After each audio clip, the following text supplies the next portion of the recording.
Hi, chat. How's it going? Sorry I'm late today. We're looking at the December 6th, 2024 patch. Yeah, sorry I'm late today. They came out with it super early. This is a Friday instead of a Thursday because it was Thanksgiving and stuff, so they delayed it by a day. But here we are. We're doing it. We're going through each line one by one. We're gonna see what changed in the game. I took a little peek at some of these things. Like I saw this, the park theming to Purple Lane, and we're gonna look at it in game in a little bit. But I was definitely interested in what was like some of the things. Like I took a peek at Haze too, because if you have tuned into my stream before, you know I am obsessed with playing Haze. So the buffs were nice, but the nerfs are sad. But we're gonna get into that in a minute. Yeah, I guess we'll get started. We'll go line by line looking at things. Added a new hero, Raven, to Hero Labs. We'll take a look at that in game. I'm going to get my game updating in the background. And then we can also take a look at the new visual theme that they've added as well. The park theming to Purple Lane and the park backdrop. Oh man, if you haven't scrolled through this yet, some of these are a treat and some are wild. Damn, that's cool. How do you feel about Haze changes? Did you take a peek? I'm gonna go open my game though, and then we'll switch to the game view. So we're gonna check out Raven, the new Hero Labs hero. I wonder how fleshed out it is. I'm kind of interested. But yeah, this should be a good patch, I think. Something I'm hoping for this patch is I would like to see, let's do heroes. Experimental. Raven. Whoa, wait, did they remove a hero? I feel like there was one more, right? Maybe not. Maybe I'm crazy.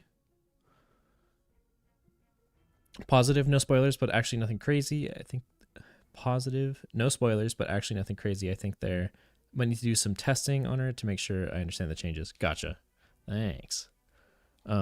This guy's character model looks really cool. This is a really neat design, especially like the umbrella gun. He seems, I was going to say somewhat polished, but then there's like full auto in here. We'll take a look though. Let's see what's up with this guy. Hero added. Yes. I hope so. This gun looks fucking awesome. It fires pretty slow. Pretty short amount of shots too. So how much damage are they doing? 62. I feel like that hits pretty hard. It also looks like there's new tweaks to the updated health bar as well. I wonder if that's permanently in the game. So we can take a look at the active. Throw a concussion grenade that reduces enemies' turn rate. Interesting. I feel like that's going to feel really bad to play against. I feel like having turn rate changes. We'll make another one of him. We can't. I know what we can do. We can take control of this guy and make him mimic us. Is it working? Oh, that. If you've ever played Tarkov, it kind of feels like Tarkov. Is that Geist's gun with a different model? Yeah, that's a pretty good guess at it. If you've ever played Tarkov, it feels like you have like heavy weight. Oh, hold on. It's not working. No cooldown. Where like you're moving your arm around frantically, but like it's not responding to it. Like that's normally. So, I don't know. I feel like that feels awkward, but it's a neat ability, I feel like. Passive, deal bonus damage with your gun, and melee when hitting the enemy in the back. Oh, so you sneak up on someone, you grenade them, and you want to be like backstabbing them essentially. That's a really cool facet to this ability. The blindside damage. You're doing 40% more damage if someone's turned away, and then they can't obviously flick around to you. I think that's really cool. I like that aspect of this ability a lot. I think the slowed turn rate feels awkward. It's just like one of those mechanics that feels frustrating, you know?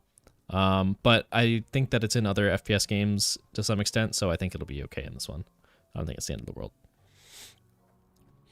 Yeah, it does. Yeah, we talked about Geist's gun. It's a little slower than Geist's gun, I think, but I could be wrong. Umbrella maneuver. Use your umbrella to catch a gust of wind that lifts you backwards, and then you charge up your umbrella to fire a projectile that explodes on impact. Oh, and I'm... Okay. So it's like Talon Arrow. We're going to do no cooldown for this. So you go up, and then it's like a Talon Arrow after that where you can throw your umbrella. That seems pretty neat. I wonder if it's going to be like a chase tool where like you do, oops, you do something like this. Because that felt pretty nice. And there was a lot of like flow, like it felt like pocket kind of. Oops, I did it wrong. You do. Yeah, that feels really cool. That feels kind of nice. And if you can get on the right side of them, you can blindside after that. I like this spell a lot. This is a really, really cool spell. You're going to see some cool tech when this guy is fully in the game, or even like Hero Labs people. This is just, what's it called? What's her name's ability? Wraith's ability, full auto. So we're not going to look at that. And then activate your relic. Enemy heroes nearby have slowed movement and dashes, and receive damage over time when looking towards you. If enemies look at you long enough, they get cursed. So this is kind of like, let's see. So he's getting cursed after a little bit. This kind of reminds me, in Dota, there's Medusa, and she has like stone gaze, where if people look at you, they get turned to stone. You can do more damage to them. It kind of feels like that a little bit. So this is incentivizing, like if you jump in, you umbrella correctly in, and then you can pop this, and then assuming they look away from you, and then you can slow them and shoot them in the back and do a lot of damage. I think this guy's kit seems like it has a lot of synergy, and I really like it so far. Like, I feel like compared to like, I still don't really rock with Mirage's design, but I think that this hero design seems intriguing, and I think that there's a lot of combinations. Like, these spells feel like they work in tandem, and I'm happy to see that. I like this hero. I like this design. Who was it? Raven, right? Raven. Yeah, any cool, not builds, background, nothing crazy. All right, we'll move on. Cool guy, though. I like that. And then we'll quickly look at the park theming. That should be pretty easy. I have like a little macro, so I can just say streets and it loads it into like demo mode. I took a peek at this. I guess it's not going to work. Never mind. Map, DL, streets. So that's park, purple lane. We'll just go down there. Death will come for them as they sleep. Nice, we got our boost. I don't know why, but it gave it to us. I thought that this looked awesome. This reminds me a lot of like the Neon Prime work that they were doing. Like this feels like a finished, not finished, obviously. There's still work to do here. But this, it just feels so much more distinct to the other side. Yellow didn't change. It's still like the factory kind of area, but I feel like the character that this area got is just like so important and nice, and like there's like little rocks and stuff.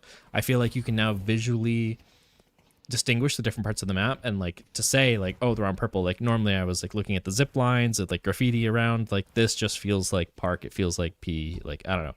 I like it, and they have like their nice gate and stuff. I assume this camp will still be here.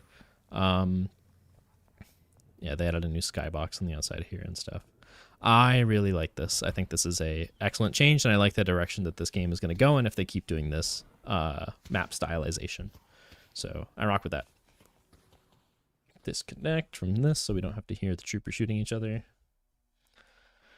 Okay, and then park backdrop, we just saw that.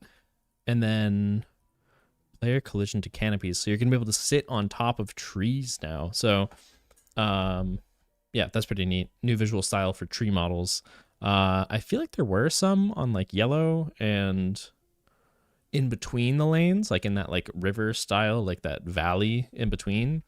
There's trees in there too, so it seems like you're going to be able to sit on top of the tree in the canopy. So that's neat. I like that. And then obviously more visual passes, like more art style passes, is like a great addition to this game. I'm very happy to see that. For each player on the main leaderboard, you can see their top 3 heroes as well as their overall skill rating. Nice. It is kind of cool. I did see this in game. I guess we could show it. Basically, on the global leaderboard, if you take a look, you can now see people's ranks associated with their number. So like you can see, oh, Ascendant starts at 233, and then you can kind of get a breakdown of like what it means. Oh, whoa, South America starts way earlier for Ascendant. I didn't know this. Europe. I wonder, actually, this is a skill check. Damn, there's a lot of Ascendant players in Europe. I did not realize. But yeah, you can just see people's ranks. Whoa. Play on Oceania servers and you become Eternus overnight. Cool. Moving on. Move the post-game survey to the final score screen so you can say like your GGs or maybe be salty in chat at the end and it doesn't pop up and stop you from typing. Oh, and also text box fields to the post-game survey. So when you fill out your 5 stars, you can also say like, this game was awesome, this game was shit, and elaborate on why you're giving it a 1 or 5 star rating. This is really good. Chat wheel messages were popping up if someone was muted anyway. So you'd have people just like pinging people's like, be careful this hero, be careful this hero over and over. And you couldn't stop that, but now you can. And then map drawing as well. And then this is typically the area that we skip because it's a lot of like quality of life, tiny things that you'll notice while playing, but not necessarily gameplay changes. Rendering performance improvements, maybe better FPS. Yeah, and then just tiny things like bug fixes, menu options, sound changes. Yeah. I'm not going to go over these. If you want to read these, you can. These are typically small, tiny things. Added telemetry HUD options in the settings menu. The telemetry HUD is an in-game HUD which can be used to monitor the frame rate and network conditions. The telemetry HUD can be enabled under settings game. For more info, the HUD can be found here. We can open this up and take a look. I know it's zoomed. Oh, it's actually zoomed all right. I know Counter-Strike has this, something just like this, and it's just like a little symbolic way to show how your game's performing. This is good for them to break things down for you to get an understanding of why you're lagging in some games, and probably helps them uncover why people are lagging as well if you report it. So that's pretty good. Mirage got new animations. That is exciting. I haven't, honestly, part of me hasn't played Mirage because he felt so like awkward and stiff. So that's really cool. I will be checking that out in game. Actually, I'm going to check that out now because you're probably saying that that's in that breakdown right there. Mr. Mirage. And a gun. He also got a real gun.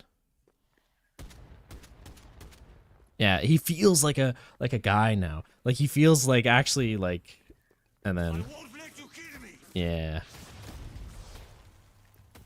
This feels way better. And then does Traveler do something? Oh, whoa.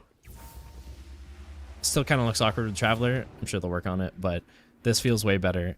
And it looks like he's like actually carrying something now instead of, I feel like his arm was just hanging out there. That's cool. That makes me really happy. It makes me want to play Mirage. Yeah, he has like a different stylization in here and everything too. The good call. Thanks for pointing that out. Where are we? Telemetry HUD. Cool. So diagnose your lag.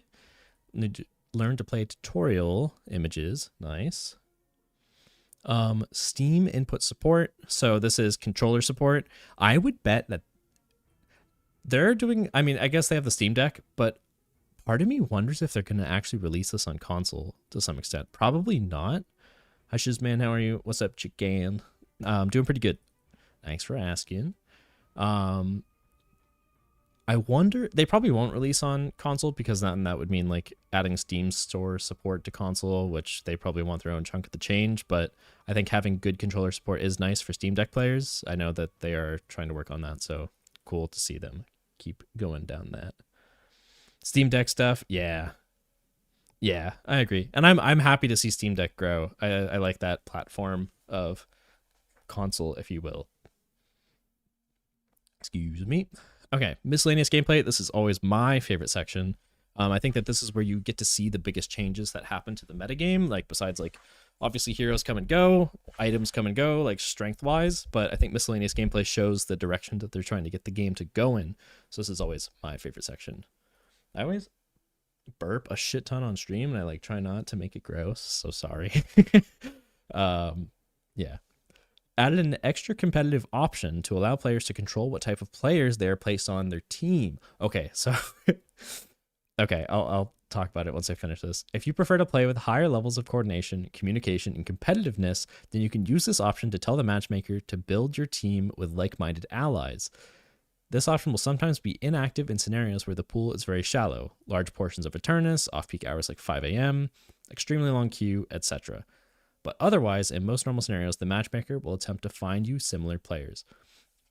So last patch, what did we get? We got, I think it was either last patch or it was a month ago that they deleted ranked and just made it one pool because, like player base numbers, they wanted to figure out the right balance for that.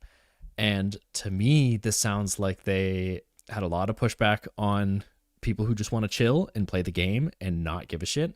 And they want to be able to untick that box and not play with people that are going to get pissed off about losing games because of their rank. And you can now just queue in with other like-minded individuals. So this is good. There's definitely, I never notice people like, I'm always a tryhard. I'm always a total sweat, but this is nice to have the option so that you feel like you're not griefing a teammate if you're just trying to like do a meme build or something like that. Like if you wanted to play some stupid shit, like you can toggle this on or off and then queue, and then hopefully you shouldn't get people that are pissed off with you. I wonder if this is going to be like the toxic queue. Probably will be, but I think that this is healthy for the game, and then also like letting us know that it will not always be active is important too. So like you can still find games all the time. They're going to prioritize giving you a match versus giving you the right match.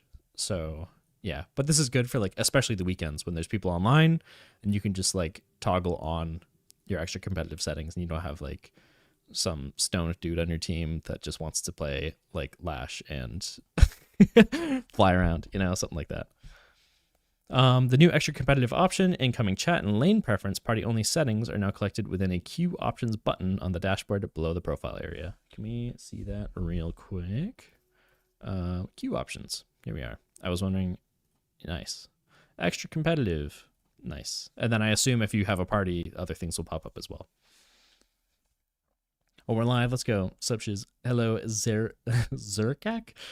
Damn, this is the first time. So people have been confused by my name when I've been a chatter or sub to people, and now I have the opposite way where I have to like read people's names, and I'm just like, I don't even know if that's right. What else we got? The recent change to increase party size allowed at the top MMR from 2 to 3, reverted for Eternus and up, but maintained for Ascendant.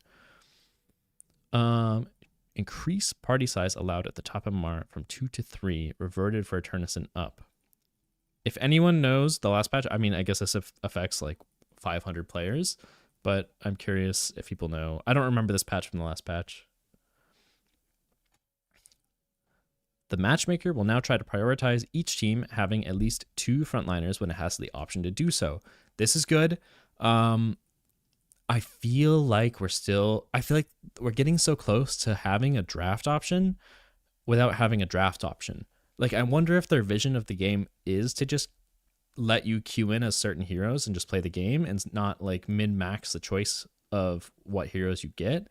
But I feel like as this game progresses, like I haven't made videos about it or talked about it, but it's a core fundamental part of MOBAs is to craft a draft that is going to be successful, and picking the right hero before going into your game is going to be a high like skill cap thing. It honestly defines a lot of like the top tier Dota players is not like the mechanical skill, but even just understanding how their pick will affect the game from the laning phase to the late game. I think it's really important. So I feel like this is a good step in the direction. I also wonder what defines a frontliner in their eyes. Like if we look at the heroes, I'm trying to, in my mind, think of frontliners. Yes, 1, 2, 3, 4. I mean, like frontliner can be a really loosely interpreted thing. Like you could say a lot of them are frontliners, but like if you had all of them on your team at the same time, it's not going to feel great. Okay, a lot of chats. Oh my god. Love usernames because there's like 100 pronunciations. Yeah. No 3 stacks in Eternus. Gotcha. Quality of life and controversial stuff. Cool. I'm interested to get to the controversial stuff too. I don't think they ever want to add draft for non-competitive games. Like maybe, yeah, that's a good point. Quick play should be a thing. I think that is probably healthy to have quick play and you just like load in and you don't care about the draft. But like ranked, I feel like probably does need a draft system. Premium-esque mode like CS2 where you can draft your heroes, but casual games they will always stay. I think that casual being like this is fine. They're prioritizing time to get a game without you fuss around before you start shooting. That's true. Part of me still thinks it's about data as well, where like I guess you don't see like I mean, what was the pick rate on Haze last patch? Like 90% or something? I saw that on Reddit. Like there's just a stupidly high percentage of Haze pickers.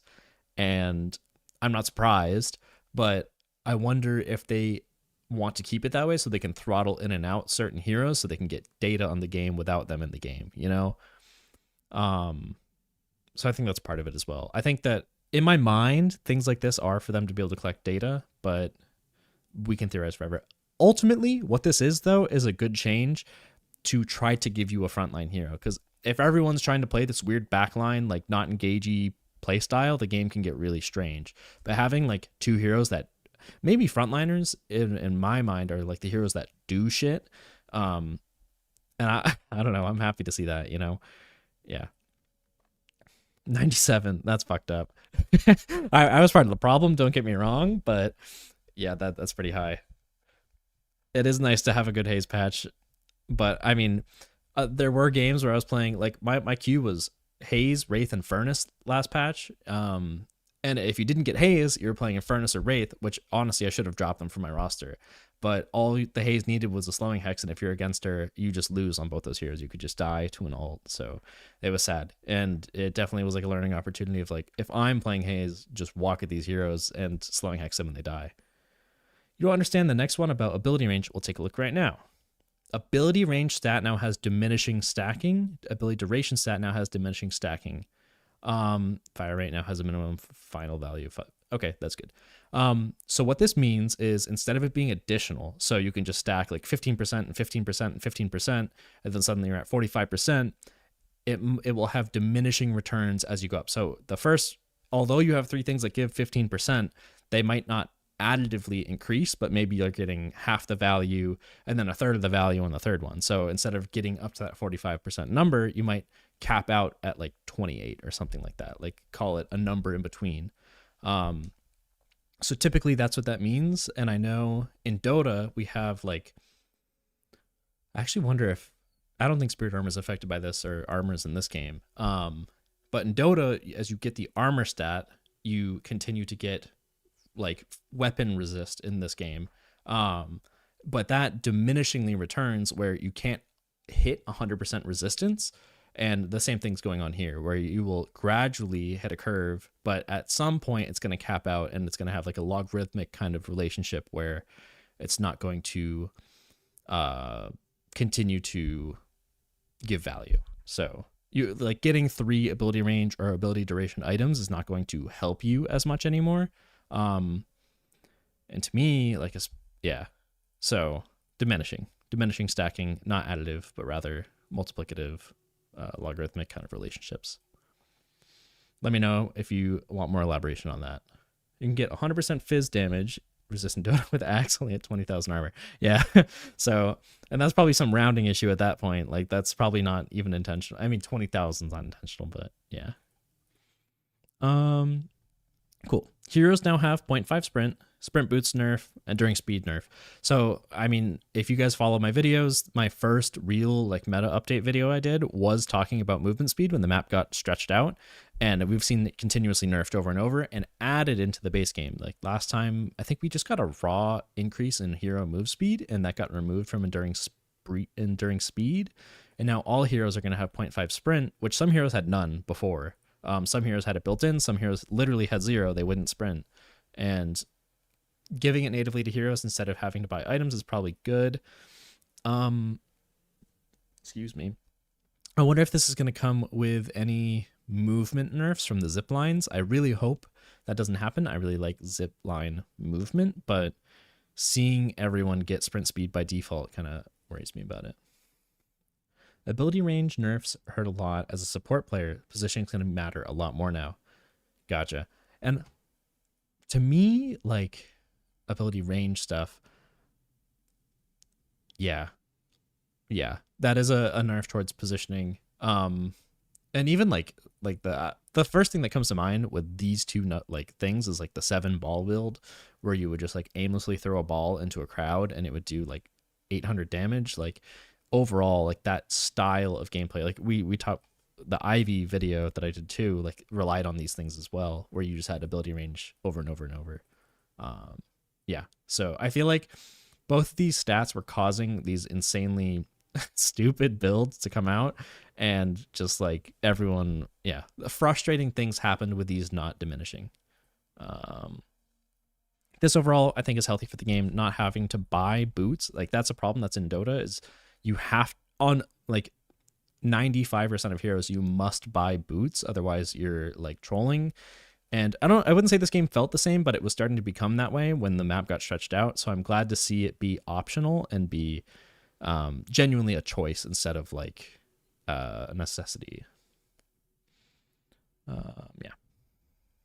Carrying Urn now sets and limits your move speed to a fixed 13.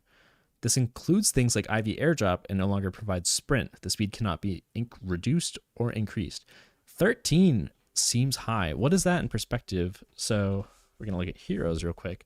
Like when I think of a fast hero, I think of Bebop. What does he have? 6.6 with a 3.5 move speed increase. So you're looking at like what, 10. So we're looking at 13. That would be an increase for Bebop, assuming he doesn't use items, but like a slower hero like Infernus, 6.8 plus 0.5. Like he's really slow. He's getting almost double the move speed just from carrying the urn.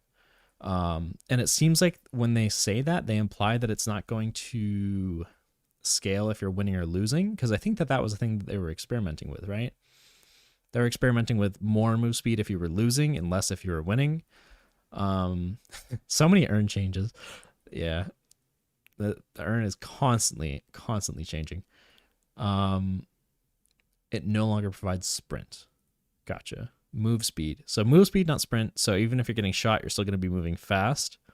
But heroes like Kelvin, heroes like Hayes was delivering urn last patch because she had like the built-in 6 sprint with 1 point in her talent.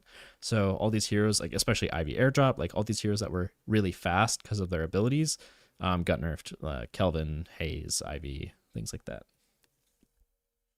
Picking up urn to run away in a fight because they can't slow you. Yeah, exactly. 13 move speed. I wonder, yeah, it's probably not affected by move slow too. I think it was like +5 sprint to losing side, 2 with winning. Yeah. Can you still be slowed by abilities? The way I read this, no. The sprint speed cannot be reduced or increased. So I would say this seems like you're just getting a move speed buff, like right off the rip. And continuing that. Yeah. This is neat. I think that this will allow all sorts of heroes to deliver the urn when I feel like there was an archetype before. And obviously I think support heroes will still be more catered to do that. But yeah, I think like delivering urn as Infernus was like absolutely not a thing you were going to do. But like now it's something you can do because you're getting move speed. You're not locked in at that 6.8 move speed cap. So yeah.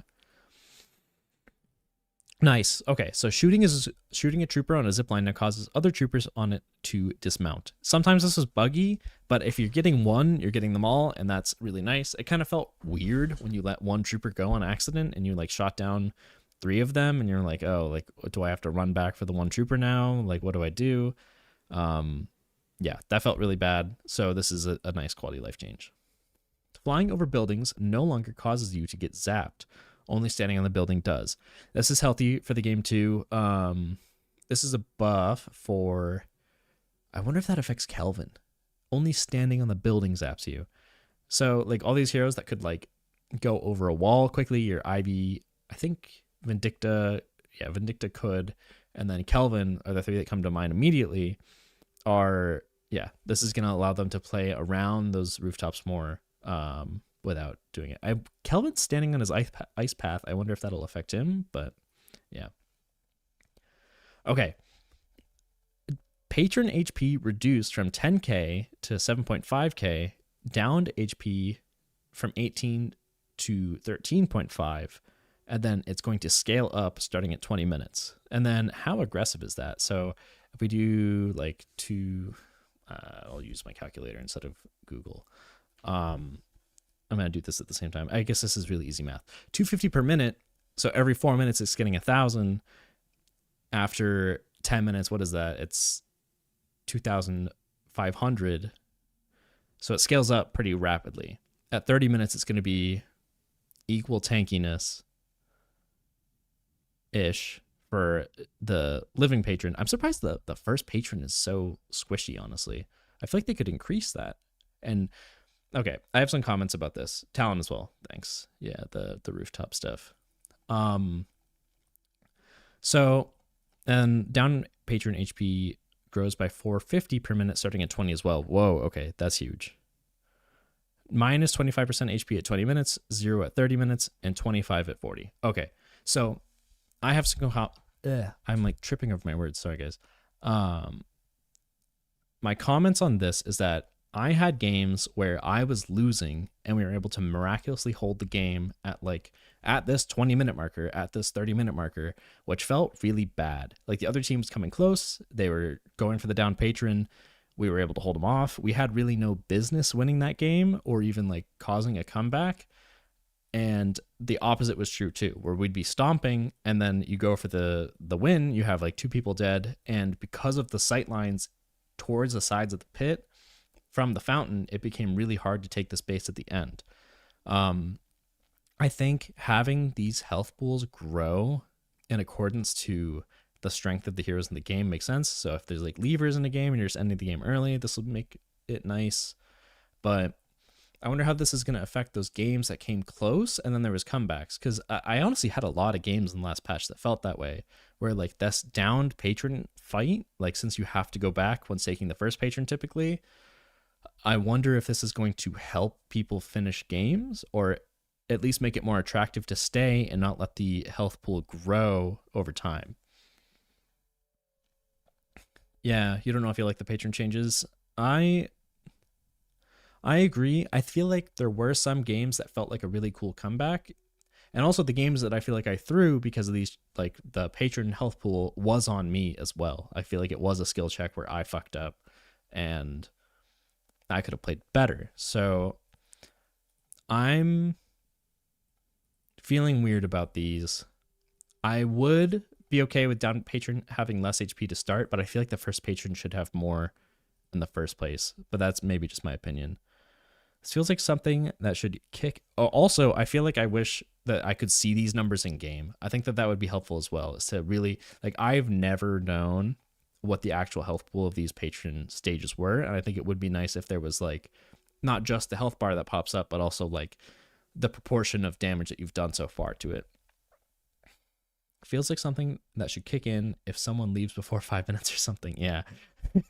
Yeah, but then that's a whole nother problem. They're not trying to balance the game around people who have left, but I do feel like the down patron was feeling really hard to end games even when you were winning with a pretty solid lead. But I do think that the first shell of the patron could have been made more tanky, and I would have been okay with that. That's my opinion, though. Yeah. Yeah. I don't know how I feel about this. I'm feeling weird about it. I'll have to play it and see how it feels in game. I'm curious to see what y'all's opinions on it are, though. I kind of am curious to see how people feel about it. I'll go on to the next in the meantime. Added a tick-based souls system that gives the bottom 2 net worth players on the team a small amount of souls per second. The amount of souls available to distribute to the bottom 2 players is based on the souls gathered by your team. 2% and 1%. This occurs after the laning phase, so meaning 8 minutes.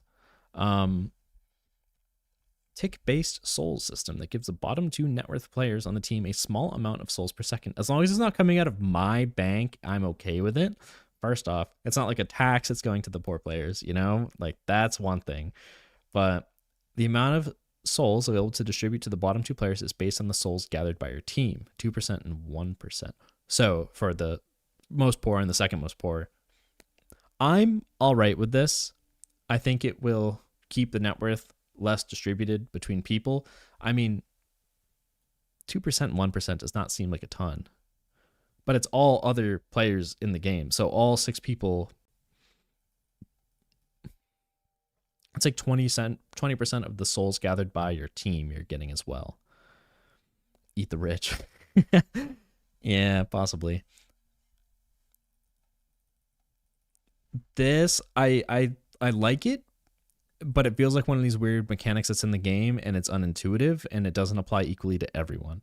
So I think that that's something that's strange. There's not an immediate, if there's immediate visual feedback to let players know that this is going on, I think it's helpful. But it's like that 8 minute marker, like anything that has like this laning phase change feels weird to me, because like one of the big things was the soul sharing changing 8 minutes. Like so many players just didn't know. It was unintuitive, and it still is kind of that way, but not as much. I think that people won't know why they're getting souls, and that's kind of problematic. But I think that overall this is healthy, because if you do have people that are down and out, and I mean, say there's like some 7 that's like giga farming the jungle, there's no camps, the waves feel so risky that you're just going to die on them. So you're just kind of like walking around hitting boxes where you can. I think it feels good to give people who are down a little bit more of a shot to get back in the game if your team is earning it. You know what I mean? I think as long as it's not just like, we're going to give you money no matter what, as long as it's the team is enabling this income to happen, I think it's healthy. With the patron changes and the MM options, I hope it reduces some of those games where a team has a consistent 30k soul lead and still can't end at 40 minutes. Yeah. I'm curious what rank you were feeling that at. Because in some of like the mid-high MMR games, it did feel like that sometimes. But like sometimes like I'll watch like Eternus players and their games were ending kind of consistently at like, not consistently, but they could end games at like 20 minutes if needed. Yeah. But I hear you. There were some games that would just feel like a stalemate for ages. And I think that last push, like the downed patron, really was a struggle for a lot of people to get over that hump. I feel like it was a struggle. Like there was a lot of games I held on to at that phase. And then you lost anyway, or like you just barely scraped a win out. And yeah, it feels weird. Added a new limiting function for the soul duplication abuses during laning phase. You shouldn't experience any real difference in normal gameplay. Okay, so I watched a couple programs recently. Whoa, thanks for the sub. Who is that? Keep off my lawn. Thanks for this Twitch sub. Much appreciated. What was I saying? So soul soaking, soul duplication abuses during the laning phase were still being done at the highest level. In coordinated gameplay against professional teams, they were still doing this. Like there was one game that I watched, Mikhail S, he had like double net worth at like 8 minutes because he was simply just running back and forth to lanes, back and forth. And conversely, the opponent was doing the same thing too. So they'd have like this crossover where they'd like kind of see each other like go by at the bridge. And yeah, they were still soaking, they were still rich, and one of them could run away with the game, right? But that also meant that like the people who are effectively playing the solo lanes in like the outside and the middle-ish lane, they were much weaker compared to these two people that were soaking. So it felt weird. Players can only participate in 4 soul orb share events per trooper wave before being declared lower priority. A low priority player is not counted for when deciding how many souls to generate. So you can still gank a lane and you're not griefing your team. Good. Example, if a player is near 4 troopers from wave 1, when they die... If a player is near 4 troopers from wave 1, when the troopers die, then moves to a different lane that has an allied hero still fighting wave 1 troopers, that player will no longer cause the wave to double the souls generated, as is the case now. They are considered low priority player for that wave. The generated souls will still then be split as normal. Okay, hold on. So... you can still soul soak, but you can't, hold on, maybe I'm not reading this right, mid Archon, and that sounds about right too, of when I feel like that would happen. Like I feel like, wait, hold on, yeah, mid Archon, as those ranks go up, I feel like people start capitalizing on the wins really quickly. But yeah, the rank analysis and distribution of skills that people have throughout all of it is still definitely up in the air. So, yeah. Just thought of the new strat for soul sharing after these changes, lol. Dual lane jumps out immediately, triple up with a single lane to farm lane instantly, and then run back to catch their wave together. Like if they're only low prior players, then do they still split evenly? Soul sharing rebalance round 5. Keep doing what you're doing. Top-notch content creator. Thank you very much. Keep off my lawn. Thanks for the sub yet again. Okay. I don't know if I'm reading this right, but what this means that what I was just describing Mikhail S doing of running between the waves, like catching waves here and there, like having the solo lane player halt it. I guess what I'm trying to say is, maybe I need to reread it. Because how I'm interpreting it is, if a solo player ganks, if the solo player goes over to the duo lane, in my mind, what it sounded like is that they are not going to be considered for soul sharing if they've wiped their wave. But the other two players will still fully get their souls. So that solo player that came to the duo lane won't grief the lane, won't take souls from them. But maybe that's not how it's working. Players can only participate in 4 soul orb share events per trooper wave.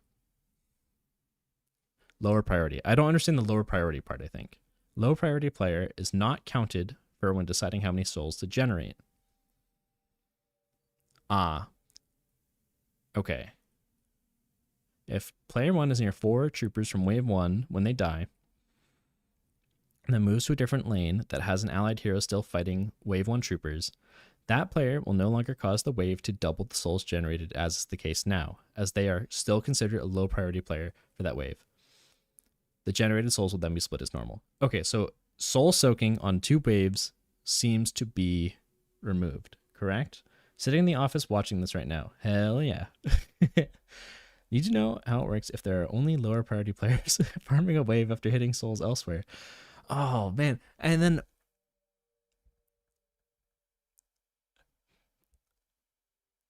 this is some crazy shit. I feel like I need to play it and do in-game experiments to figure out exactly how it works. Because does this mean if there's... Okay, I'm still not understanding the low priority player. Now count for when decided how many souls to generate. I wish they gave numerical values here too. That would have been helpful. Because when I'm thinking about wave 1, I'm also thinking about wave 15, where you are farming a side lane and then running to defend a walker in the middle. And then are you not getting souls for that? I assume not. I assume you are, because I think that that was a problem that they had already been like, whoa, we can't do this. No longer cause the wave to double the souls generated. They're considered a low priority player. Souls will then be split as normal. So you can still gain souls as a low priority player. It just needs to be split as normal. So if you're solo getting both waves, that's fine, right? Might have to try it out in a match. Yeah, and just keep an eye on like numbers. I agree. I feel like the way I'm interpreting it, which is not gospel, it's not facts, is if you are that hero that was double soaking, if you're Mikhail S running from middle lane to the solo lane, you're not going to duplicate the souls at the alternate wave if you've already farmed your wave. That's how I'm interpreting it. But if you're on that solo lane and you're gathering the souls, you're not going to get griefed by having a second person there. It's not like it's going to cut what you get in half. Or maybe it is going to cut what you get in half. Man, I don't know. They probably need to see numerical values on their side. It'd be nice if we could see something too. Only matters during laning phase. Yeah, during laning phase. Good call. Thank you. Oh, I'm glad it's not affecting late game or like post laning phase. That's good. That's where mobility gets high and people can farm waves easily. It sounds like they don't want soaking to be a thing, and it was definitely still alive in the last patch. People were making it work. So yeah. I'm the way I'm reading this, I am assuming soaking coming from a dual player rotating to a solo wave, and the solo wave and then bouncing back to their wave to catch it. I assume they're hard nerfing that gameplay. That is my take. And how that numerically works out, we got to figure out. Maybe it's punishing both players, maybe it's not. We'll figure it out. We're going to move on though.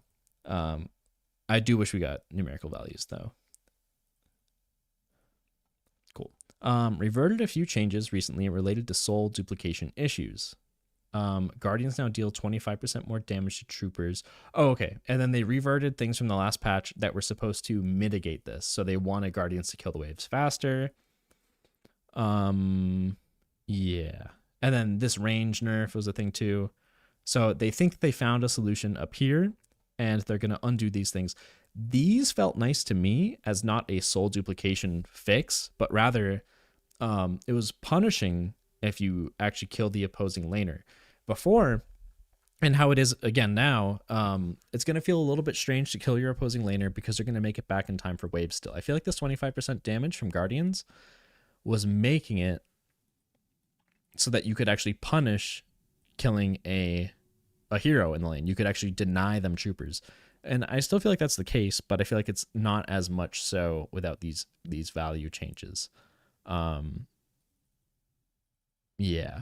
I feel like if you got the kill, these changes were really nice because it rewarded that. When sometimes it felt bad because like you'd shove the wave, you could deny to the Guardian, and then you would still kind of like look up at the soul count and you'd be the same as the person you just got like first blood on. You're like, wait, what the hell happened? So I kind of liked these changes besides the soul sharing reduction. I don't like that because there is good play to dual lanes with extended reach for soul gathering, but I kind of wish that these things stayed in the game, to be honest. I liked these. Maybe in the Mikolas example, he wouldn't double the souls when he goes back to his home lane. Right. Yes.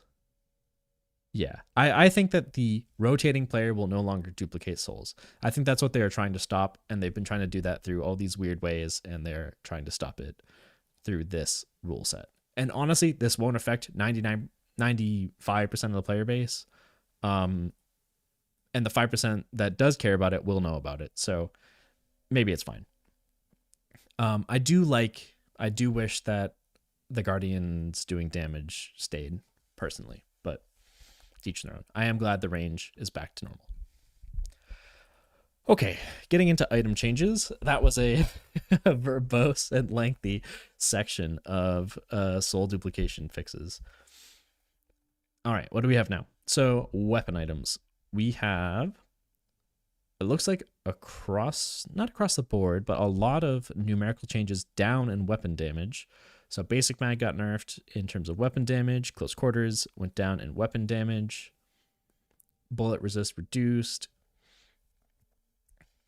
Headshot booster cooldown increased by a second. That's actually pretty big because this is a very easy way to harass in lane, and every second that's on cooldown gives the opponent a larger window to trade outside of that cooldown window. More weapon damage going down.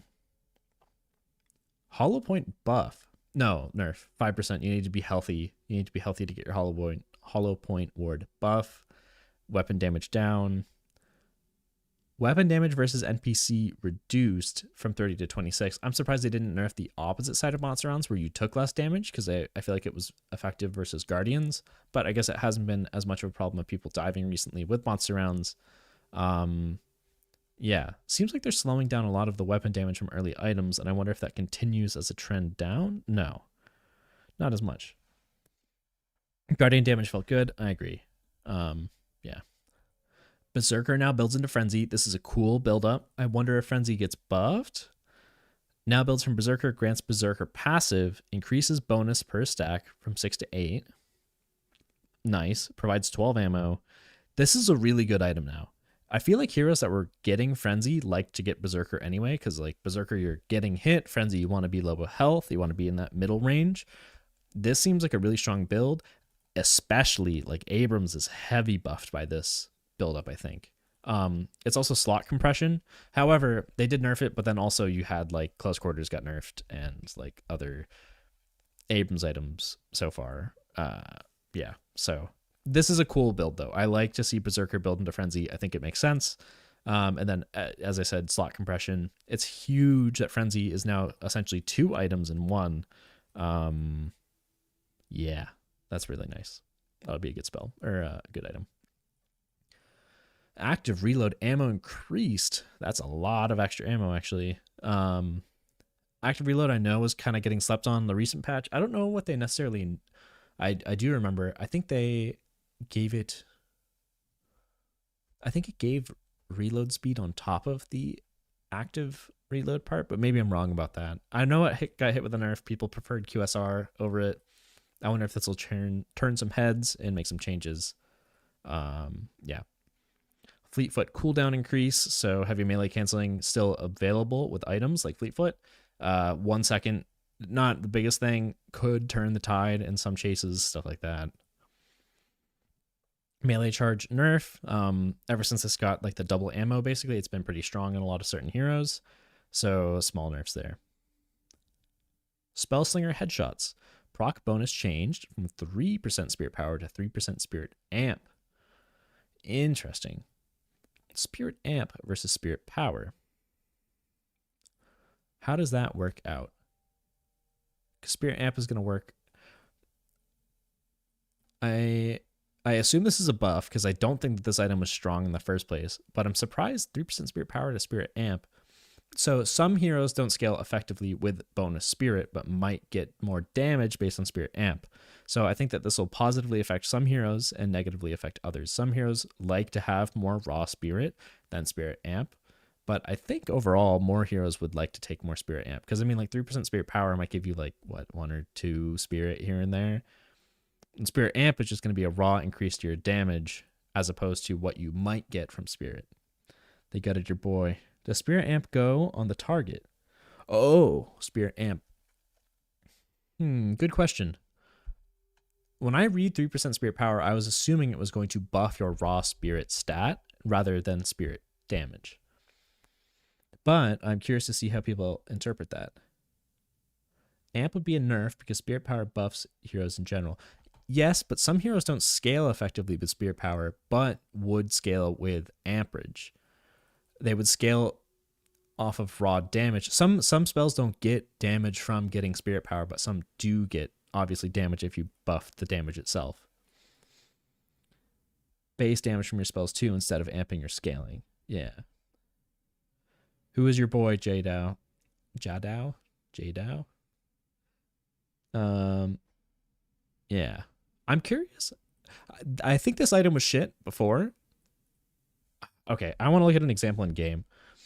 Would our boy Infernus, would he rather spirit stat or spirit amp?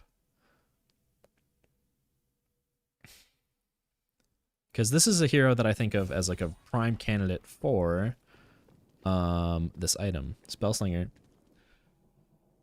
3% spirit amp per headshot. Well, someone's looking to make a statement. Can we see that go up? I'm trying to look for where it might show up. 0.6. Someone, yeah, definitely above. I agree. Pocket. See, pocket, I feel like might be a nerf. I feel like, oh, pocket. I see what you're saying. As your boy. We'll get there in a second. I also think that that's a buff for Spellslinger. Yeah. Point Blank now provides 20% melee resist. They keep adding this melee resist to all these different items, and I'm kind of surprised. I feel like it's kind of just like a stat that I'm like, just press the parry key. Like, I feel like I know I don't want to get melee resist, but on a thing like Point Blank, I feel like it does make sense to have melee resist on it because you're playing close. This seems like a strange stat to add, but as more items get it, it might make more sense to pick them up in your build. Like, I feel like I'm never picking an item up because I'm like, oh my god, it has melee resistance. But I guess it could be a pretty good value buy versus like Abrams and stuff, like heroes that are going to get a heavy melee off consistently on you. Toxic bullets bleed damage increase from 2.5 to 2.75. So I was just talking about Infernus because I feel like the hero, when I was playing it, I felt like it struggled last patch a lot. The tempo of last patch didn't feel great for him, and I think that there was a lot of, especially Hayes, I feel like shat on that hero. Like, it was no contest. So I see Spellslinger buffed, I see Toxic buffed. I'm thinking of him right now. This recently changed, if I remember correctly. Bleed damage used to be, it was based off of your max health, and now it is, no, it was based off your current health, and now it is max health, if I remember correctly. And then they scaled it down with that, but now it's a small number return, so I wonder if they saw the reduction go.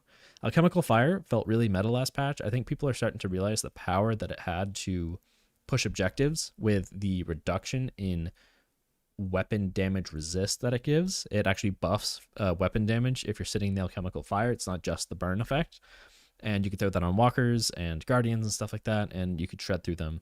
So I like that they didn't nerf that aspect of it, but rather got rid of some spirit power instead. I think leaving that strength of alchemical fire is really nice, and taking away some of the extra that it gave. I think it's always better no matter who you are. Talking about Spellslinger, I assume. Yeah. Your increased damage from spirit scaling still goes up by 3%, but your base damage also increases now. Yeah. Yeah. Sharpshooter now reduces your fire rate by... Whoa.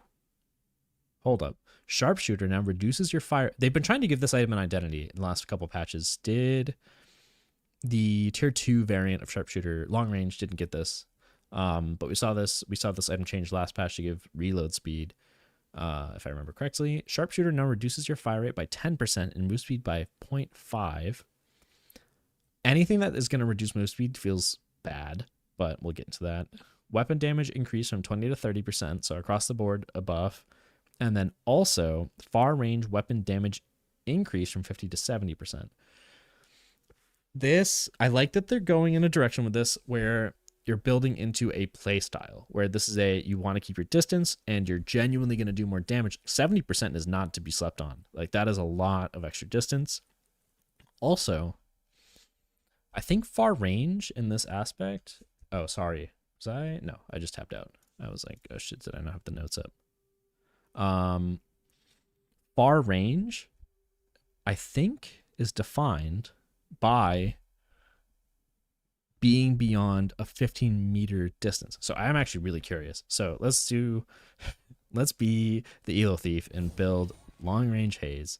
Actually, no, Haze is going to have scaling with fixation. Let's not do that. Let's pick another hero. Let's do Mirage. Not the best hero for Sharpshooter, in my opinion. I think he can play really close and effectively. And also we get to see the new animations and stuff. I think that there is some value in, where is it? See, 15 meters. If we're in 10, we do a body shot, 25% damage. This is with Sharpshooter. If we solidly put him outside of that damage range, 39. So you're getting the damage amp from being outside of that radius. Like, that's genuinely giving you more. You're overcoming that hump of it being less effective because you're far away. If you're within that 15-meter radius, you're doing more damage than you were if you were close at all. So that 70% is a lot. I remember testing out this item really early on, and it was like 40% back in the day. I want to say, like, it was definitely at least 50. And I remember it kind of kept your damage consistent as you went far away, but now you do more damage if you're far away than if you're up close. Like, you're doing 26 at this range, but if you're just outside of that Sharpshooter range, like, it's almost, it's 70% more. it's a lot of damage. That's pretty neat that they increased that by such a large margin, in my opinion. The move speed nerf feels bad. The fire rate feels bad. But I mean, this is not to be slept on. I think that this could be a very viable item now. Yeah, far away is really not that far. Yeah, exactly. I think that far range weapon damage, because I remember, like, I say Elo Thief Haze because that's the one thing I remember testing it as, and like just shooting and walking backwards and just seeing how it scaled. 39, 37, 35, 34. Like, at this range, you're doing the same damage as being right next to the guy. So I think that this Sharpshooter is actually probably pretty good now. Despite the movement speed nerfs. I think it's a very big positioning tool, but yeah. I'd be curious to see. I would look out for this item on some builds. I think yeah, people are going to cook up some cool shit with it. Okay. Sharpshooter Haze, possibly a thing now. Maybe. Titanic Magazine, melee resistance. Yeah, melee resist. This isn't bringing Titanic Mag into the meta, I don't think. I'd rather just have a reload item. Melee resist isn't doing it for me. Alchemical Fire added alternate desaturated variant friendly versions of this. What does that mean? I assume it's not by default. Oh, this does look desaturated, doesn't it? It was very purple before. I think it keeps the readability up. Some people have liked picking up on Lash since you always have vertical distance. Oh, color's different if you have teammate. I see. Good call. Damn, I could see. I want to play Gun Lash recently. I played Lash a lot really early on. They changed the way his ult worked, and then I was like, fuck this. But I really wanted to play Lash again recently. We talked about Frenzy. This is a buffed item, builds from Berserker. Really good change. Crippling Headshot. The headshot debuff will now stack from different sources. Diminishingly. So, I think, switching over again, crippling headshot. We're going to talk about this real quick. We still see the 24% reduction, but what was happening in some games is if multiple people got crippling headshot, this wouldn't, your crippling headshot and their crippling headshot wouldn't do anything different. They would just have this reduction on them. And say you had another Mirage next to you and they were also shooting this guy, you would only be getting one benefit of crippling headshot despite two people, excuse me, I keep burping, two people owning it. So what they're saying is that it's now going to diminishingly stack. You're going to get the benefit from multiple people having crippling headshot, and I think that's really good. I think that you shouldn't be punished for having an item yourself, but maybe it's also like a skill cap thing of like check your hero's items. But I don't know. People got into arguments about a similar mechanic in Dota all the time with the Desolator, where it kind of did something similar. You do more damage if one person had it, but if two people had it, it was like useless. So I like to see that it has effects of multiple people. Okay. What's your opinion of the new update so far? I like it so far. Yeah, overall, good quality of life changes. Feeling weird about patron HP, but overall, things are good. I don't have a lot of negative things to say besides not patron HP. I'm not saying it's negative. I'm just confused and curious to see how it works out. Just finished 2 matches and they seem to be pretty good, but that's a small sample. Nice. That's good to hear. Visual to let you know it's friendly versus enemy alchemical. Nice. That is good. Friendly variant. Yeah, thank you guys. I totally missed that. Yeah. Shadow Weave spot radius increased to 26 meters. That's ridiculous. Okay, so Shadow Weave used to be like 18 or something. It used to be tiny. I mean, we're just looking at radius. This is like at this radius, you're going to show up to someone on Shadow Weave. Like, that is not far. Hope your trip to New York is a memorable one. I wonder if we can see that. Yeah, like you're being spotted here. Like, what is this doing for you? And you can see the line there, actually. Like, that is a very far distance. It used to be tiny. But yeah, you're getting spotted in that invis very early. That item is, like, fucking dead to me. I'm not buying that item ever recently. Like, no. Proc chance reduced by 1%. Unlucky shot. Interesting.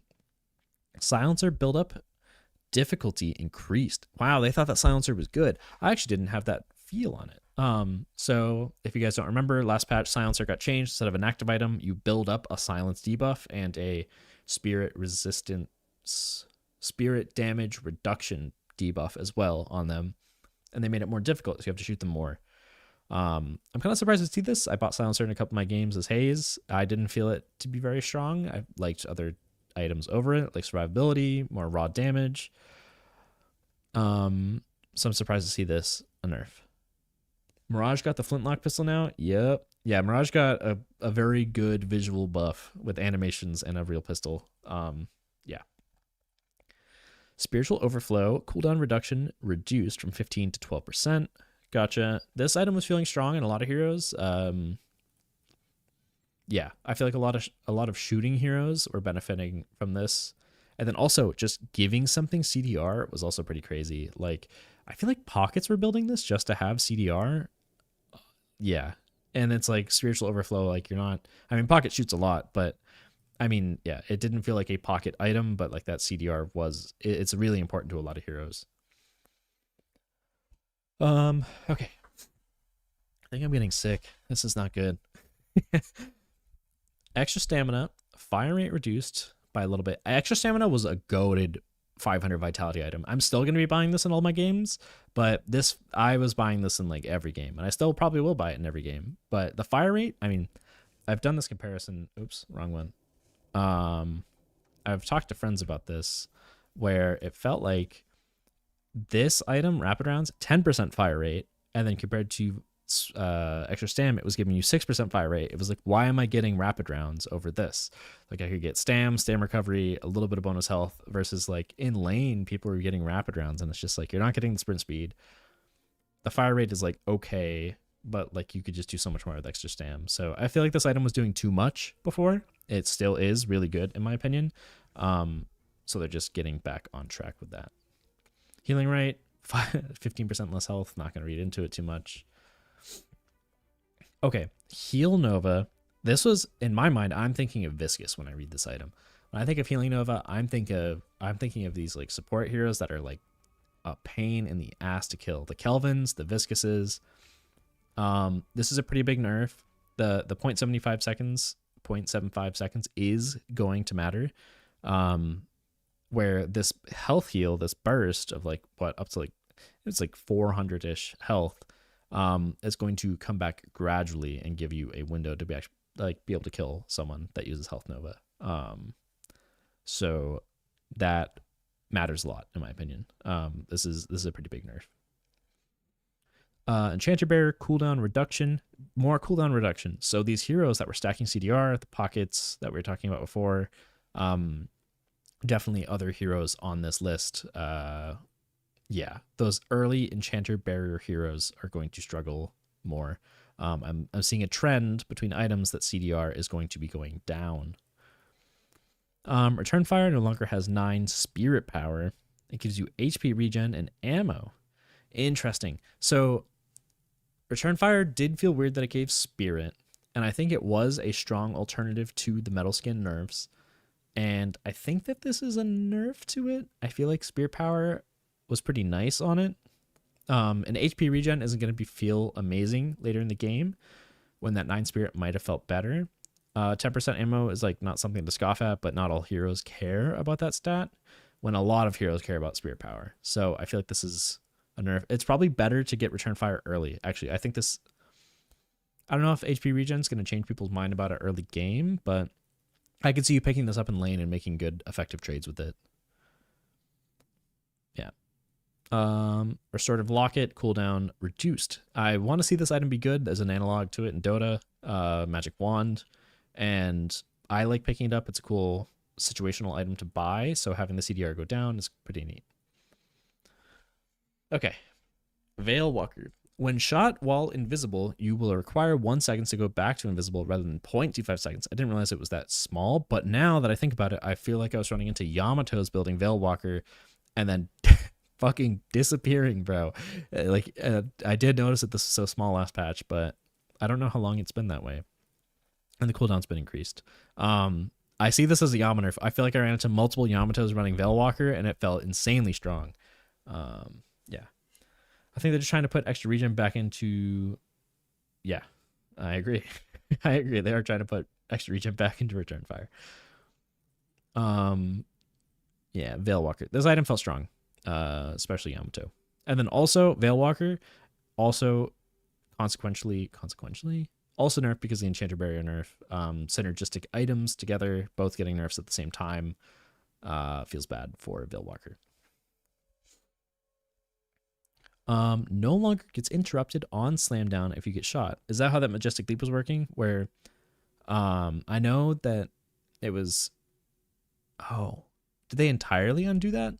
Or is it just if you were getting shot after pressing the return down key, was it canceling it as well?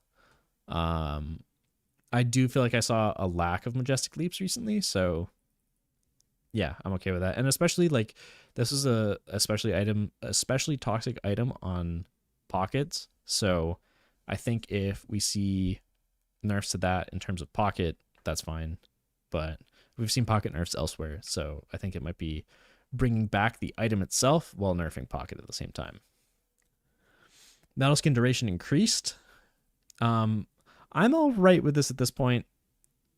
I think that Haze struggled a lot with metal skin, but now with the recent patch, like you could kill people through metal skin with ult, so getting a buff back to metal skin is okay. But then they also reduce your movement. If we remember from last patch, metal skin's movement speed was reduced if you popped it, but now your stamina is also being reduced, but they give back a little bit of time. I'm okay with this trade-off of if you use metal skin, you can't move. I think that's kind of neat, and it kind of plays into the lore of the item. Yeah, I'm okay with this. It seems good. Okay, continuing on. Debuff remover. Oh, sorry, missed rescue beam. Rescue beam range reduced from 32 to 28 meters. That's actually pretty big. And we saw earlier that things that increase ability range are also nerfed. So these heroes that were stacking things like that, like Ivy's, I don't really think Kelvin was super heavily in that boat, but heroes that were building rescue beam, this positioning is going to be a lot tighter now. We were just looking at, I think 28 meters with Shadow Weave 26. So that same range, rescue beam is going to work at instead of a longer range. This item did feel pretty bad to play against sometimes, but I wonder if this is too much to hurt it. It did feel like it was pretty core on support players, so it is nice when things are optional. Mirage's punch animation does not care about Michelle. It looks really funny. That's neat. I didn't try the punch animations, but if we load back in, I'll try punching with them. Debuff remover, buff duration increased from 4 seconds to 5 seconds. If I remember correctly, debuff remover, purge, it's giving you a 3% movement speed buff. I remember the heal on activate because I used it and that would happen sometimes, but now it's going to also give you move speed for longer is what it seems like. Heal on active increased from 10% max HP to 300. Yeah, and this did feel pretty good. The 10% max HP was feeling real nice. Yeah, that was feeling pretty good. Unstoppable now has slow resistance. This could be good in a couple games. I'm surprised it doesn't give you resistance entirely to slows.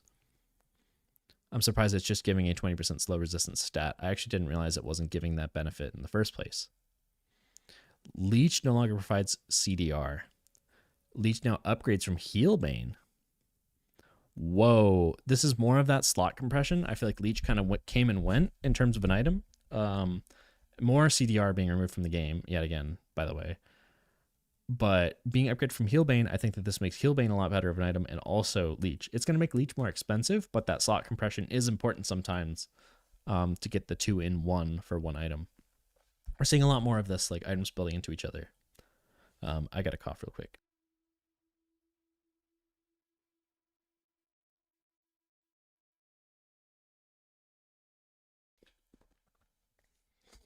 Okay. Infuser duration increased from 6 to 8 seconds. That's kind of nice. I feel like Infuser, I wish there was more of an audible cue with it. Maybe there is right now, but it feels not obvious. More duration on Infuser is kind of nice. You have a very long cooldown on it, so it is nice to see that it gets a little bit longer. No longer against 50 health, but 70 Spirit Shield is kind of nice. In some ways I prefer it because this is 70 health that's going to come back over and over. Every minute you're going to get that Spirit Shield back instead of just raw 50 health all the time.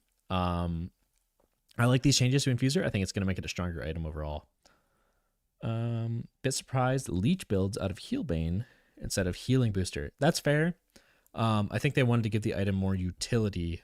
But yeah, I think the Leech Healing Booster synergy is really nice and they want you to use a slot on it. But Healbane into it, I see what your point is, where you feel like it's a natural progression, but I think that synergy between the two items is important to keep separate because it's punishing for the slot. Like Heal Booster is strong because of Leech. Yeah, otherwise you'd always want the two together. I feel like Healbane, or what is it? Leech not coming from Spirit. I guess Leech also gives Bullet, what's it called? Bullet Lifesteal as well. Because I feel like if you're picking up Leech at this point, since there's diminishing returns, you kind of end up selling your other Spirit Lifesteal or Weapon Lifesteal items. Yeah. Okay. Withering Whip, duration increased, and the bullet resist reduced.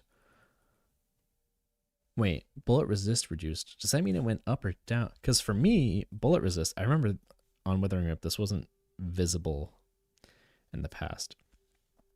Bullet resist. So it says reduced, but it's a buff to it. It used to give 11%.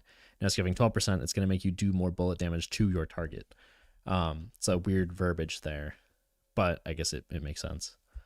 And that's going to be on for longer. This is a buff to Withering Whip. Slowing Hex cooldown increased from 26 to 28 seconds. Slowing Hex has still been a pretty bonkers item. I don't know if 2 seconds is going to drastically change the item, but it still feels strong versus those heroes with movement-based abilities. Like, you can really, this is a super situational, not so super situational, but if you see a game or a slowing hex is super valuable, like there's a Wraith, Infernus, Dynamo, Shiv on the other team, something like that, like all of those heroes at once, you can disable all of them at once with one item. It's really nice to make ganks and plays happen. Slowing hex is still a goated item in my mind. The Leech Healbane change is also nice for lower ranks since it'll force people to actually buy anti-heal. Fair enough. That's kind of funny.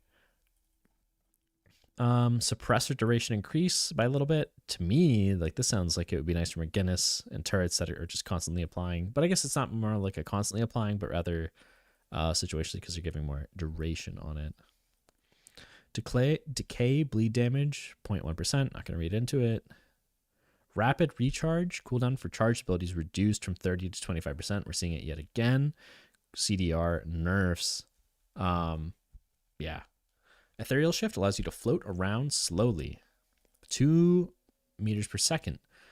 That's pretty strange. I actually kind of want to see what this looks like. And I know Haze Dagger got the same treatment, where this similar thing is going to happen, where you're like, targets can go to sleep and then still walk around. We want to see Ethereal Shift.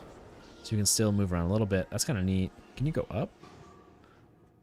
I guess not.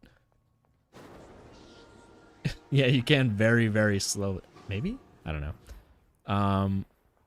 That's kind of nice. You can reasonably get around a corner if you're like doing it pretty close to it. That's neat. I like that. Silence Glyph now pierces through all enemies in the path. Oh, so you can collap people with Silence Glyph. So if there's a dynamo ulting someone, or like multiple people, and it's not gonna like kill them all, and you can like line it up and like collat a Silence Glyph. That's kind of neat. The projectile and collision size increased by 40%. We were fiddling with this last patch, and it felt pretty bad, or it felt good at first glance, but I feel like in reality, when buying Silence Glyph in game, it felt fucking terrible to actually get this item. But see how I went through them, and it still got the silence on them. That's pretty good. Nice. I wonder how forgiving this is. Still feels honestly pretty similar to what it did last patch. Whoa. Hello? I feel like that should hit, right? Did I read it wrong? Collision size increase. That didn't feel great. It was atrocious to use. It still doesn't feel great, honestly. I mean, this is a near miss. Like, this feels like it should hit. Right? It is objectively a miss, but I think the whole idea is that the projectile is supposed to be large. Maybe I'm wrong. It did hit. It did hit sometimes. Oh, am I stupid? Is it just... It's just going through them. Thanks, guys. I'm fucking dumb. Thanks. I'm like, come on, that should be hitting. Appreciate it. Yeah. Ability range reduced. Okay, so yeah, that feels a lot better for it to be larger. Nice, good. I'm stupid, and it goes through them. Okay. Arcane Surge ability range reduced from 20 to 18%. This seemed like a good item on some people. Ability duration reduced from 20 to 18. Spear power reduced from 20 to 18. So this had 20s across the board, slightly nerfed in a lot of categories. It felt really good on these heroes with big ultimates that benefited from range, duration, and then spirit scaling. So like Dynamo, Pocket, stuff like that. Yeah, I like to see small changes and not got the item entirely. That's pretty neat. Mystic Slow, this is just bringing over the suppressor changes as well over to here. Surge of Power, fire rate increased from 10 to 15%.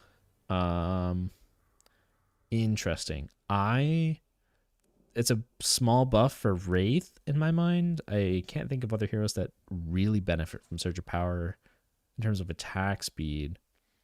The other one that comes to mind is Talon, I feel like, but I don't think 5% is something to be crazy about. Surge Power didn't need a buff. It's funky.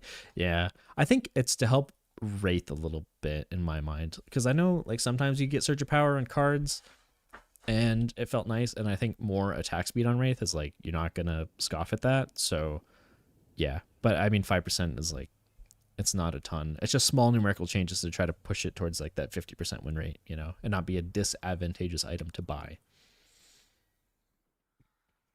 Knockdown stun duration reduced from 0.9 to 0.75. Stun now lasts 1 second longer against airborne targets based on how high off the ground they are. Wow. Okay. So they don't want you buying knockdown to just chase people on the ground. They disincentivize that, but for targets in the air where they have not only that fall duration that they're going to need to go through the animation of, they're also going to get stunned for the distance that they fall as well. So this is honestly a pretty long disable for a Vindicta or something like that. Cast delay increased from 0.3 to 0.6. So what I read this as is that there is now an animation for when you want to refresher as a hero like Dynamo. It's going to give people enough time to get out of your so if we 4, mashing Q, nothing to, mashing Q. That could be enough time for people to get out. Because I did notice it did actually feel like it had, let's just do, yeah, it takes time. Warden can benefit from attack speed. Yeah, true. That's a good point. Warden is a good poster child for, what's it called? Surge of Power. I agree. The ult Surge of Power combo is quite good. I feel like Warden was dummy strong last patch, but that's like subjective. I don't know if I had a large enough sample size to like really confidently say that. Diviner's Kevlar being reduced. This is so many pocket nerfs in terms of CDR. This is kind of crazy. Like this is another item that we see CDR stripped from again. I'm surprised we didn't actually see cooldown reduction, the item, get changed, but I'm fine with that. Instead of like giving people these weird stats all over the place, like let them buy the one item that is going to reduce cooldowns, you know? Yeah. Ability duration increase, but remember duration now scales poorly as time goes on. It scales diminishingly. Warden was the only one with a better win rate than Hayes. Yeah. I knew. I didn't look at like numbers. I didn't look at stats, but I knew playing against him. He had some fucked up damage. Like I don't remember what they did to his damage last patch, but like I would walk around and try to trade with the Warden and I would just die, especially as Hayes too. Like you would just die. And it was like, wow, yeah. It made me sus of players. I was like, is that cheats? Are they just headshotting me? Like what the fuck's going on? But I was just bad. We're not playing Warden. Should have played Warden. Mystic Reverb damage increased a little tiny amount. Magic Carpet duration. Fuck yeah, Magic Carpet buffed. Yes, let's go. Okay. Getting into hero changes. So first off, Abrams bullet damage decreased from 4.68 to 4.5. So small nerf, and then Spirit Siphon, Spirit Scaling increased. So I remember people thought that Spirit Siphon was cool, like this Spirit Abrams build was neat, but it wasn't as effective. So it's cool to see this get a small buff numerically. And then I do feel like Abrams has had a pretty strong gun for a little while. I think they're trying to reach that equilibrium point where I've talked about in previous like VODs and videos where they want to make viable spirit and gun damage builds for a lot of heroes. And I think that this is pointing this hero in that direction as well. Increased his velocity too recently. Oh, for Warden. Yeah, that's true. Yeah, I do remember that. Bebop Uppercut now only locks enemies out of air control for a maximum of 5.5 seconds, down from 1 second. Hook now, so this means like this uppercut hook combo is going to be a little bit more hard and a little bit more punishing. It's not going to last for as long. Because you could like uppercut, refresh, hook, yeah, you know, like the juggling that would go on. Hook now shows a hero icon when you connect with a target. That's kind of neat. You're going to be able to see on the mini map. even if they're like around a corner or something on the map, that you hit someone, you're going to see them get dragged across. So that's kind of neat. Hook delay reduced when pulling allies. This, I remember they also added the option to hop out of a hook if you want. Like you can press space and cancel it out. So I wonder if the delay reduced when pulling allies. I see. So it'll pull them out quicker. I was wondering, I was like, why would they make it slower to pull out an ally? But it's the other way around. Hook tier 1 now also improves melee damage. What? I'm going to see what that means in game. Oh, what is the hook talent? What was it? Hook tier 1. I'm looking at uppercut. Bebop deals 30% more weapon damage versus hooked enemies for 10 seconds, which also applies to melee damage now. Gotcha. And then that's synergistic with Bebop. I know they, like Spirit Snatch, they kind of tried to push it in that direction a little bit, but I think that will help. I think that is a good change. Okay. And then this kind of reduces that frustrating feeling of not being in control of your character when you feel like you should be able to, when you're flying in the arc, like you feel like you should have more control. That's when we were looking at Raven earlier. I was kind of concerned about the movement turning mechanic, where I feel like it had that like kind of like sticky, gross feeling of like I can't make my character do things, even though I'm not obviously stunned. So I'm glad to see that go down. The post-hook melee parry game, which is already funny as fucking laning. Yeah. There is something funny about like getting hooked by a Bebop and you knowing that he's gonna melee you, just parrying his ass and punching him twice. It's like so satisfying. Yeah. Okay. Dynamo. Nice, we're on the same screen. Fixed in quantum entanglement, not deselecting if you get silenced while targeting. This is good. I've noticed this sometimes. Silenced while targeting. I wonder if they're gonna change that across the board. Ooh, that can be frustrating, where you're just like targeting something, you're trying to shoot someone, you're like, what the fuck did I even press? Maybe it's a skill issue for people that aren't good at pressing buttons mechanically, which I'm in that crowd a little bit more. So yeah, not deselecting. This is nice. Yeah, quality of life. Kinetic Pulse tier 2 now affects melee damage too. Same thing as Bebop. We're gonna see that same thing where they're gonna make weapon damage buffs also affect melee. Maybe a little bit of Spirit Snatch action. I actually think there was a bug going on with Dynamo where he could melee and ult, and I kind of like that. I feel like that's kind of neat that he could do that. I mean, was it probably broken in the state it was in? Yes, but I think it's a neat capability that honestly, if they brought it into the hero, I would not be opposed to it. Magic Carpet and Dynamo heal interaction. I don't know what it was. Interesting. Singularity cooldown. Whoa. That's an extra 25 seconds of Singularity on top of CDR nerfs. Singularity does half damage to objectives. I know that this is a problem with the patron. It was dealing a percentage of health, right? If I'm correct. I'm double checking. I know you can't see. Yeah, 1.5% of damage as health, and it was going up to 5.5 is what it was. And you could Singularity the patron, and it was dealing 5.5 of that, what, like 14k damage, 14k health that we saw earlier. So that is good that it doesn't do damage to, or half damage to objectives at least. It's still effective to like Singularity the pit, but not as much anymore. Fixed tooltip referencing knockup that it doesn't do. Gotcha. I think overall, these are probably good for the game, of making Singularity punishing if you miss it, and it doing a damage to objectives was just like, it feels bad and wrong. So yeah, overall good. Insane interaction, didn't even consider. I didn't realize it either for a while, but it would shred the fucking patron. It was crazy. I mean, how long does it last? I know you can't see. 2.75 seconds, and it would go up to 3.5. You were dealing like 30% of the patron's health with a refreshed ult. Maybe even more sometimes, but like that's a lot, as also a stunning ability that in a large AoE. So yeah. Immobilizing Trap renamed to Spirit Snare, makes sense. It got reworked last patch. Spirit Snare now applies a curse debuff on 1.5 seconds to all enemies in the radius when it triggers instead of a tether. Whoa, that's probably better, but now it's not snaring. I don't know. Maybe it is snaring. I guess it depends what the definition is of it.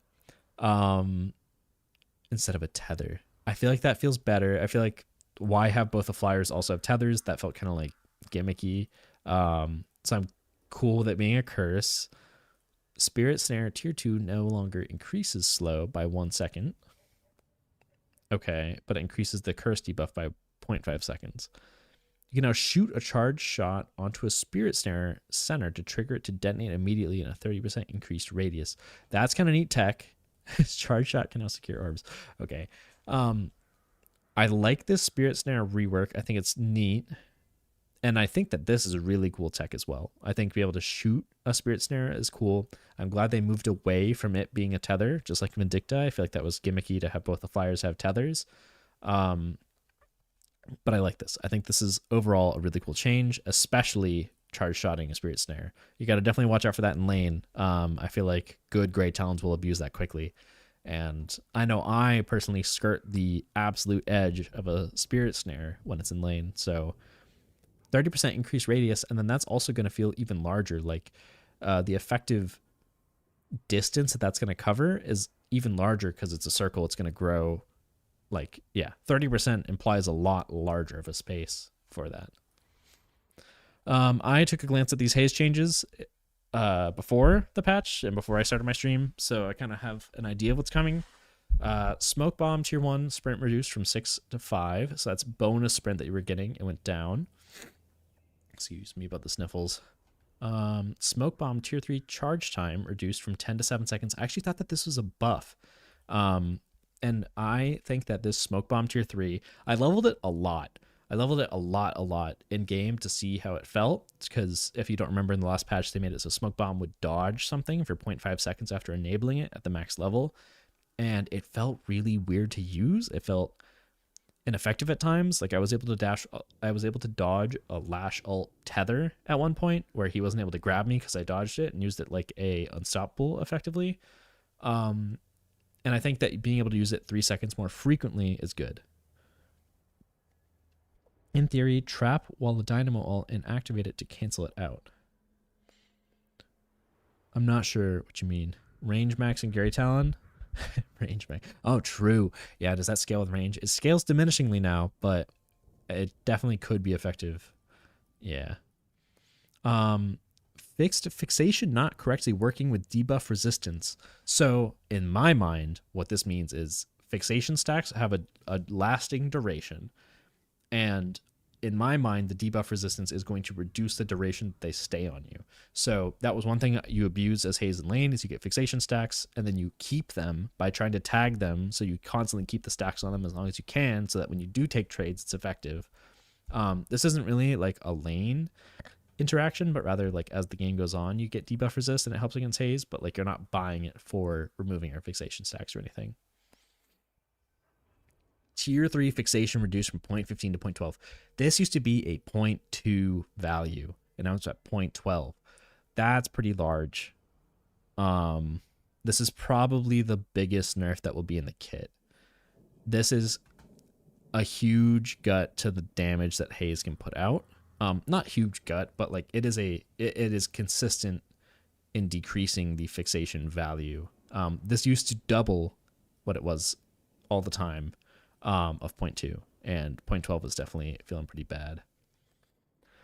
Sleep state no longer disables the target. Instead, it allows them to move at 2 milliseconds, meters per second, and unable to take any other action, including stamina, mantle, parry.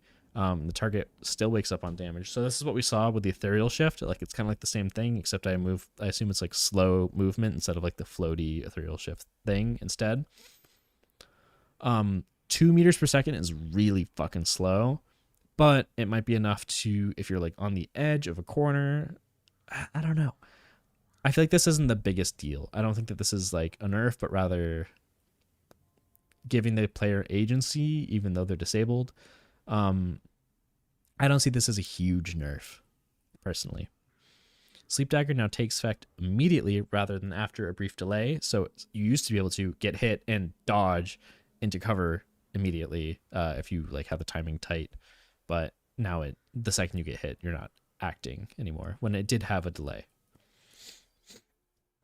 Curse interrupts channeling ability, so in theory you can save a team fight by canceling out a dynamo ult by activating your trap with your charge shot. Oh, I see what you mean. So that 30% extra radius, you could like catch a dynamo even though he's not like already standing in it, and you could instantly trigger it. Does work, but it's tricky to hit the trap with the shot. Yeah, and I wonder if it does instantly trigger it as opposed to what the alternative was in the past, where you need to like wait for it to proc on its own. That's the biggest thing I want to know, is if you throw a trap and immediately trigger it, does it catch someone? Yeah. So does sleep also stop melee attacks now because the delay is gone? I would assume so. If the delay's gone, and then this implies that they cannot take action.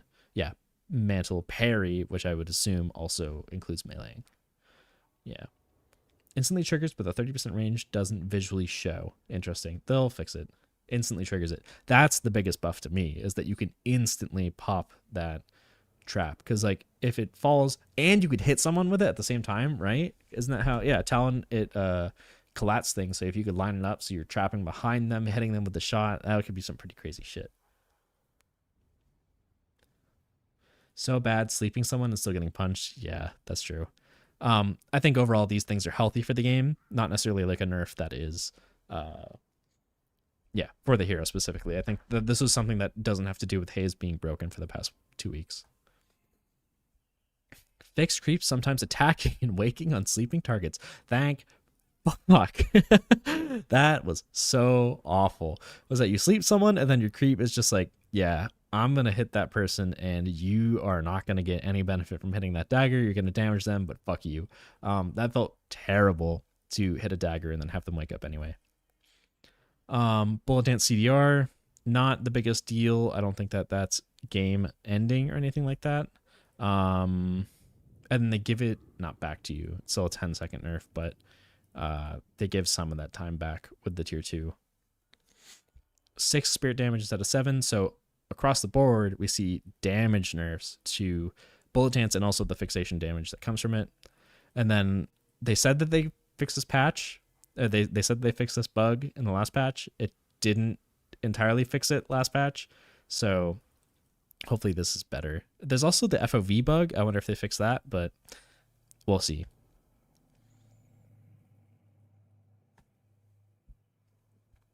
I don't know if it triggers immediately. Oh, yeah. Nice. Flame dash cooldown reduced. Whoa, okay. 40. So I really feel like Infernus felt like shit last patch. I feel like his pacing was wrong. Even once you got some items, he still didn't feel great. I think his laning phase got hurt really badly by the reduced amount of afterburn that you would apply per bullet.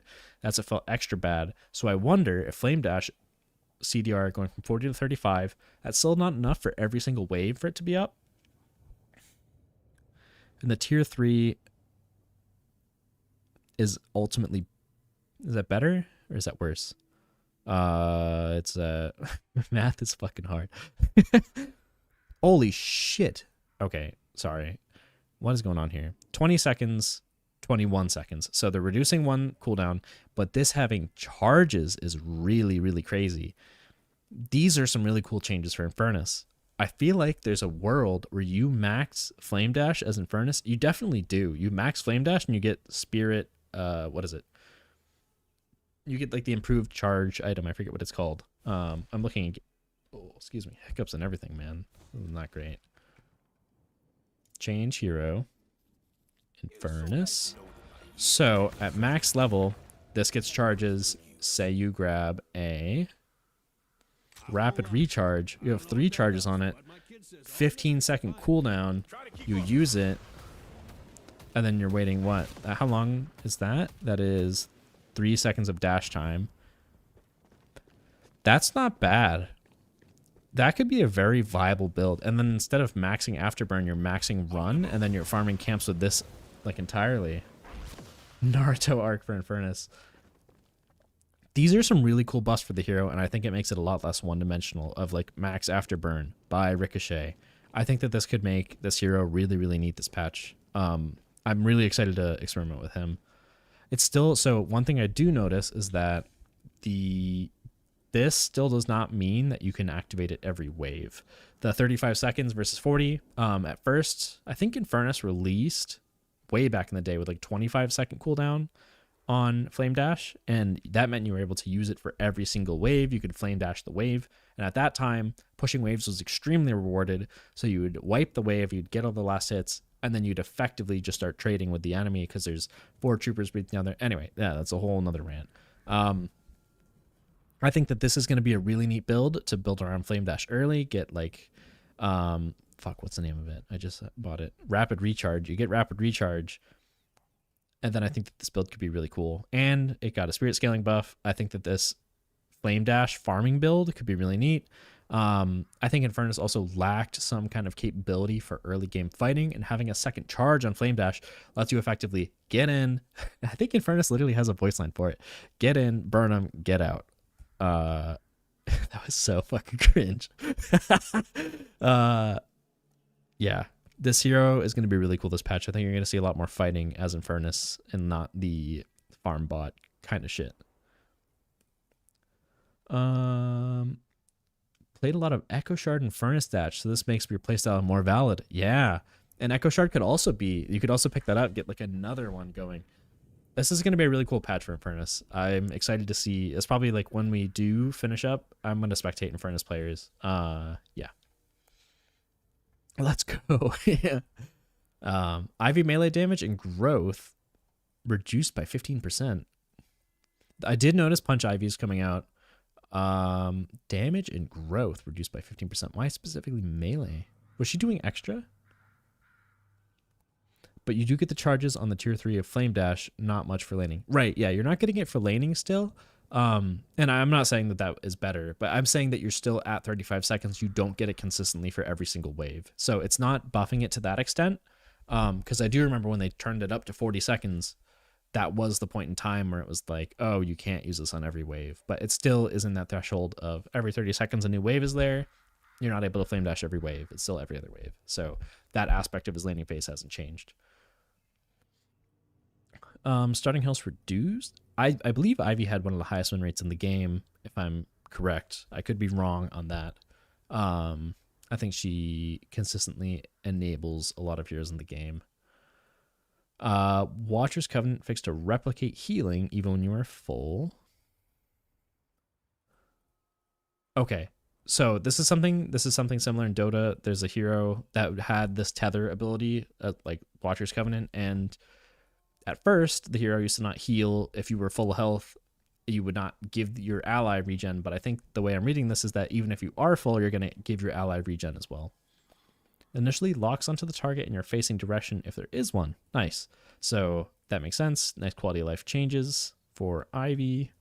Stoneform now shows the Ivy player a visible radius indicator for where your hero will hit. Nice. Good to see. Kudzu Bomb now grows on the ground if it hits geography instead of floating in the air. These are good changes. Airdrop damage reduced. Fixed Phantom Strike. Airdrop damage reduced. Okay. Fixed Phantom Strike not grounding Ivy when using airdrop. I see. That was a bug before. And then airdrop now lets you choose to significantly reduce your initial upper momentum by holding the fly key down while casting the ability. Gotcha. So also onto this Ivy section, we did see that Ivy can no longer effectively deliver the urn with a teammate. She now has, I believe it's a reduced total move speed. And now, so people that weren't here for the urn shades in the beginning, it's always going to give you 13 move speed if you have the urn. If you're on the ground, walking as Infernus, if you're in the air as Ivy, if you're playing some hero with a shit ton of sprint like Haze with Smoke Bomb, you're always going to have 13 move speed no matter what. No sprint, it's just always 13 move speed. So this also affects Ivy and delivering the urn in that aspect. Yeah. But overall, it seems like there's a lot of quality of life changes here and like bug fixes and stuff. I'm not sure what's going on here with the damage from melee being reduced by a little bit, but yeah. Overall, despite the quality of life stuff, I think it's still a nerf. I think that urn utility was really important. Most played, Ivy's my most played by far, and I have like a 60% win rate with her. Yeah, My dress is a nerf of the Thwomp Walk build. Duration on Stone Farm for stun and then free heavy melee after. I see. Picked your day one. Fun to see her change throughout the patches. Yeah, she's a cool hero. I do think that this will be nice for players that are newer to the hero to have the stone form. And then this is also great, especially with them making Kudzu like a pancake rather than a sphere. I think having it land on the ground is going to be a lot better. Unless there was Ivy Tech where you want to throw it at the wall. Thoughts on Vindicta? Haven't got there yet. Getting down there soon. I think that Sharpshooter got a serious buff, and I think Vindicta is going to be a winner for that. But we're getting down as we go. Fixes some issues with being... Kelvin is hella short. Kelvin's like... He's a short king. This guy, he's stout. So yeah, I guess half height cover. Maybe the hero was having issues with it. Frost Grenade now also reduces stamina regeneration during the slow duration. I see. This is pretty nice, because I guess like a lot of heroes get over slows with just dashing, with using their stamina charges. So reducing stam regen is going to allow you to chase more effectively. I like this play. This is like kind of skillful. If you hit Frost Grenade, you're going to be able to chase longer. I like it.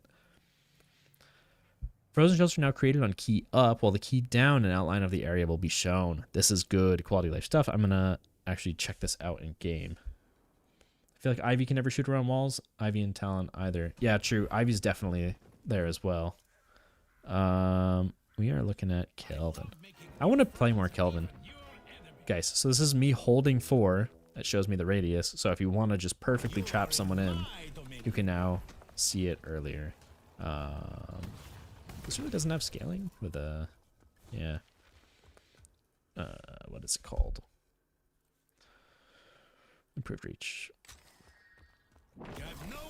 Gotcha. So that's nice. That's a good quality of life change. It lets you learn Kelvin more effectively, probably, of being able to visualize where your dome's gonna appear. And then also, like, it definitely did feel like a guess sometimes, not knowing, like, am I gonna catch him?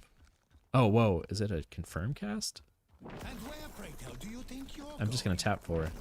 No, it worked. I don't know why it got stuck even though I wasn't holding the key. That was weird. You can confirm cast Kelvin's ult too. Nice. Yeah. Good change. I like that.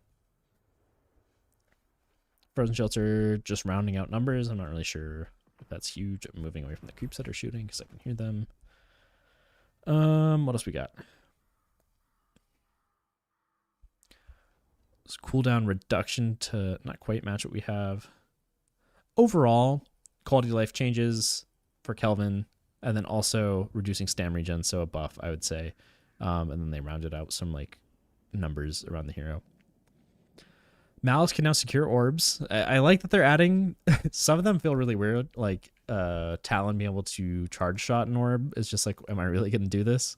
But it's nice that they're having like these like low cost, fast, spammy abilities be able to secure orbs. I feel like I'm fine with that. It makes sense. Soul Exchange tier 2 from -10 min health on cast to 40% fire rate. I'm not a Geist knower, to be honest. I don't know how this hero is or how these matter for her. I do know she's been strong in the right hands, but yeah, we're going to move on with that. Soul Exchange tier 2 changed from -10% min health to on cast 40% fire rate for 8 seconds. I'm not sure what this was before. If there's any Geist experts in chat, I am curious on your opinions. Oh, gotcha. As a setting. You don't know if it was a setting. Yeah. Unlimited power. Palpatine looking ass. Looks fun. Yeah. Soul Exchange tier 3 on cast 40% fire rate, 40% spirit resist for 8 seconds to silences enemies in 15-meter radius for 3 seconds. That's pretty neat. 40% fire rate, 40% spirit resist could be pretty nice, but this is some cool utility. And it makes this ability seem a lot more... Oh, you might want to use it early sometimes. 15 meters isn't huge, but that also means you're silencing the enemy when you swap them as well. It's not like you're going to get like immediately like trading with spells after. Like you have 3 seconds to make something happen. 3 seconds can be a lot of time. Change from -10 min health. Oh, I see. Okay. So Soul Exchange, yeah, we're gonna look at game in this. Look in game for this for a second. Geist, where are you? Alphabetical order, man. So that 10% min health was also affecting here, where it's the instead of it being 30%, you could get it down to 20%, where you could get them to be lower after swapping, and then they had that 40% fire rate cast on the tier 5, and then now they gave it back on the tier 2. They got rid of the 10% buff, but now you're still getting the fire rate bonus from 2 points, which I think is better than the 10%, in my opinion. I think that 40% fire rate is pretty huge. Actually, you want to see what that looks like. Normal fire rate. What am I doing? Yeah, that's really good. Not having to commit 5 points for that is really nice. And then also giving utility on top. So this is a buff overall, in my opinion. Yeah, this makes a tier 2 ult way better. Way, way, way better. Life duration increased. And then that also applies to silence, doesn't it? And you max... no. They get rid of it? I'm looking in game right now. Damn, I really need to play some more Geist. I just don't like the style of aim that she uses. I don't like clicking. No. So you're doing damage, but you're not silencing anymore with life drain. Oh yeah, and there it is. Enemy silence when being life drained to ability becomes charged and grants 1 charge. Multiple life drains at the same time on different targets, no charge time. Gotcha. This is pretty cool. I think these overall, I think no silence is definitely rough for the hero. I think that's tricky, but I think that if you have multiple people trying to kill you, this hero is going to turn fights like crazy. There's a hero that has a very similar style, Death Prophet in Dota, and this like tanky, ranged, ghastly hero is like the same kind of deal. And this like charge-based lifesteal in an area is huge, and like that she's like the ultimate hero where like you bait people to go on you and then you live through it and kill them all. Yeah, this is going to be pretty toxic, I feel like. I think that this silence being removed definitely hurts the hero, but I'm excited to see where she plays now. I think that this charge-based stuff is really neat and opens up more builds as well. Charge shot securing orb is nice because sometimes you can accidentally press 1. Yeah, that's fair. Sent the comment too soon. Now I see why you said it. Now you see why I said it. Yeah, exactly. More power. Seen another stream of Geist multi life drain. It's insane. I'll show it off too. Yeah. So we'll say we have an enemy and an enemy falling out the map. And then let's get ourselves some rapid recharge. Level it up all the way. That's pretty toxic. And then say we're half health. Is it lower? Half health.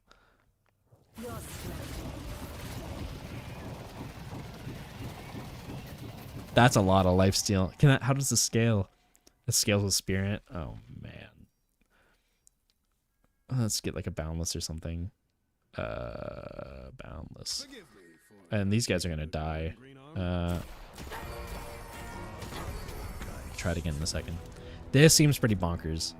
And then what's the range on this? 30 meters max tether range?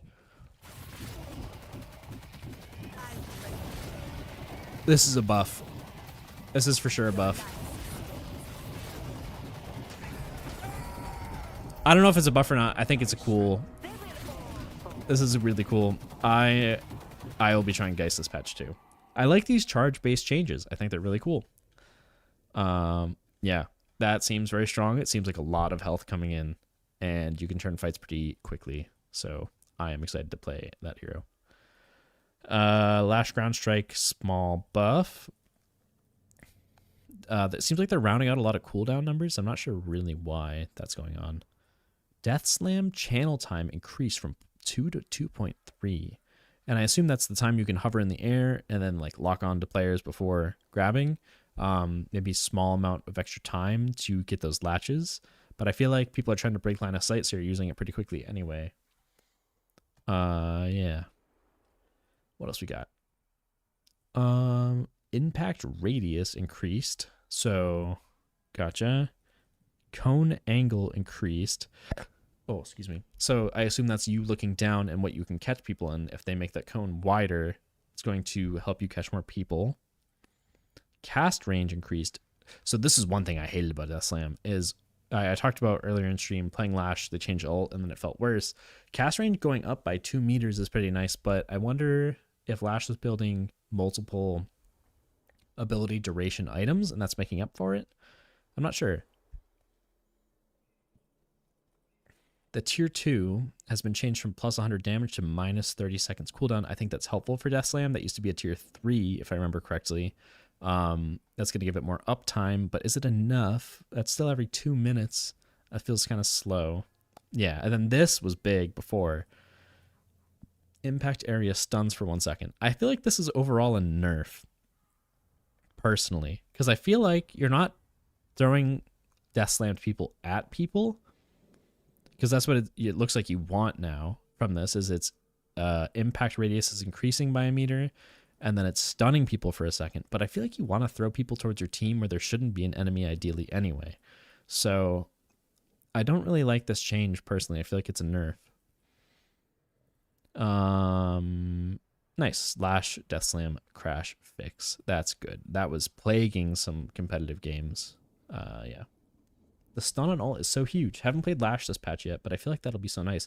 It'll be nice, but I feel like a lot of the times, unless there's someone diving your backline, which in this case it's really synergistic and nice, but I feel like a lot of the time a Lash player will take people and then throw them as far back out of position as they possibly can and not necessarily onto someone. And I feel like 1 second for hitting something that I feel like isn't that advantageous isn't enough. If it was longer, then like, I mean, I guess anything longer than that's too long. I don't like it. I think that this is not great. I don't think it feels very useful. If there was an impact area stun earlier in the tree, it would be good, but I think as a tier 3, the benefit it gives is not it does not favor you to leveling up Death Slam all the way. I feel like you're going to take Ground Slam or Flog any other day, personally. Yeah. And then Mr. Scullium, you said huge buff for Geist. Silence with ult will be huge for team fights. Yeah, and I didn't really consider when talking about Geist that they did give the silence back too. Like it being removed from life drain is not great, but it affecting everyone for 3 seconds is fucked. So yeah, it'll be good. What else we got? We looked at Lash. Okay, so mini turrets have been a fucking point of contention for me too. It felt really unresponsive to shoot them and not understand how much damage you were doing to them. That felt pretty bad. Mini turret HP gain per boon has gone up. Okay. So your turrets are going to be tankier, but they no longer limit the damage they take to 33% of HP per second. I am very grateful for that. Turrets now have a minimum lifetime of 4 seconds. If they are killed in this time, they will be marked for death regardless of what happens during that time. There will be a visual indication that they are malfunctioning and dying. We're looking at this because I want to know. It seems like they've fixed the issues that people had with them. We are going to do this. Guinness as enemy. We're going to mimic. So you can't die. I feel like I didn't see it, personally. Oops. So it's not dead, but it doesn't look like it's malfunctioning, so maybe it's not working? Unless I'm reading it wrong. We're gonna... Oh, sorry, guys. My bad, my bad. YouTube's gonna catch up, and people are gonna be upset. My bad. So it doesn't... To me, it doesn't look like it's visually malfunctioning. Like, it's dead, but then it keeps shooting. But I guess at least now you know it's dead. Like, from the health bar, you know it is dead. I can walk away. And it will die. It makes sense that 4 seconds is there. I'm not arguing with that, but yeah, you don't need the animation as long as you see the health bar is 1 tick, like, and you understand the patch notes. Yeah. Didn't switch the screen. Yeah, there it is. Sorry. That is a healthy change, and I'm happy to see it. I like that. Minimum lifetime of 4 seconds. I'm fine with that. and they'll die regardless of what happens during that time. Yeah. There will be a visual indication that they're malfunctioning and dying. Maybe that's planned in the future. And then fire rate reduced. Cool. So they're tankier. They're going to live technically longer by a second, but the fire rate has been reduced. I'm very happy about this change overall. I feel like it's going to be a lot less frustrating to play against McGinnis. Cool. Moving on. Fire Scarabs now apply if its drain is over 4 seconds instead of front loaded. Okay. Fire Scarabs. So if you don't know Mirage exceptionally well, Fire Scarabs reduce the weapon damage resistance when it's applied. And maybe it's talking about the health though. I'm looking at game. Because maybe this is a lesson for me in Mirage. It gives you health steal and bullet resist reduction. So it's going to reduce both of those. I'm also going to... I know you can't see in game. Oops. Going back, staying here.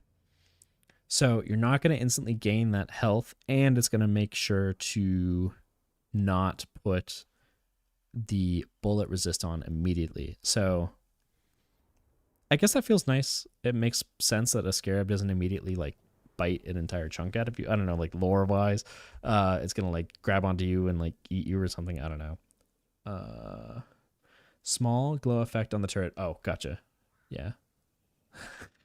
Yeah, I'll do the Mirage animation. Sorry. What's going on here? Oh yeah, he does not give a fuck. He does not give a shit about that. Good point. Okay, so Scarabs, and then Scarabs no longer restricts you from hitting the same target. Debuff duration refreshes. The Fire Scarab's launch window increased from 5 to 8 seconds. Could be extended by duration extender. Nice. These are really good changes. I'm not crazy about 4 seconds of time that it drains. That's whatever. But I think that this is really nice. It felt really weird to have like 4 charges or 5 charges to hit Fire Scarabs, and then it does nothing if you hit a second one. It would just like be like, okay, you hit it, whatever. But hitting the same target, refreshing the debuff duration, you can effectively have, instead of 8 seconds or whatever, 5 seconds. What was it again? I don't know how long this debuff duration was in the first place. Debuff duration was 14 seconds. Wow. Okay, so 14 seconds you can now extend by an extra 8 if you're skillful and you put a Scarab on at the beginning, and then the end of the duration, you can extend that debuff. So that's pretty skillful. I like that. It feels less like, I feel like Mirages were just taking Fire Scarabs and just like spamming the 1 key and like getting them all out at once. So I'm glad to see this change. Traveler now allows you to rotate the camera. Good. Should be that way. Whoa. Tier 2 change from minus 50 second cooldown, which also is fucked. Like that cooldown is insane. Good that it's gone. To grants ally traveler benefits. If cast on an enemy, it'll give the bonus to the closest ally hero within 30 meters. This is good. I wonder if it applies after traveler finishes or immediately if it finishes, or immediately when it's cast. I guess there's a way to find out. Yeah. Make clear follow. As friendly. Here, McGinnis. No, I never made her mimic. Oopsies. Oh, I have to level it up anyway. Yeah. Seems like after. So she doesn't get it immediately, but after she will get it. So it doesn't immediately help someone escape, but they'll get the benefits after. This cooldown hurts the hero, I think, but this is going to buff him in other ways. I like these changes overall. All good changes, I think. Mo and Krill Burrow is no longer affected by shoulder charge. That's fucked up. Sorry, Mo players. That's sad. But good for you now. Spectral Wall no longer hits you while you're burrowed. Nice. Scorn now heals you instantly rather than over 1 second. Is that really how that worked? I didn't actually realize that it was it would fill you. I haven't played enough Mo and Krill. Combo health gain tooltip clarified. I feel like Mo's been a pretty strong hero. Maybe not like busted, but I feel like he's been consistently high up in like the tier lists. These are all helpful changes that are beneficial for him. I don't know how items affect this hero. I don't recall from what we read if it's hurtful or harmful to the hero. I feel like Mo did benefit from a lot of early weapon items, and I feel like those across the board got nerfed. Yeah. I'm curious if there's any Mo players that heard in weapon changes, if you have any opinions on some of the items. Yeah. But overall, these seem like buffs for Mo on paper, but I wonder how items affected this hero. Yeah. Paradox. Time wall stop duration reduced from 0.6 to 0.5 seconds. Time wall time stop duration reduced. Okay. Kinetic carbine max stop duration reduced from 0.5 to 0.4. This is going to make this feel a lot better, where you're not going to feel like you're lagging for as longer. You can get moving quicker. And overall, 0.2 seconds is how this is going to change. Hope you get better soon. Thanks. It sucks. I have like just been getting sick now. Yeah.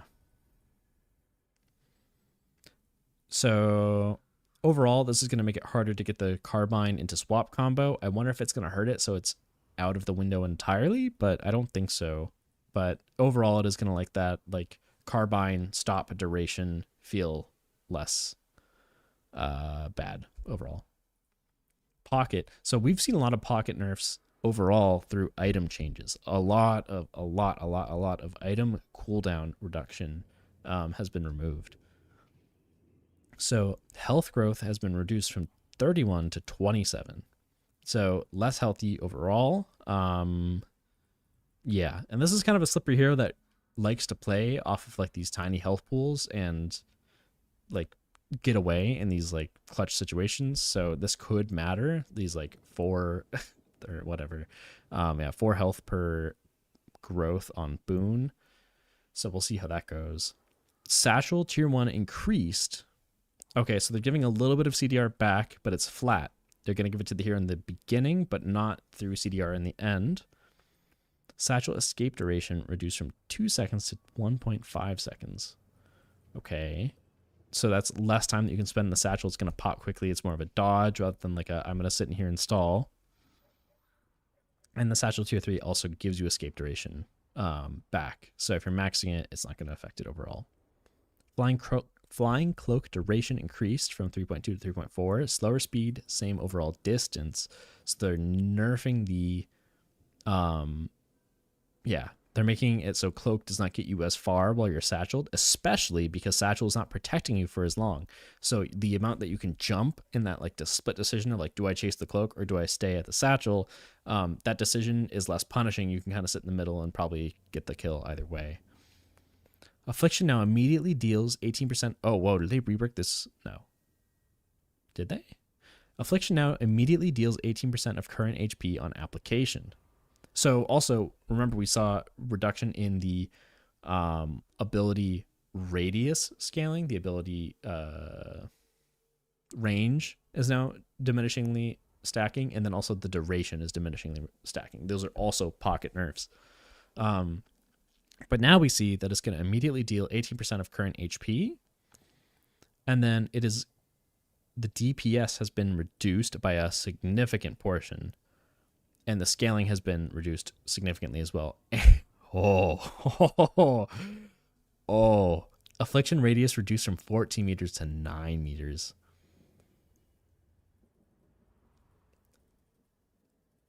But they give it back at tier 3. This hero feels bad. This is gonna feel bad. We're gonna look in game at this. This hero feels really fucking bad now. I think at least. Clear follow. First off, this is unleveled affliction now. That's so fucking bad. No way. And look at how much damage. It's doing like no damage too. It did a burst in the beginning. Oh, and I already afflicted them. So we can look at it with these guys. It's going to do a burst in the beginning and then a very small tick after the fact. So overall, how much damage is it going to do to the apprentices? Because we only hit them with it once. I mean, you would get afflicted in lane and you would be like, I have to go base. I'm just leaving. Like, this is fucked. And then they'd take your tower. That's how Pocket was kind of playing. They'd dive. They'd get the afflict off. and then you would go base, they would take your tower. But now it's dealing half HP, you can heal through it, but it's also like hard as fuck to hit. This is that's absurdly small. And I mean, like, this is what we were looking at before. We're gonna get back our what's it called? This is what that's the distance from before. So that's pretty significant. I think that this hero is fucked. This is gutted. They nerfed the escape capability. They nerfed affliction. It's gonna do burst damage, but then current health. What is it? It's gonna do DPS on top of that, but I don't think the DPS is enough to make it really viable. I think that this radius that is not scaling anymore is gonna feel really bad. And the CDR on top of it. This is now 102 seconds. If you buy typical pocket items, like let's just go this. Let's just buy whatever we see. Say we're getting. Is this updated today? No. I'm curious about this. You can spend daddy's money here whenever you want. Let's just put it on that. Yeah, like it's still like it feels all right at the end, but it is not the same. 62 seconds. I think it was down to like 40 before, but I could be wrong. Is the burst initial damage lethal or also... Oh, good question. This needs to work. It's non-lethal. This hero. I mean, okay. Realistically, the burst, that's all it takes. But it is still like, that's rough. Like if you're playing pocket, you get the kill theoretically, but you're looking away. You're killing this guy. You're trying to kill this guy, and then there's this person behind you. Like that being non-lethal sucks. This feels really bad for this hero. I don't have a lot more to say about it. I think they got gutted by this change. Pocket feels pretty fucking bad. Yeah. I don't have much more to say about that. Especially, yeah, the item changes on top of this hero. It's feeling rough. Yeah. 7, Stormcloud now gives you a secondary ability. This is sick. Okay, Stormcloud, this is a hero I want to play too already. I haven't even read this shit. Now it grants you a secondary ability, Lightning Strike. It is a one-time use AoE ability. You can target anywhere in your ultimate range. After a 2-second delay, it releases a vertical lightning strike into a 6-meter area, knocking enemies away from that radius. Cool. Dealing 150 damage, 1.5 spirit scaling. Is a visual indicator for enemies that the area is about to be hit. Stormcloud DPS reduced.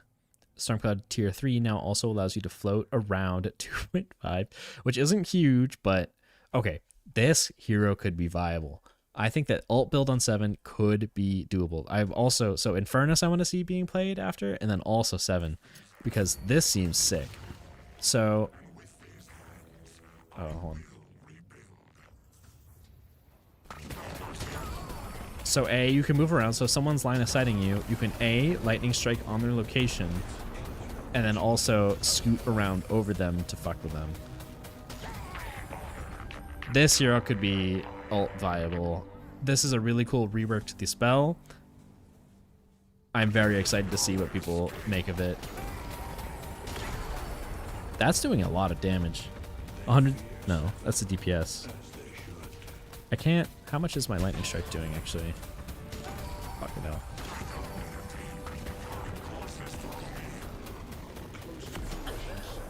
I couldn't tell. I guess there's a way to tell. Let's do this. Out of line of sight, we hit him with it. 150, and then if we buy Boundless, we get Boundless with it. How much does it do now? I miss him just because I knocked him. Yeah. This is gonna do 270, so that's pretty good. You're not using that for the damage, you're using it mostly for the knock, I think. It's just gonna kill this person. Fuck. Low tier 7. Okay, I'm gonna stop listening to the 7 ult over and over. Fun if the lightning strike gets charges if the damage or knockback that isn't strong. Otherwise a small buff would be very nice maybe. I would like to see how this plays out. I think people are gonna tinker with it. It's probably still gonna not feel... There's also this, I guess I'm changing train of thoughts. This happens often in Dota where people don't know how to play a buffed hero effectively, or like sometimes like win rates start off slow if people are like surging to try to play this. But I feel like some people are going to figure out how to use this shit really effectively and make it work really nicely. I'm excited to see what people do with 7. I think that this is going to be really cool instead of it just being the ball build, which has been like, what are you doing if you're not playing it? I think that this could give a pretty cool angle on the hero and makes the ult way more dynamic and way less of like, I really didn't know how they were going to solve like this being like you either know how to play it against it or you don't. And I think that this is a very, very, very good step in the direction for keeping this ult interesting. Shiv, minor fixes, cool. Shiv also, I feel like Shiv was a frenzy enjoyer. So frenzy got really seriously buffed, and I think Shiv is gonna like that. Let's see one item that screams at me immediately. Okay, someone asked about Vindicta changes. EB, I think it was. We're there. Health reduced 25, not crazy. And remember, Vindicta also has the layer of there's item changes. There's Sharpshooter got seriously buffed. I think it's way better on this hero. She already struggles with positioning a little bit, but I don't think that. Yeah, if Sharpshooter is effectively letting you fight from far away, it could be good. And then also Knockdown is hurting this hero a lot more now. Crow Familiar projectile speed increased, really nice. This, in my mind, this is a hard ass spell to hit, and I think this will fuck with the Vindicta players at first. They'll miss it, but they'll adapt. Stake cooldown reduced. They've been making a lot of round numbers in this patch. They've been like really rounding things out just to like, I don't know. Someone's got OCD on the Valve team, and I don't blame them. I'd be doing the same thing. Stake tier 3. So you're going to stake people for less time. It's going to be up slightly more often. Okay. Also, increase capture radius. Oh, whoa. So stake is going to gather people from a large range, bring them together to your staked point. And that 2 meters, like since it is a circle, that 2 meters adds a lot of effective area onto that stake. So the initial stake that's going to collect people is going to be much larger at the tier 3 and then put them together. Assassinate time between charges increased from 1.62. I feel like this was something that was happening. People were just playing Vindicta, looking down the scope and then just shooting people like 4 times, and it's just like, what's going on? This is not how this spell is supposed to work. But so I'm okay with this. I feel like they're trying to be like, stop spamming this. You're supposed to finish people with this ability, not just like fucking shoot people over and over with it. Also makes you like not only be able to go spirit and have it effective, like, yeah. Assassinate base damage reduced from 130 to 120. Okay. Tier 2 damage also reduced. So small nerfs, but I think this stake collection is pretty big. I think she got some nice upgrades with spells or items. So I think overall, I feel like this assassinate tech was important to the hero, and it slows it down a lot. Reworking the hero, but not necessarily a nerf. I don't think that CDR was... I don't know how... I'll have to look at Vindicta items real quick, because I want to see what were people building on this hero.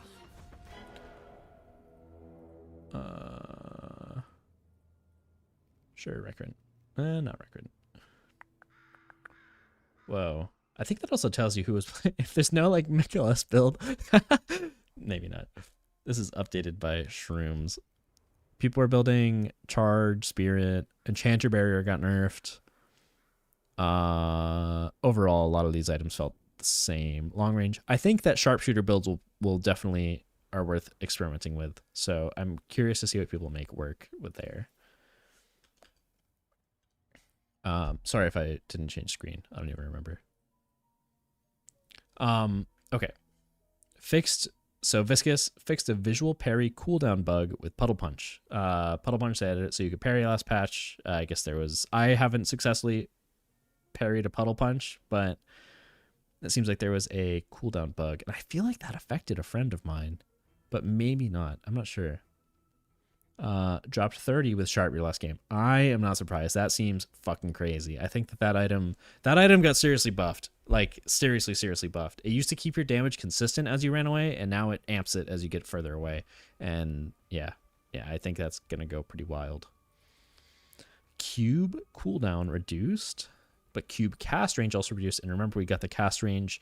Items are also hurting. The what's it called? Rescue beam is also hurting. Those are two big viscous items. This hero's gonna have some pain from those. And they lean more into puddle punch. So this viscous that's saving people with cube and stuff is gonna hurt. I'm curious. I want to get down to goo ball in a second. Puddle punch radius increased. Puddle punch slow reduced from 20 to 15%. Puddle punch tier 2 slow reduced. Okay, so less slow associated with it, and it's going to be easier to land though. Tier 3 also causes the punch to become a heavy melee.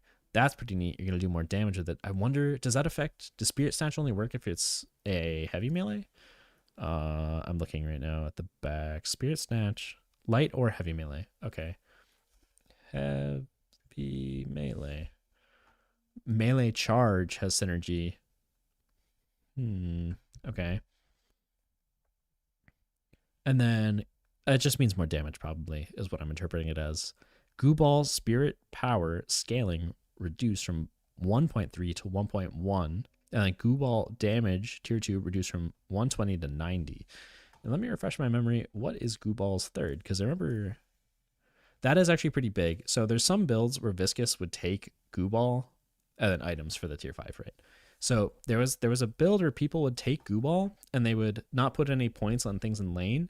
They'd get their ability, they'd get their fourth ability, they'd get their ult, and they'd immediately level up Goo Ball with tier 2, and they'd run you down, and it would do like, what is it? It's fucking it was 140 base, and then it was giving you 120 on top of that. You'd hit people like 3 times, they would die. And you could dive a tower with it really easy.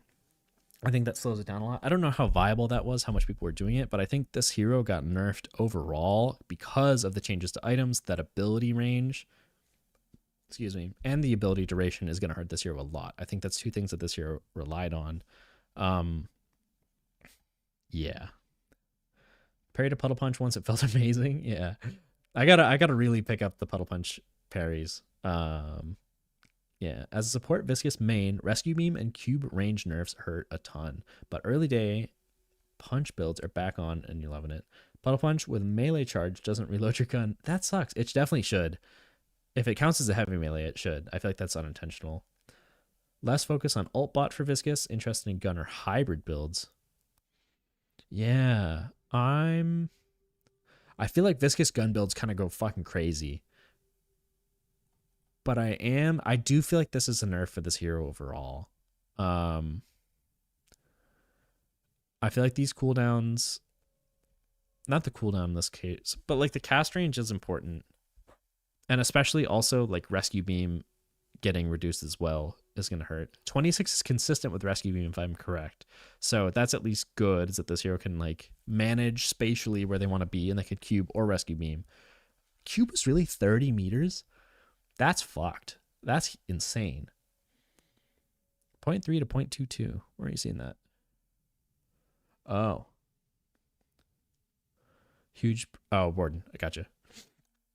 We'll go down to Warden 2. Fire rate spirit power scaling reduced from 0.25 to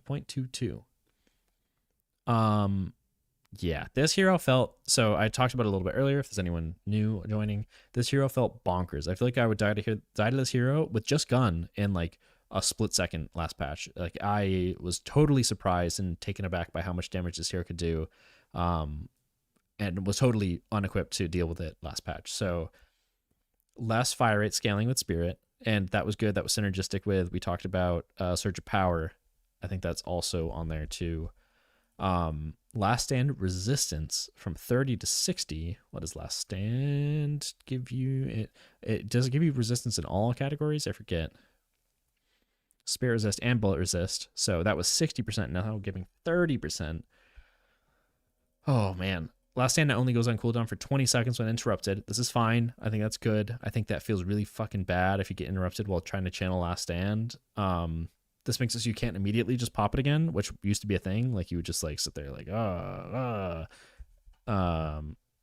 yeah. And 20 seconds is enough to halt it, but it could be like 5 and I'd be okay with that as well. Tier 2 now also reduces cooldown by 35%. What does the tier 2 do in the first place? It gives you 70 DPS and 35 seconds of cooldown now.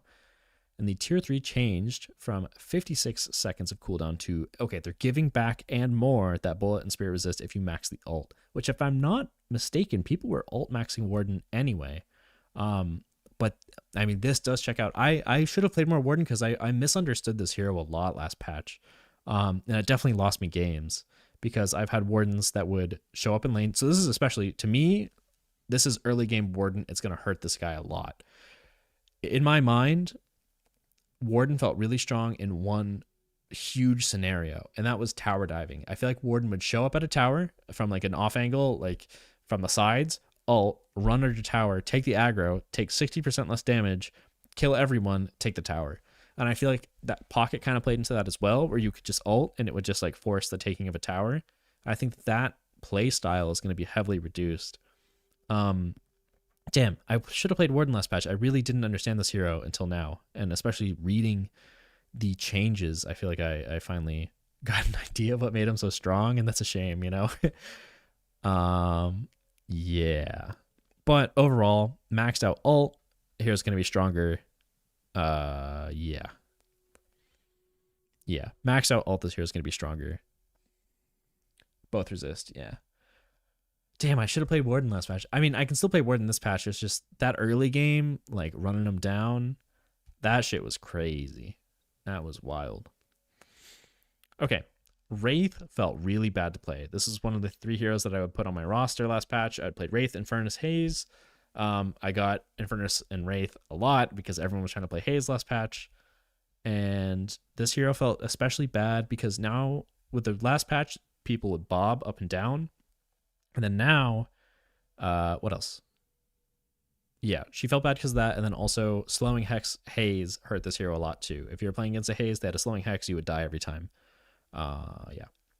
Bullet damage growth increased from 0.37 to 0.39. Okay, so more raw bullet damage. Full auto, I think, is her best spell, in my opinion. Tier 2 spirit damage, bullet now has 0.05 spirit power scaling. So if you don't know, full auto, as you level it up, it gives you lifesteal, but more importantly, it gives you lifesteal, I think more fire rate. And then more importantly, it gives you spirit damage. So you get 5 raw spirit damage to the tier 2, and then it improves with scaling after the fact, but now it has the spirit scaling from the start. And the tier 3 is going to give you even more spirit scaling. And that's where that hero's power comes online. Is that tier 3? You can just rip through walkers so quickly. You can rip through heroes so quickly. Yeah. So giving more spirit power scaling in the beginning, especially with that infuser buff that we saw earlier in the patch, that's going to be synergistic. Especially, how long is the full auto duration?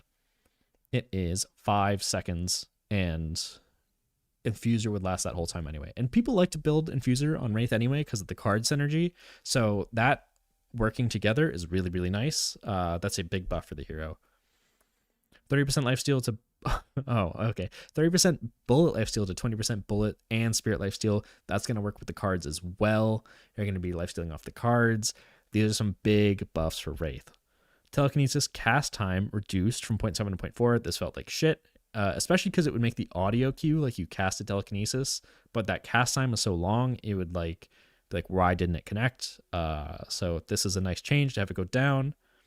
And the projectile speed went up too. I feel like this hero struggled. Like, I feel like I had to get a curse to effectively telekinesis someone if they had any kind of awareness of the spell being used.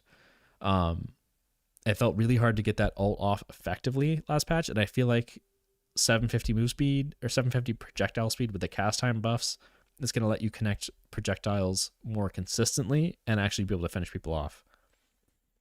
Telekinesis now briefly lifts the enemy and then slams them to the ground and leaves the target with... Okay, we're going to have to look at this in game instead of reading it. It said...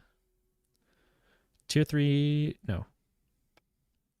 Briefly lifts the enemy and then slams to the ground and leaves the target with 2.5 seconds of silence and disarm. Okay, so we're not lifting people anymore, is what it sounds like. We are now doing this. And up they go. Gotcha. This seems better and healthier for the game because, I mean, before, what would you do? You would lift them and just headshot them and they would die. And that was really unfun and uninteractive. You'd buy an ethereal shift, you'd ethereal shift it, and you would just like hope that you didn't die after. This silence and disarm duration. Oh. So, does the disarm stop you from meleeing? That's my big question. Make mimic. I got him. It does not. Okay. I have some comments on this. I think overall this is worse. Causes the projectile to bounce to another hero within 20 meters. So after getting full auto maxed out, you would then max telekinesis out. You would get the AoE telekinesis. It was good for rejuve fights. It was good for sneaky like counter initiations where there was groups of people. You could lift them all at once. It would turn fights. Really good stuff. Now, at most, you're hitting 2 people, and you're going to disarm and silence them for 3.25 seconds, which I think that's the same numbers. I don't remember the numbers for telekinesis before. It was definitely shorter. You weren't just silencing and disarming. You weren't lifting them for that long. I think it's healthier for the game to be in this direction, but I think telekinesis is a lot more shit, especially because it's not going to let you secure rejuve fights anymore. Telekinesis, working on an AoE, letting you secure the rejuvenator was a huge facet of this hero. And this feels really bad that you can't do that. If the disarm also disarmed melees, it would be fine. But I think that aspect is going to severely limit the effectiveness. At least it will connect with people, but I don't know. It still feels hard to catch them. It's going to be a lot harder to play this hero, that's for sure. You're going to need a lot better aim. You're not just going to shoot at someone who's standing still anymore. Yeah. I think I like the full auto changes. I think telekinesis is likely going to need a buff. But there's a silver lining. This tier 3, if you did get one person with telekinesis at the tier 3 and you didn't have other people in the radius, it wouldn't affect anyone else. But this is also guaranteeing there to be another one if there's a second person around. So yeah. Okay, moving on. I don't know how people feel about that. I'm curious people's opinions on if you think telekinesis is going to be strong or not. This seems shit to me. I don't like this. I was reading this and I was like, this hero's going to be toxic. And then we got down to this part and I was like, oh, never mind. Okay, moving on. Yamato Flying Strike tier 3 lets you grapple ally heroes. Cool. That's cool tech. I like it. Might make the hero a little toxic, but I mean, that's fine. I feel like people weren't maxing. I could be totally wrong. Excuse me. Grapple. 20% movement slow, cast range, and then +6 weapon damage. People were definitely leveling Flying Strike, but then they were not, and they were leveling Gun after. Just in case no one has mentioned it, have you seen the animation bug with Mirage? Yes, I have. Oh, not parry. I can look at that in a second.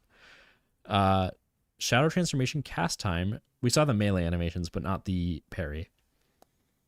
Shadow Transformation cast time reduced from 2 seconds to 1.5. Okay, so that's faster. You can start chasing people more quickly. Shadow Transformation no longer has a 0.6. Whoa. So that's a lot faster. And it increases resist. We're going to take... Yeah, we tested Raven as the first thing that we did. This ult is going to be a lot more quick now. Yeah, I feel like you get going a lot quicker now. And then you get more resist. Okay, so buffs, cast time reduced to 1.5 and no longer has a 0.6 post cast time. I wonder, did that ult duration start ticking as it ended and have that 0.6 seconds of useless time? Any Yama specialists? No. Yeah, this feels good for the hero, but they did nerf the Yamato Veilwalker build and the synergies with that. So, yeah. Okay, We're gonna look at that Mirage change real quick, and then we're gonna check out the Mirage bug and do the synopsis. You said parries? Oops, wrong one. You said he looks funny when he parries. We saw the melees look really funny, where he's throwing the bottle. Come on. Whoa. That's really cool. What? Do all heroes have a cool parry animation now? Or is that just Mirage? That's sick. Ow, relax. Oh, that's just parries in general. That's pretty cool. No, oh, sorry guys, my bad, my bad. My bad, my bad. So there's like this weird like circular thing that appears, and like obviously the noise you're hearing. Oops, I'm a noob. We'll change back to Mirage real quick. I don't think there was quite a bug with it. Maybe I'm wrong. That's pretty cool. You like headbutts him at the same time. Wait, what's going on with his neck, man? His head is like... his head's like in his shoulders. That's funny. Cool stuff. Yeah, we're gonna do a synopsis real quick. So, zooming through things, nice map quality of life stuff. Looks nicer now. Good matchmaking changes that are going to help make things nice while the player base is small in this really heavy testing phase. What else we got? Yeah, matchmaking changes and stuff like that. Frontliners being in your games more consistently. Your drafts are going to feel nicer at the end of the day. You're going to have nicer drafts with frontliners in them. You're not going to have like the 6 carry backline. Yeah. Ability range and duration are now diminishing. You're not going to be able to stack all of these. You're not going to have like the crazy 7 balls. Pocket is hurt a lot by this type of stuff. So these stats are not going to additively stack anymore. Small change with sprint and how it is on all heroes. The earn now gives you move speed at a fixed 13. So abilities that buff your move speed, especially Ivy, like flying to deliver the earn, are not going to be as beneficial anymore. Oh, I didn't even mention this one. Earn spawn point now alternates left and right, starting with left rather than being random. This is really good and lets people fight for the buff and the earn where they know it's going to spawn. Yeah. That's huge, actually, to not have it being a guessing game. You can actually predict and fight for where the earn will spawn. This is big. Patron HP is now going to scale. It's going to have less if you're ending the game early, and it's going to scale to be larger as the game goes on. I'm not sure how I feel about this. It kind of feels weird. I do feel like in the last patch, it was hard to kill the final patron, and I wonder if it's going to answer that a little bit. I feel like there were games I literally lost by fractions of health that this change would have actually made a difference in them. Soul soaking changed. We saw it get nerfed. We believe that if you are trying to soak, you're not going to get the benefit, but heroes that are in their own lane are not going to feel any kind of change. Yeah, the visitor hero to a lane is not going to get the benefits, but the hero that was already there will not feel any changes. And then they added things last patch and they undid them. Overall, we saw a lot of tier 1 weapon nerfs. So across the board, we saw a lot of small number changes to tier 1 weapon items. Berserker now builds into Frenzy, which is huge. It's going to give a lot of synergy for heroes that kind of like that item. What else we have in here? Spellslinger headshots got reworked to give Spirit Amp instead of Spirit Power. I also hear people shooting. I have to move away. In the background game, blah, blah, blah. What else we have on here? Sharpshooter. This is huge. Sharpshooter gives you significantly more damage within that outside of that 15-meter radius, which is really small. So as long as you're not hugging someone, you're going to do significantly more damage. And just to reiterate how strong that is. Oops. We can look at the park in a second just to give an idea of, I think the sharpshooter change is crazy. I really do. Sharpshooter. 15 meters like that. If you are shooting at someone here, you're doing 38 damage. Without it, you are doing 18 damage. Here, you're doing 18 damage with the sharpshooter. you are doing, oh my god, where is it? I got one of those for the mission. 25 damage. But if you're outside that 15-meter radius, you're doing significantly more damage if people are far away. So huge item, I think. I think that got big buffs. What else do we have? Frenzy, we said you got buffed. Crippling headshot stacks. We saw, as we see CDR items, cooldown reduction items, across the board, smaller numbers. Heroes that relied on cooldown reduction really got hurt. What else? Things specifically. Veil Walker makes you go invis slower, so it's not going to be as consistent to be an escape tool. We see Rescue Beam, the range on it got shrunk. So that, and comboed with the range scaling that we saw it not be linear anymore, this is also going to hurt items like this. Cooldown reduction being removed from Leech. Infuser, this item got a huge buff in my opinion. More duration, and giving Spirit Shield I think is better for the item overall. What else do we have? Rapid recharge. We saw a couple heroes get rapid recharge abilities. Namely, Infernus has run that's rapid rechargeable, and then also Geist, her Siphon Life is also going to be rapid rechargeable. So those are both pretty good. Ethereal Shift you can move in, not huge. What else do we have? Knockdown works better against flyers than it does against people on the ground. Refresher has more of a delay. Dynamo got nerfed. He can't as actively capture people. Diviners got nerfed, so yet again CDR we're seeing. And then Abrams, we saw that kind of balancing where we want to have heroes have weapon and spirit damage at the same time. Bebop has a little bit more melee synergy, but also less locking in when you're uppercutting. When you're being uppercut, it's not going to feel as bad as the person being uppercut anymore. Dynamo got hurt in this patch. He has longer singularity cooldowns, isn't able to synergize cooldown reduction items as effectively. Objectives don't take as much damage from singularity. Yeah. Grey Talon now has Spirit Snare instead of a mobilizing trap, and it is going to curse people instead of, what's it called? Tethering them. And then you can trigger your Spirit Snare immediately by charge shotting it. There's going to be a lot of synergies with this. This hero is going to be tough to deal with in lane, I think. And additionally, it has a lot more kill potential with Spirit Snare. Haze, we saw it got nerfs pretty much across the board.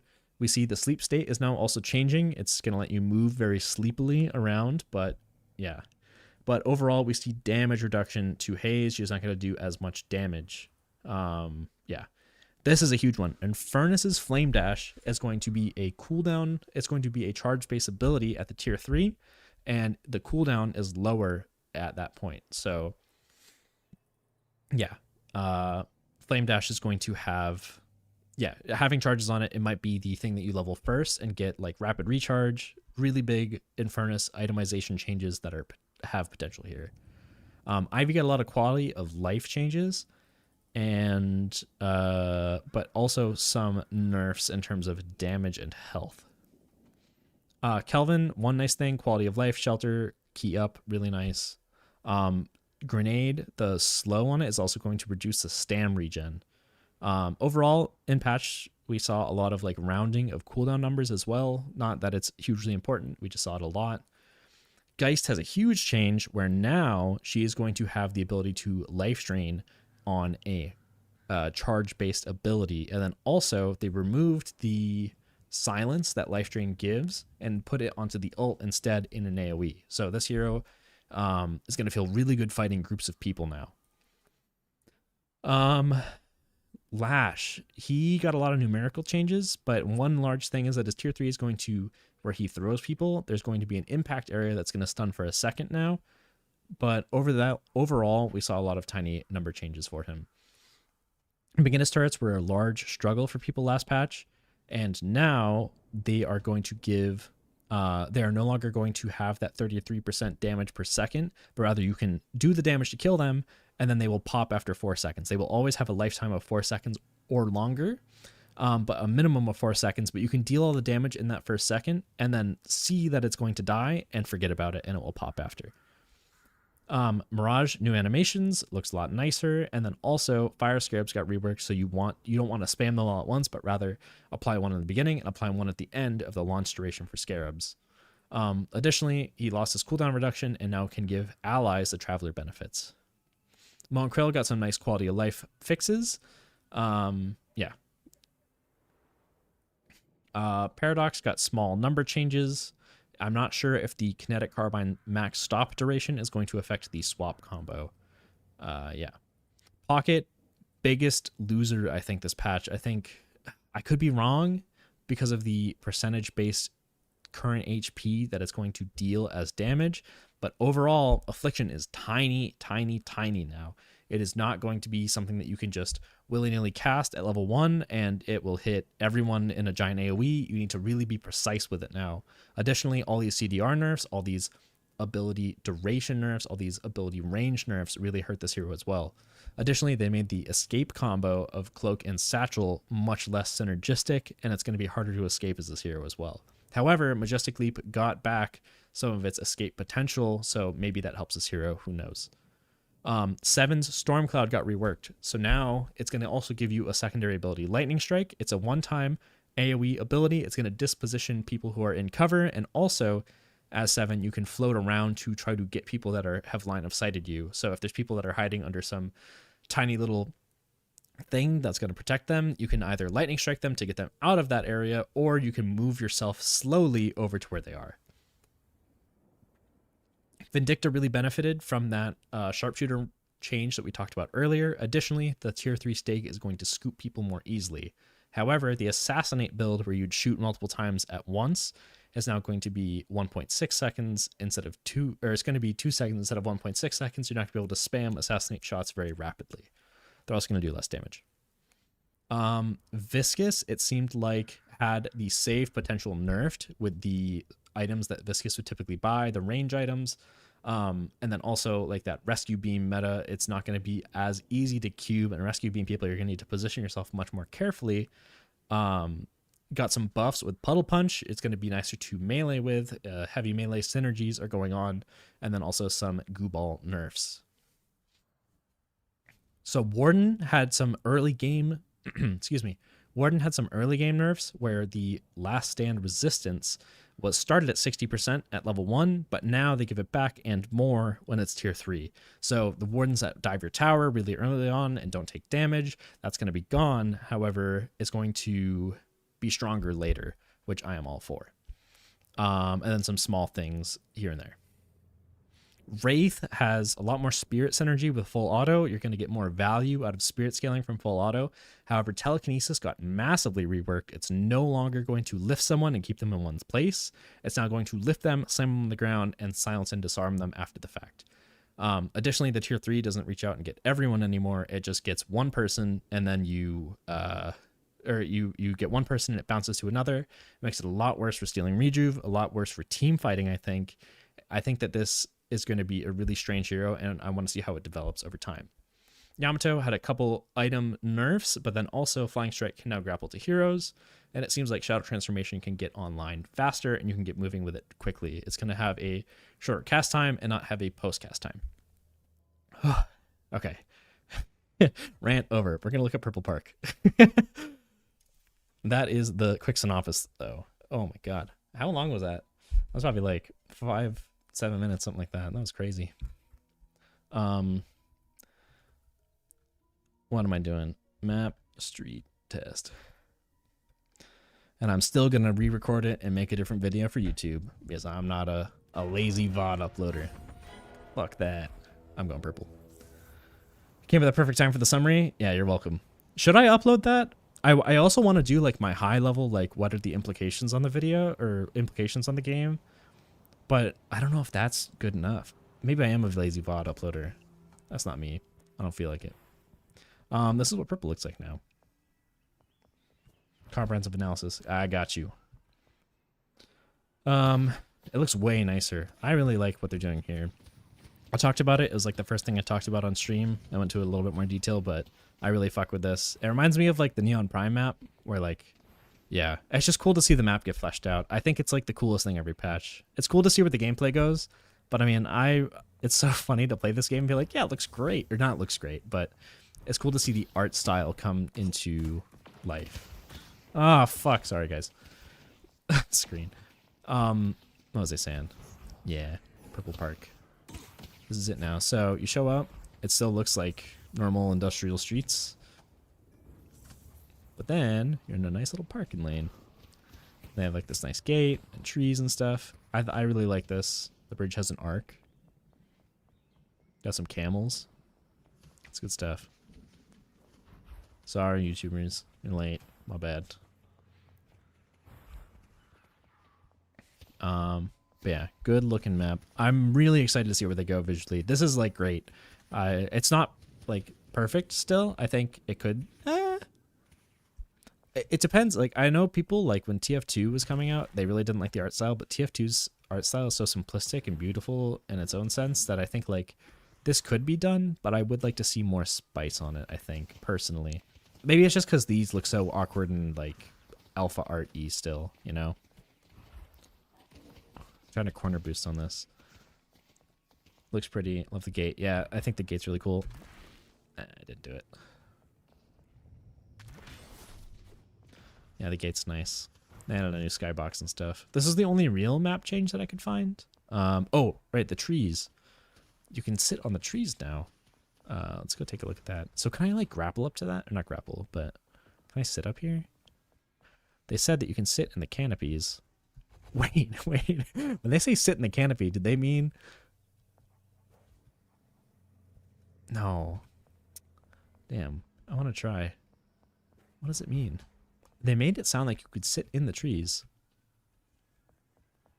That'd be toxic. That'd be like some Tarkov, like exit camping shit. No, I feel like I'm not able to land on it.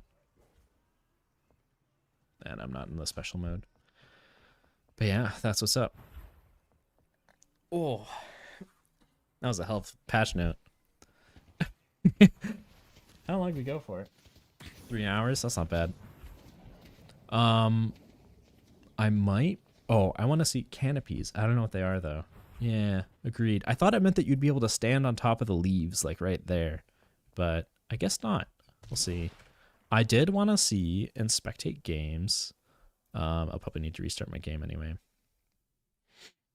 I want to see people playing Infernus and people playing Wraith. I want to inspect what that looks like for people. Also, maybe Pockets. I don't know. In some fucked up world, I could see Pockets all changing and getting buffed, but I really feel like that hero's hurting. Oh, it's chilly. Come on. I want to pick it up. There it is. Who are we watching? Hayes. I wonder if our Hayes is happy still. Yeah, Listic Talon. I'm gonna go in Zergy's chat tomorrow and be like, dude, that's depressing. That hero's back in the meta. Patch reviews plus testing Raven and stuff deserve a full YouTube upload. Hell yeah. I'll make a... You think the full thing? Because I always like my like high level analysis type thing. I feel like everyone does like the buff and nerf thing, and I like to do like the high level stuff. Maybe I could just make 2 videos too. I guess there's no problem with it. I want to make real actual guide videos again too. I've been kind of slow. I've had some life stuff going on, so I haven't been uploading as much, but I do want to make more videos again. I have time this weekend, so Pocket's been strong for so long. Don't mind seeing him be weak for a while. Agreed. What are we watching? Still really early. Who has laning changes that we want to see? I want to see. That's a sad thing. Maybe. Volume 0.05. Okay, we're not watching this game. Can I see? Hold up. I gotta change something. I gotta start my game one more time.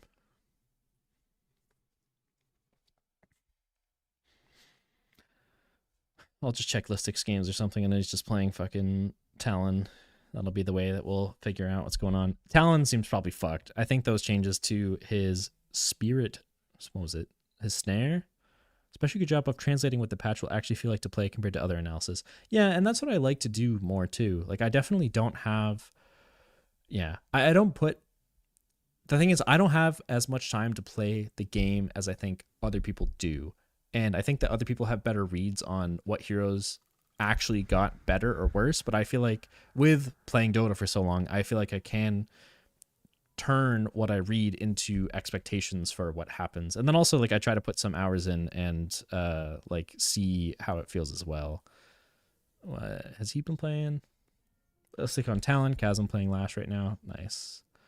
This is old games. Hydration, you have not been playing. We'll see what Listic's doing. Did he build? He built fucking boring items, man. No, don't do that. That's so boring. This 4 and 8. That's respectable. Listic's gonna make Talon look broken no matter what, though. This seems like a weird build. I am interested to see 7s. I do want to see. Well, let's take a look at a 7-team fight.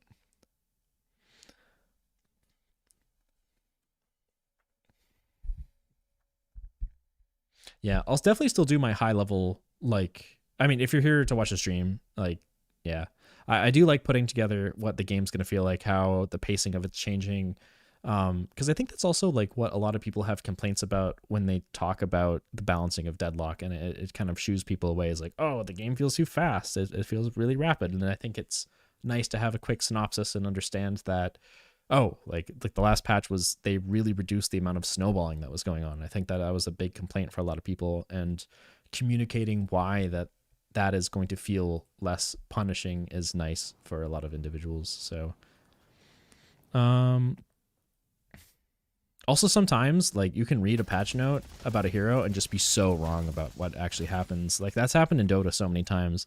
I guess it's like more like the funny changes always seem like they're going to be strong and then they feel like weird. I'm gonna take a look at. I want to see a 7 ult. Was this his ult? Did he die? I'm turning off my camera for 1 second.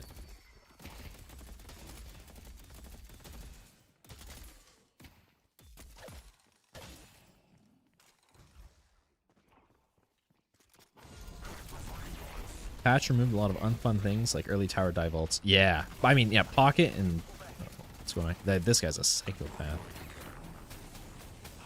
He casts his, oh, he doesn't have lightning bolt. He's not leveling it. Motherfucker.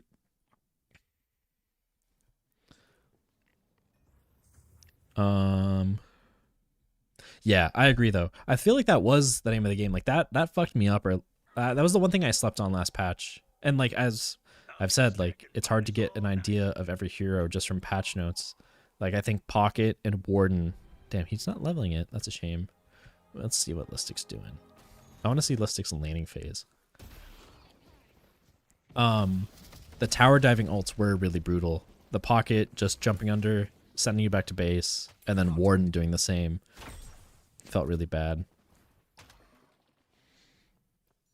You want to buy a mug to go with your gun? Come on.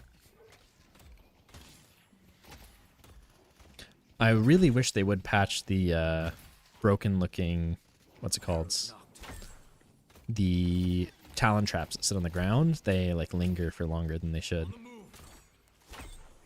Infernus is doing some crazy jumping, dude. That did not look necessary. I keep moving my mouse. J. Okay, it's not letting me do like the free cursor thing. Unless I haven't misbound. Oh, there we go. I bound it to something different.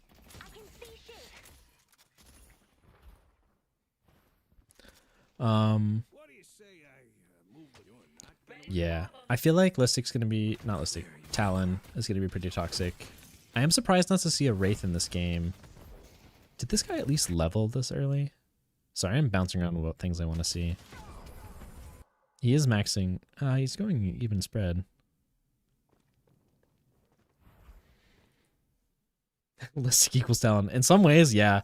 I feel like he's the only person I've seen truly. Him and RoboCat. I don't know if you guys know RoboCat. He's a NA player that plays Fucking battle bit all games, and he's cracked a talent too.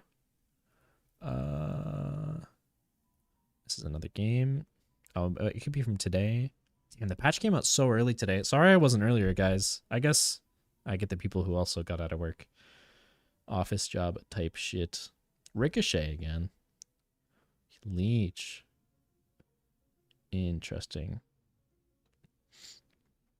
Do we see a Wraith in this game? D-Mob, how'd he do? 15, 6, and 4. We're watching D-Mob. I'm interested in this. This patch ain't any better. Gooball currently has a bug with carpet. No deactivating. In general, CD reduction nerfs kind of gimp him. Okay. Yo, there's a lot of messages I missed. Sorry, guys. It happened multiple times last patch that I was at 90% HP and got 2-shot by the Gooball. Yep. Yeah, if you weren't looking for it, yeah, it could get you those 2 extra points at the ult at the beginning. Come on. Early items like Hollow Point. I didn't even think about Hollow Point being a pocket item, but yeah, you're right. That is a good pocket item. And the cooldown reduction, removal on Leech and Spiritual hurt him more. CD reduction nerfs kind of give him. I wholeheartedly agree. Oh, you're saying Gooball is just flying around with all I see and carpeting. That is funny. Pocket can still do that, just has to be more risky. As early items like Hollow Point, the CD reduction. I think Pocket's early game seems really hurt. General CD reduction nerfs kind of give them, yeah. Haven't tested Affliction changes. I mean, I think the fact that Affliction is harder to land, like, skilled Pocket players will still make it work, but I think it is going to be a barrier to entry for the hero. Wow. So D-Mov, who's he landing against? I don't know Neyron, but let's see how this goes. I don't know a lot of these players. I feel like I know the left team, but not the right team. That's not true. There's equal players in each. I feel like these changes won't... No, Hayes is still going to be the most picked fucking hero in the game. I like to play Hayes. I've been playing Hayes even when she's dog shit. I'm addicted to playing Hayes. I can't even front about that.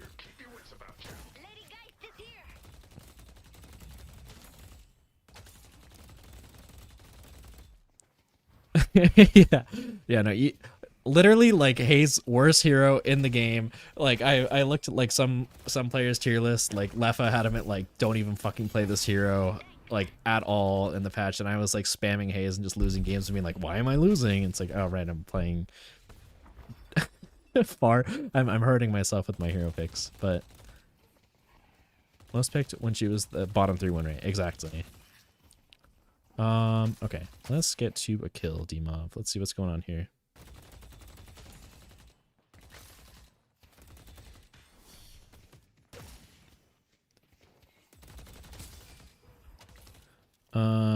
Okay, so he's going 2 points card, makes sense. Normal items so far. He got an Enchanter's Barrier despite the CDR nerfs, but I guess it's more for Spirit. And Fuser is huge. That was a lot of damage. And did he get... Yeah, so he played lane well enough where he got... Did he even ult here? He did ult. He ulted before. Okay. We'll have to see when he gets ult. I'm interested to see how he makes this work. Ults.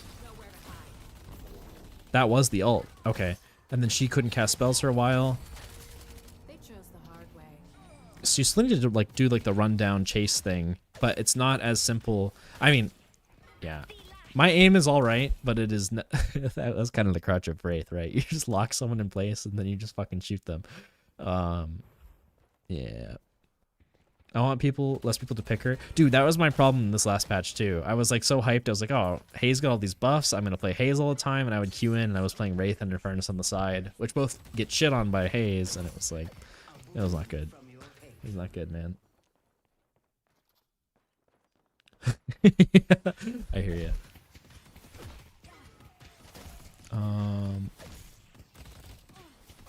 Pocket might be a split pusher. I don't know. But like the thing is, Pocket doesn't escape as well too. Like when I think of like effective split pushers, I also think of like having like Wraith is one that I think is a highly effective split pusher. Ivy falls into that too. Heroes that can escape from bad situations when people show up and you've overextended for too long.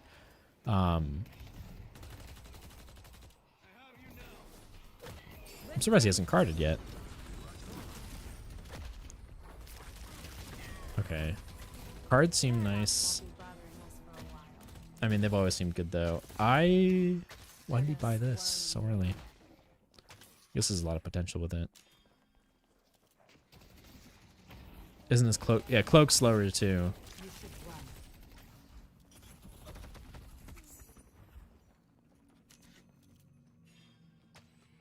Tell you what, I'll throw in a free keychain. Got Fleetfoot early. I'm surprised that Wraith builds didn't ignore Fleetfoot, honestly. Because when they added Surge of Power to have the Fleetfoot active on it, I'm actually surprised that people just didn't take Surge of Power all the time. But I guess it's just expensive, you know? I gotta do this one sec.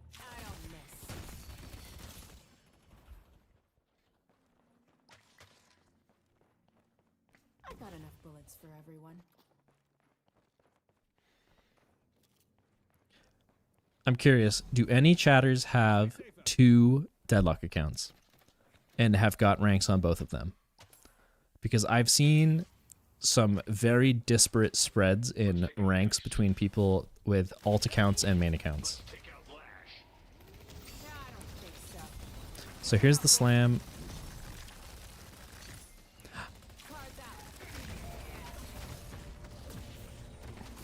Silence and disarm for 3.5, almost 3.5 seconds.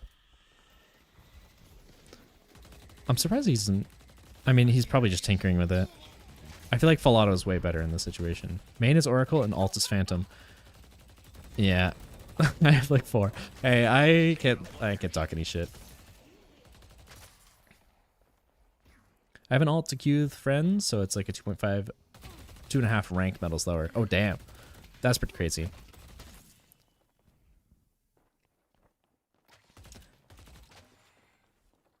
I feel like there is some crazy spreads between accounts, though. Even when not intentionally trying to have D-ranked MMR. I have found that myself. I have an alt, and I thought it was supposed to be the lowest out of, like, my accounts, and it...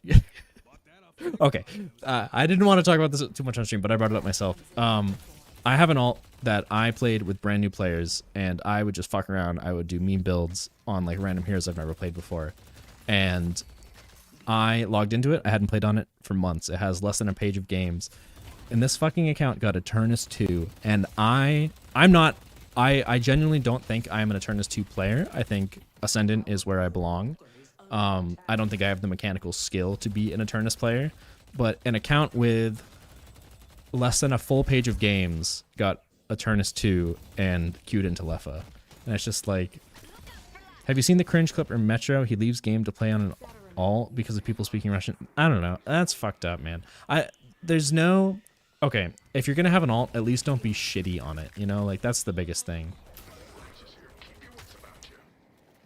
It's like, I know Metro had an alt because he was like queuing NA and EU when there was like region locked MMR, but I don't know. It is strange, isn't it? It's fucked up. One page of games, and it got Eternus 2. And I wasn't playing like a fucking Eternus 2 player the whole time. It was definitely not that good. Main is Phantom. Alt with 50 games is Eternus 4. I know I'm goated, but not that much. I don't know. Yeah. I feel...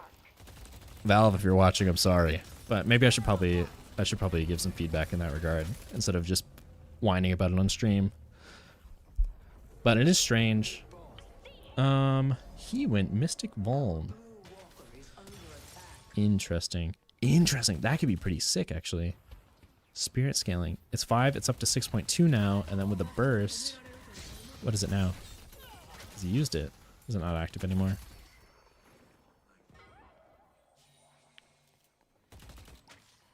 But yeah, don't be shitty on an alt account if you have one. That's the biggest thing. The spirit urn is waiting to be claimed.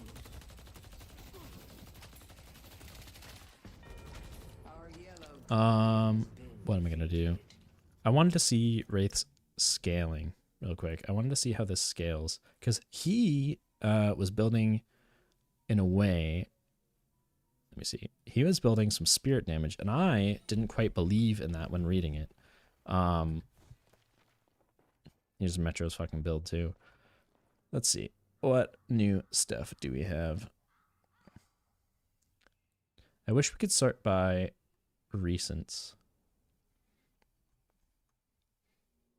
Friday, December 6th, 9 o'clock. We're going default, and we're going to just buy stuff. So I think getting an infuser, enchanter barrier, I was convinced. I could try Mystic Vuln. That was on his main, just enabled by an alt. I see. Oracle 1 with about 500 games. Brother was Phantom 5, he had about 50 games. I don't think there's anything wrong with getting a high rank after playing a few games. But I do think that on that account, it should not have gotten Eternus 2. It didn't deserve Eternus 2. And that's the shocking thing, is that it's like, like, why is it getting that? Like, that's people strive for that. It shouldn't get it in one page. But I guess, like, if there is, like, Smurf detect, maybe they just have good Smurf detection. Maybe I don't know. I don't get it. I kind of feel like trying this. Oh. Fire rate. Sorry. Surge of power. And that ability is used. I forget, does this imbued ability a spear power? Yes. So we're going to try this. I am kind of interested in how this goes. 10. And then maybe we do a little bit of this. Bang, bang, bang. Bang. I just kind of want to test some damage numbers. Go, Hollow Point Ward. One last spirit item. We could just do something basic. That. And then reload it.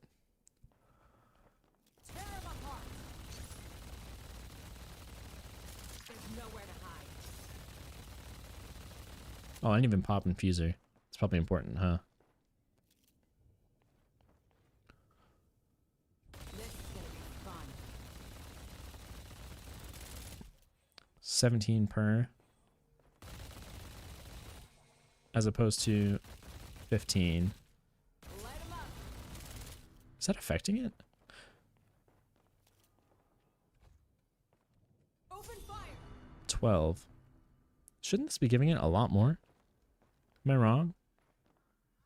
We're winning this. I mean, I guess 15's a lot up from 5, right? And then it's scaling. Yeah, no, that's probably still a lot. Up to 17. 17 compared to the extra 5 that it was getting before. And then realistically, how much, when you have these items, heroes probably have 1,500-ish? I mean, what do I have with these? I have 800. Okay, what if I bought, like, extra health and fucking... That can make me significantly tankier. We could do a heal bane. Yeah, 1250. And that's assuming you're hitting every shot, which is hard. That's a lot of damage. I could be convinced by this. The spirit scaling on this is pretty crazy. They buffed it in 2 ways. We'll see what else is going on. Any other games that we can watch? Can I spectate this one? I can. Nice. What are y'all excited to play with the new patch? What heroes do you think you want to try the most? I think I want to try Infernus the most. I want to play some weird... I feel like the thing is, like, whenever I try weird shit, I just, like, grief games. I feel so bad about it. But I guess that's why you can press the non-competitive matchmaking queue button, where people will try weird shit and no one will yell at them, and the world will be beautiful. Sometimes, like, this chat, like, wiggles around. It makes it look like someone's responded, but it doesn't actually do it. Doing this one.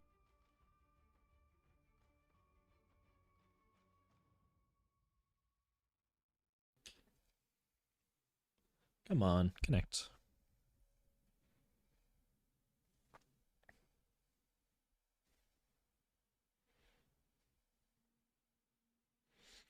Bro. Okay, it's not working. Well, I'll watch this game. It seems like people like Wraith. I see a lot of Wraith picks. And Vindictas. Wraith and Vindictas. I'll just watch replays still. That's fine. How did this game go? Do we have a Wraith? Wraith went. She got the most kills, but also the most deaths in the game. So that says something.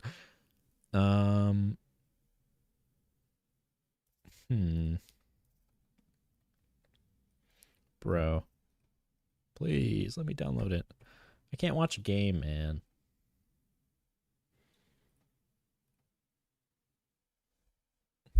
Just let me spectate a game.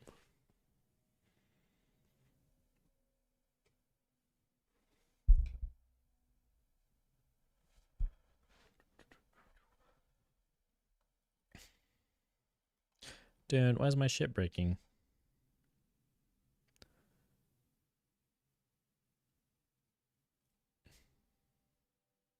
Maybe we just queue.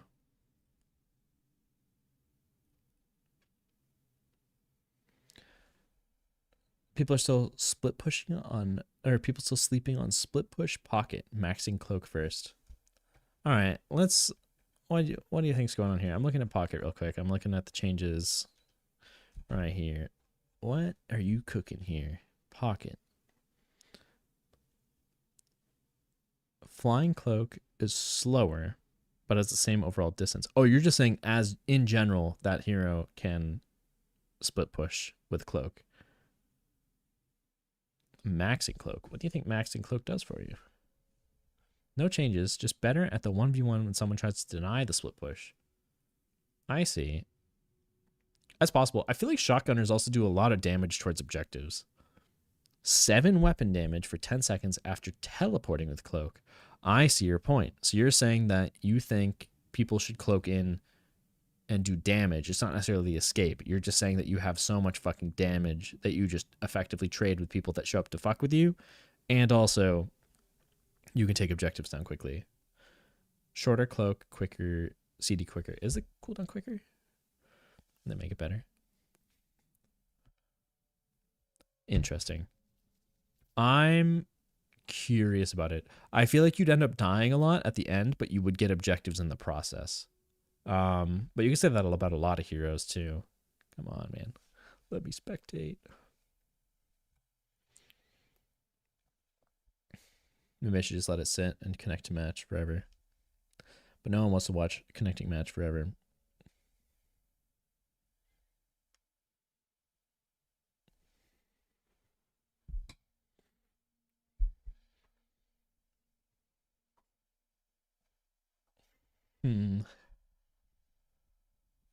Well, it looks like the spectating train is over. If this works, okay, we'll watch this game a little bit.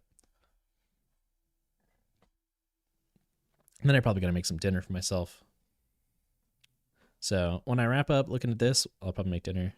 But if anyone has questions about the patch or thoughts, I am interested. I want to hear your thoughts.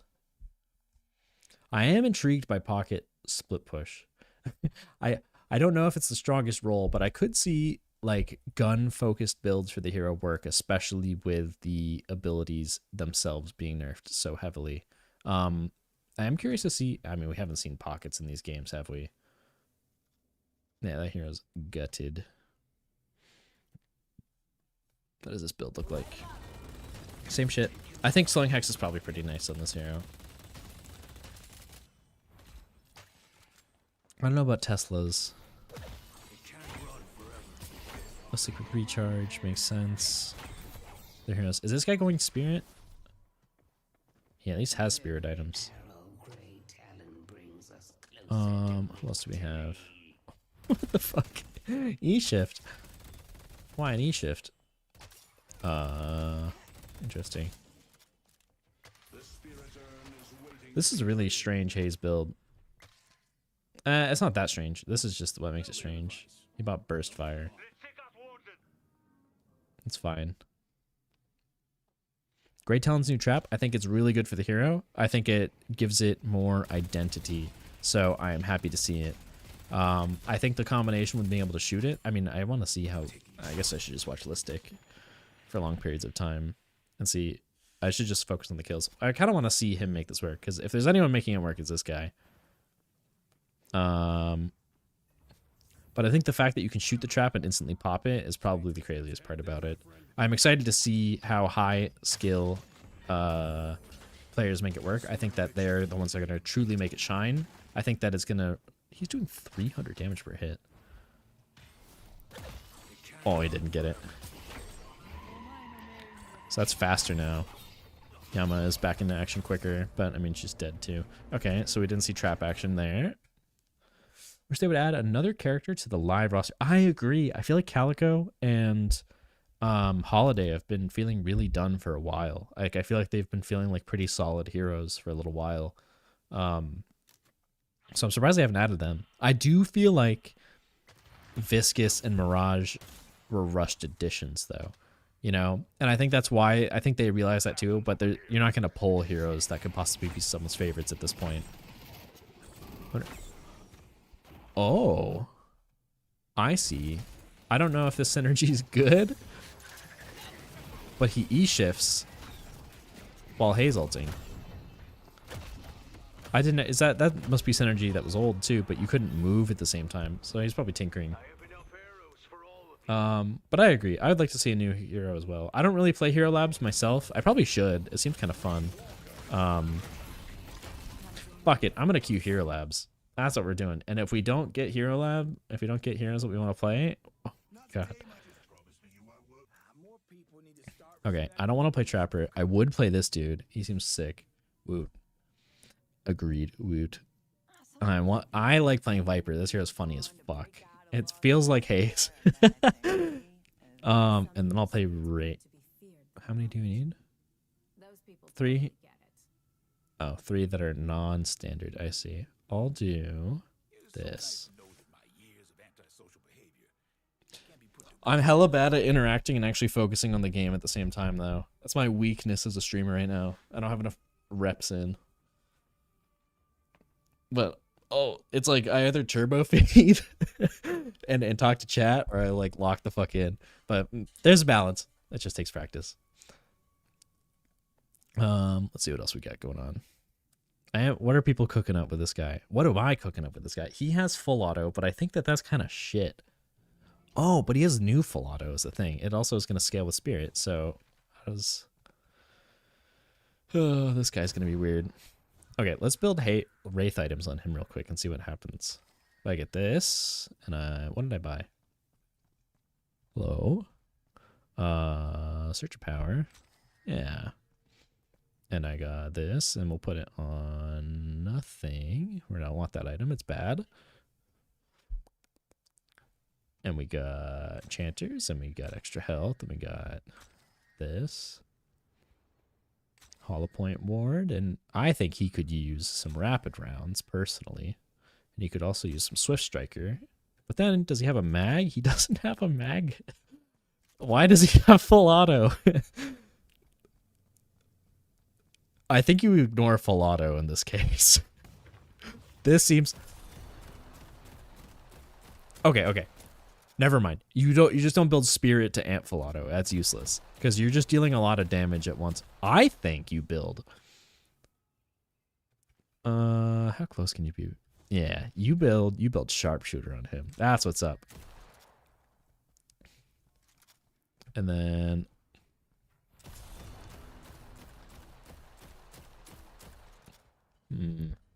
Okay, his gun feels nice, but I don't think you're stacking spirit damage like that. I think that's bad. How did he scale with spirit? DPS. That scale's okay. It's not really. Okay. What am I maxing? I'm probably maxing this. And you want to shoot people from behind. So you want to incentivize people to run away and shoot them from behind, or be behind them, gank them, and then shoot them like this. I wonder what counts as a... I wonder what counts as a back shot. Okay. Like that. It really is a 50% cone behind them.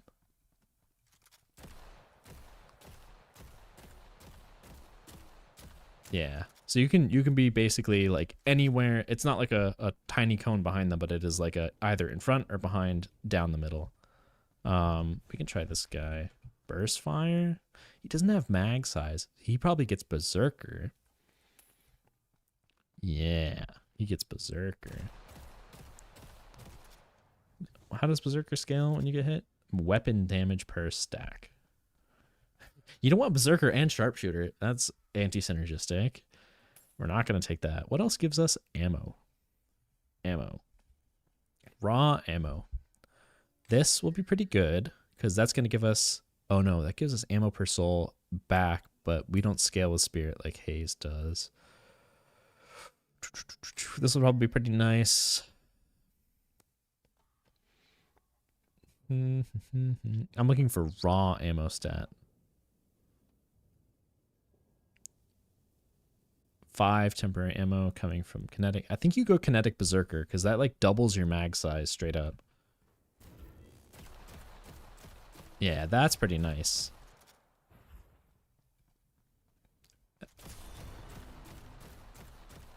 I know what I need to do. Leave sandbox. Queue options. That was not helping, I think. I'm like realizing, like, why is Q taking forever? There's a new hero, right?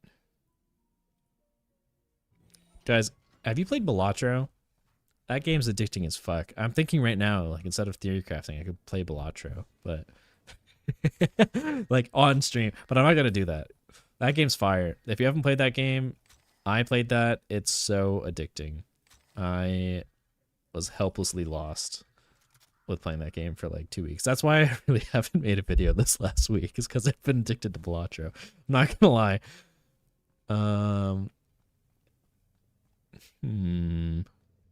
This could be pretty chill. That's needed.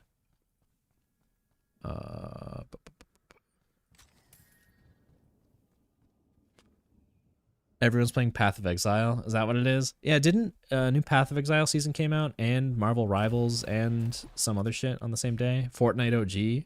OG. That's fair. Balatro's kind of the old wave, isn't it? I'm just late to it.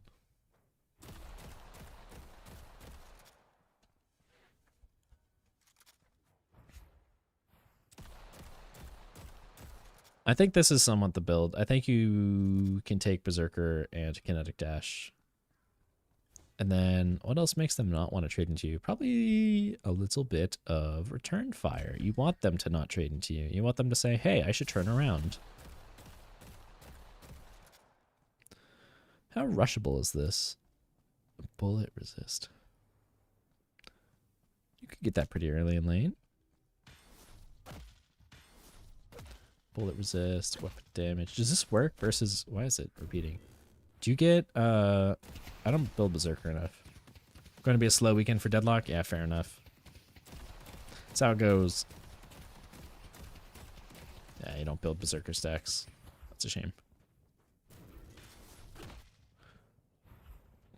That's kind of crazy. They just busted out like a fully made hero model. Boom. Yeah. I wonder when this game is going to feel done in Valve's eyes. It's clearly not yet. But I wonder how many years that takes. I wonder when we get the first Deadlock Valve tournament. Whoa, this is different. Stupid thing to notice that's different. It's one little arch. I want a corner boost. You guys ever practice corner boosting? Or know what it is? Whoa, this is also different. Can't corner boost here anymore. Nope, I fucked it up.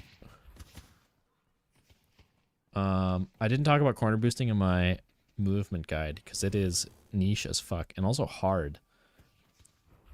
It's like these rounded surfaces, these corners, you can... Fuck. It's so difficult. I'm clearly not practiced enough on it. It sends you flying if you successfully hit it.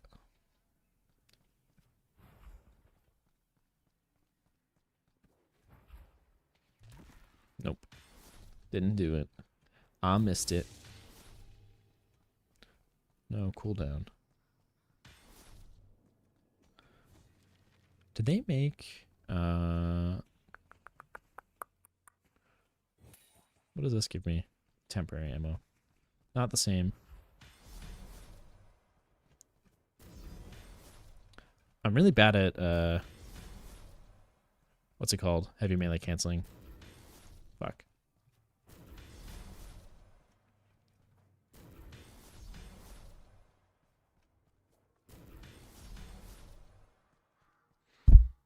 Any heavy melee canceling gods? I gotta learn how to do it properly. That's the biggest thing. Like, getting totally skill gapped by a movement player. Like, I've had some paradoxes. I've looked at Nabrams that ulted, missed the ult, and just been like, oh, I can just walk away from here and be fine. And you turn around and you're like, oh, I can just out movement him and be gone. And then suddenly they've heavy melee canceled on top of you and closed the gap, and you're just like, oh, that's not me. What am I? Oh, fuck yeah, I'm Viper. This is sick. We're gonna take some random person's build. Masked? I'll take masked. Is this actually masked? I don't think it's actually masked, is it? This fucking hero. So this hero, if you don't know, if you haven't played Hero Labs, Slither is crazy. You can slide up surfaces, and you slide further, longer. That stuff. Do you know the type of command for the new health bars? I have it in my auto exec, so I don't know off the top of my head. Oh, my headphones are dying. Fuck. Headphones are dying. Oh shit, I unplugged them entirely. Don't worry. We got this shit. Oh fuck. I have like this Bluetooth little box that I can walk around with my headphones with, and I never plugged them in.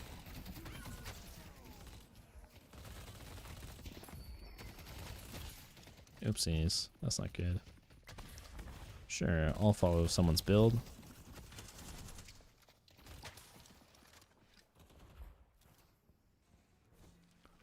I got one of those for the missus. Big fan. Right-clicking to buy is like super nice, by the way. This is when could you play the unreleased heroes? You can play them in the Hero Labs section of the game. Whoa. Yeah, there's a Hero Labs queue specifically where you can test out new heroes and stuff. Bro, the recoil on this hero is fucked. What does this do? This is new. Thought.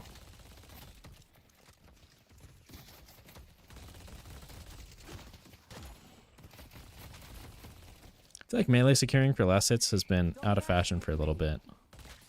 Feels bad.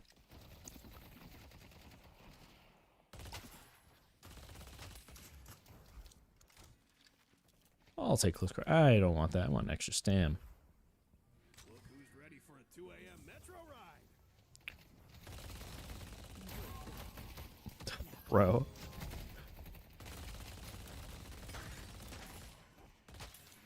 It's kind of crazy. I don't know where my auto exec. Yeah, I don't know the command off the top of my head, but it's just in there. I'm surprised they even. Oh.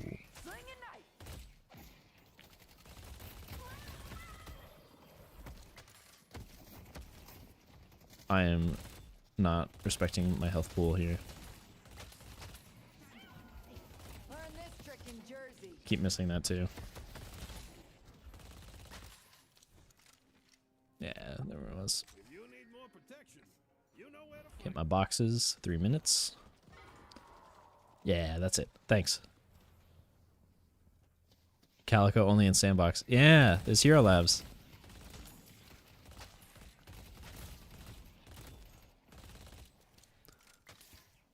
Hero Labs is fun. It's pretty non-competitive, unserious Deadlock, which is nice. Oh, whoops.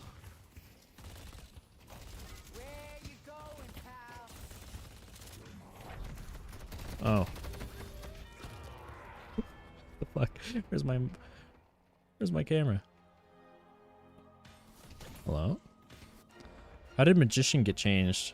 That hero I remember was Strange. Does this give me no? Feeding.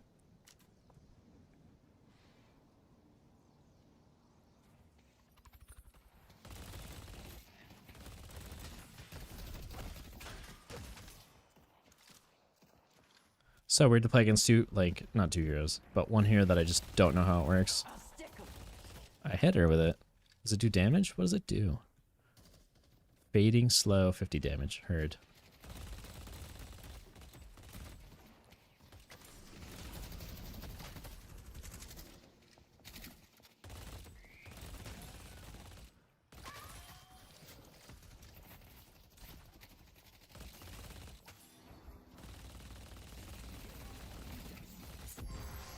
Oh, look at that. I can move now while slept. That kills her, I guess. The amount of, like, recoil, visual recoil on this hero is crazy. Oops, don't hit me. How do I use... Oh, that's how I use it. I see.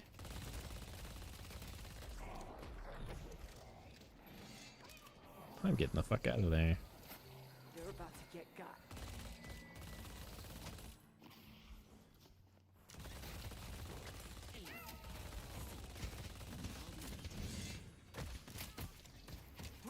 No, bro. Slither away. Simple as that, right?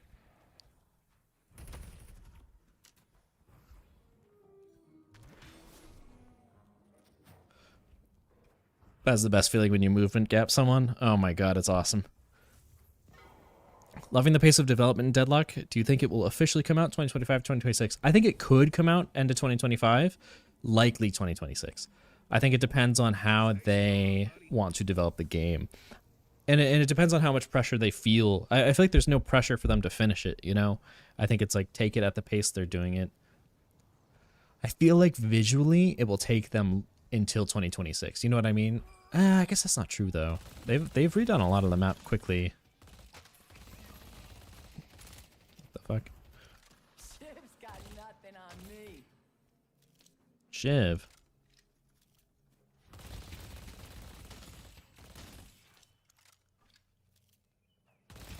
I feel like this hero farms camps pretty nicely. Come back, buddy.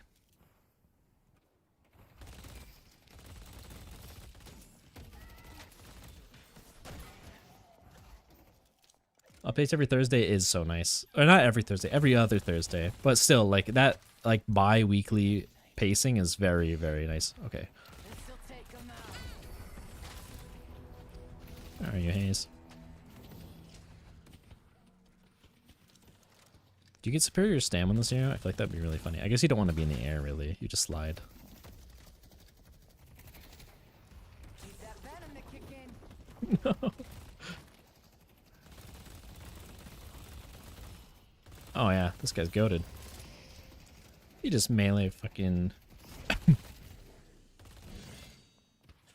When the fuck has Calico always had invis? Bro, I keep hearing the fucking shiv noise and I'm terrified. Oh, I'm dead. I don't like it so far. How do I scale with spirit? My slide doesn't scale with it. So I don't care. Slower pace would be best. This game's very complex.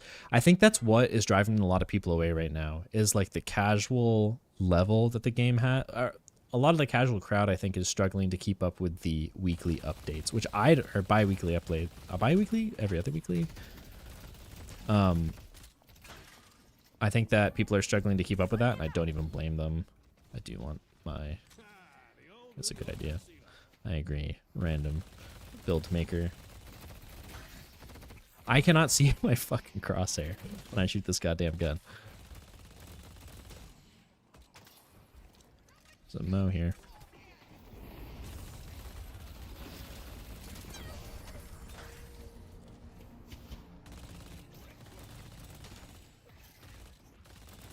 I want Fleetfoot. That's what I want. I want Fleetfoot burst fire. I don't give a shit about any of this other stuff. I just petrified her. So sad.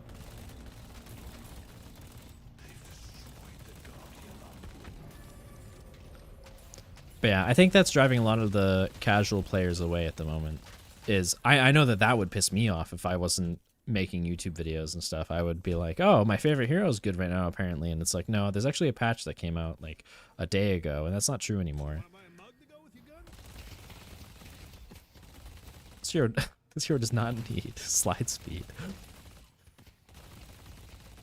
This is annoying to use. Okay. Don't need as much speed to get going.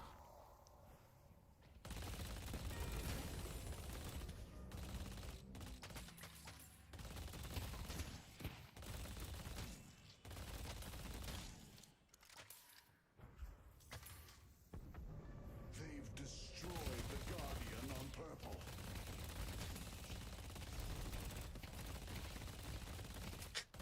It's so hard to farm with the slides. Not gonna lie. I'm like sliding too much, I feel like.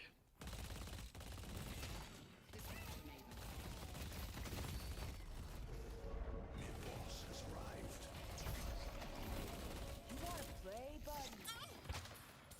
Whoopsies. Alright, bullet resist while sliding now. Buffs.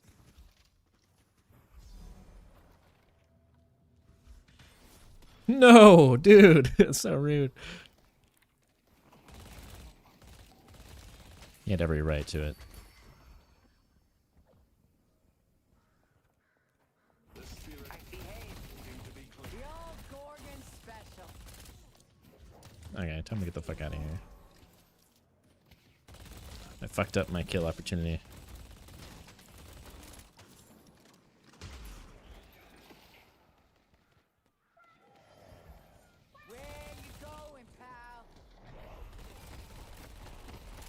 Oh, that means I'm taking damage when you spray me with water. I know that hero kind of. Oh. I can buy things. I heavily. I could get down with that.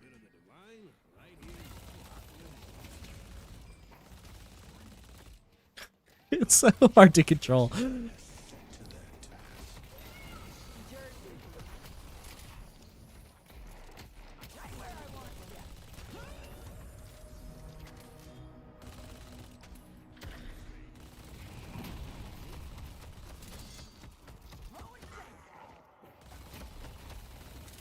He's a fucking rabbit. Our blue walker is under attack. Oh, he's going in. Sorry, bud. I should have parried. Fuck. Game's crazy, man. I mean, is there any really bad hero in Deadlock? Yeah. I feel like that's true. I think it's more like the style of the game changes a lot too, like the pacing of it. But that's true. I feel like people also get really caught up with the idea of like nerfs and buffs of heroes, and like every hero is viable at like all ranks besides like Oracle and below, I feel like, which is like where the casual player base lies, I feel like, you know? So, yeah.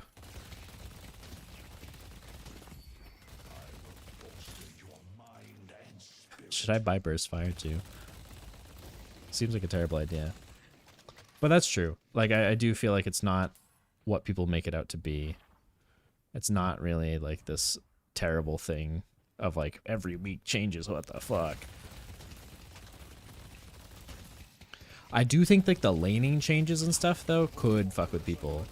Of just like, and it's also the community too, of like people getting mad because you might not know something. I think that's also kind of crazy. But I mean, that's social issues, not necessarily gameplay issues. That might be a MOBA problem more than anything. Come on, Mo. Nice job, Mo. You even need me. I feel like I could shred walkers. I'm gonna go do that. I'm gonna rat. Or lizard, or whatever it is. They destroyed the Guardian on Greenwich. Hope you win whatever fight you're about to start. Cool down. Let's see how fast I can kill a walker. I'm gonna feed for it. I don't even care.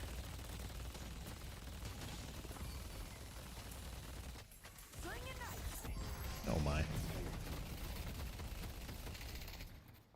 I get bullet resist when doing that. I did good damage in that period of time. Oh, this is a mistake. Okay, I'm feeding for it. I was right. What does this hero want? What other builds we got? I kind of feel like I would have liked Headshot Booster, but I don't want it anymore. Fire rate slide. Correct. Only shoot while sliding. Landing changes can see being frustrating when it comes to the territory of the game, but active development, I understand why it frustrates casuals. I think also casuals like things to do besides just play the game. Like I think meta progression of like even like stupid little quests or like battle passes keep people hooked as well. That's why, but I guess like Counter-Strike didn't have that for a long while. Like people always wanted that with the operations and stuff, but like they didn't do operations, and now they have like the gambling that you can do as meta progression. You slide forever. I'm gonna feed for it. Escalating resilience. Uh-oh, I'm feeding again. See you later, bud. Maybe not see you later, I don't actually know. They destroyed the walker on purpose. I'm getting chased. No, I should have kept sliding. I do this thing when I play Deadlock where I like fucking freak out and move around. I just want to shoot a walker. Why does he gotta like stop my fun? I just want to go and shoot a walker for fun. This, yeah, I do like this actually. 45% fire rate, yeah, yeah. I've not been a Withering Whip believer for a long time, honestly. They keep giving it numerical changes. Like, what did we get? We got 1 bullet resist in this recent patch. And I think they made the projectile faster or the cooldown better. Casuals do, yeah. Progress bars are important for them. I know it would be for me. Like, if I was to go play Fortnite, which is not a game I'm crazy about, I probably wouldn't play Fortnite all the way. I'm just keeping going to the same lane and feeding. Why am I doing this?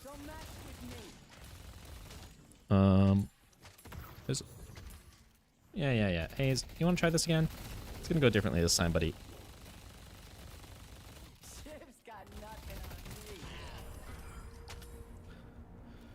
You could teabag, but I'm not gonna be polite. Yeah, no, this hero's awesome. This hero's like Haze with the slide items, but like actually effective. That's in range. That's sad. I can steal this camp. No. What is that Abrams doing? Oh, he teleported. I should go kill him. What am I doing? Abrams. Come here. Oh.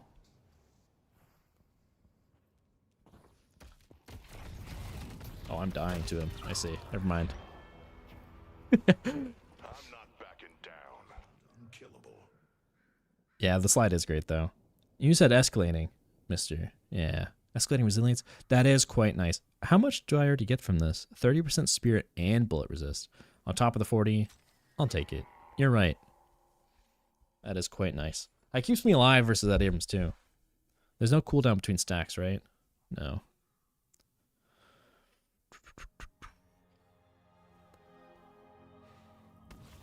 Yeah, I'll aimlessly level up these things. What's this guy building? I don't rock with it. I don't rock with it. We theory crafted the build. It is ammo. I don't know, maybe I'm wrong.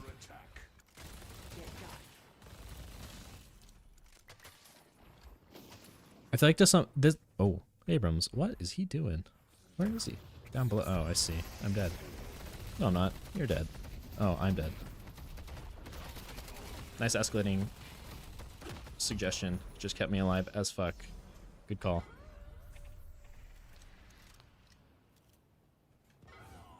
That bullet resist went crazy there. I didn't get punched to death. It was awesome. Blue. Yeah, you're gonna die.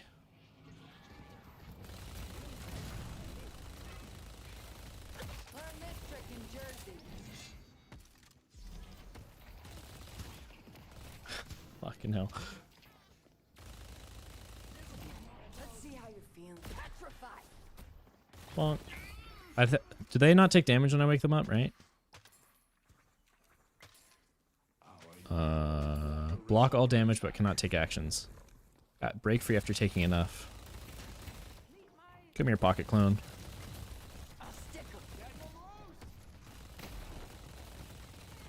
It's enough spiders for you. Stop that. Whoa. The item system in the game? Yeah. No, that, I mean, that's what keeps games like this alive for so long. That's why, I mean, I'm not going to say reasons why Overwatch died. I think, like, visually keeping up with what's going on is confusing. But I think that the longevity of this game, it lies in the MOBA system, where MOBAs can just constantly change how their game plays over and over. Where are the enemies? I'm going to go feed on this lane real quick for a wave, but I want the wave. Hunter's Aura? Yeah, I rock with that. I feel like I am taking a lot of 1v1s. Oh my.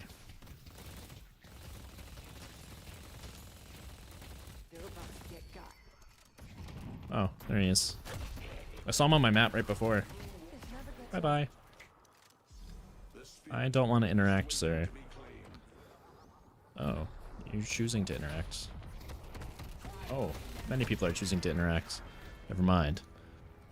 Hunters or point blank? That gives me more I think there's a stam cap. Isn't there a... There's only so many stamina that you can get, right?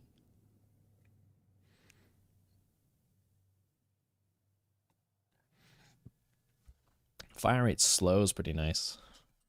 Do rock with that. 22% isn't enough to keep. Fuck it. But that is also a large... Do I get rid of basic mag, maybe?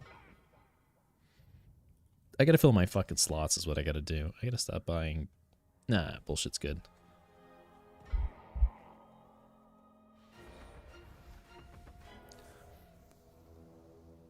He's farming. Mister's farming. Our blue walker is under attack.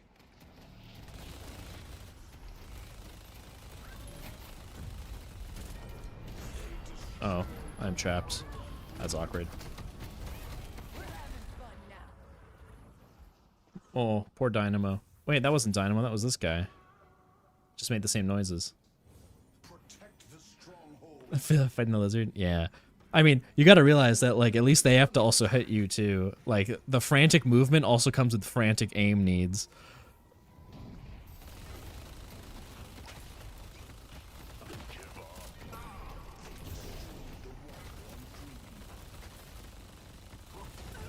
Like, it's hard. It's hard as fuck.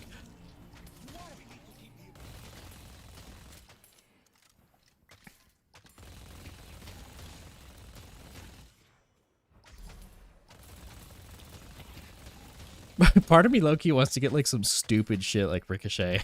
Like, deep down, that's what I want to buy.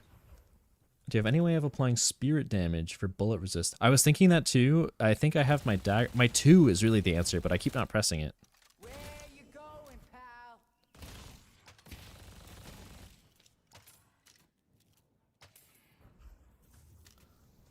We go crazy with hunters. Yeah. You are damn correct. I'll tell you that. This is where my camp is. I think my sensitivity is too fucking low to play this hero. Coming over here? Where is she? Oh, she's on the map.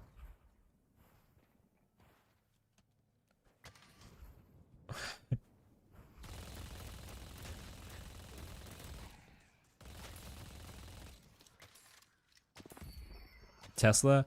I don't think I need the Tesla, but it would also proc my thing. It would proc my bullet resist. I will get the Shredder because I think I'm going to use this to get it. And then I want to fill my slot with just bullshit. What will I buy? I won't buy bullshit. That's good enough. Fuck it. We don't need another item. I think I need to live through an Abrams punch. I think I need to live. I think I get... I could stack more bullet resist. I'm just going to rat this. Right? I have not been looking at the map. I don't know how bad the left fight was. Bro. Going to perp. Abrams. Do I fight him? I kind of want to fight him. I want to skill check him. And die. That did a lot of damage. Come here, buddy. Oh, you missed your charge? You're fucking dead. Maybe you're not dead. I haven't used any spells on this guy. Maybe that would be... I'll turn him to stone. Oops, I missed my ult. I don't even know what the fuck my ult does, to be honest. I'm going base and reading it. Throw an explosive bola. On exploding, the bola slows and damages all enemies in the area. Oops, I just rocked my desk. Enemies in the center of the explosion take additional damage and are petrified.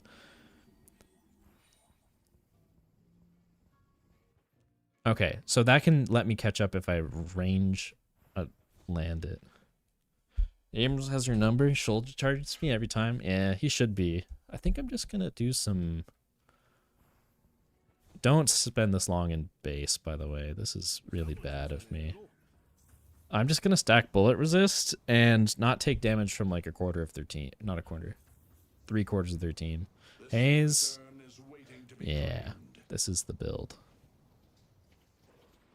Come here, Abrams. Big bitch.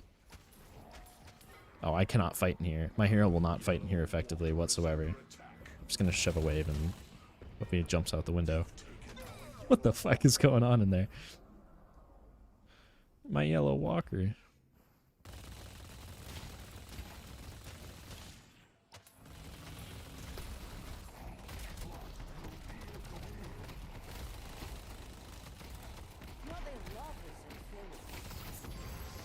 No. I'm so tanky now, though. That's awesome. I took a lot of gun damage. I panicked and died because of it. Man, okay, this has been a problem when I play Dota too. I am so enthralled with the idea of hitting towers. It makes me so happy to watch them die. Was that a player? No. Yeah. I think what stupid shit can I buy? Can I buy Frenzy? There's so much anti-synergy with buying Frenzy at this point. Bullet resist, more bullet resist is probably not that great. However, it's not that bad, right? You build Lucky Shot.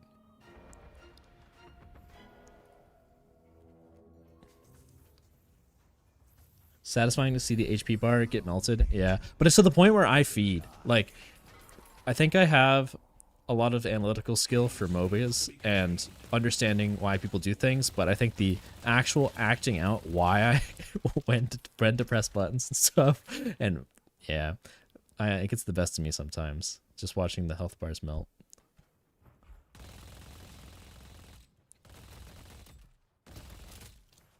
Don't mess with me.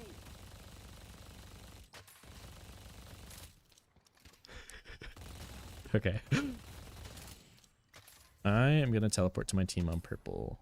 No, I'm not. I'm gonna shove green. I'm gonna shove green. And enable them to come and do the urn.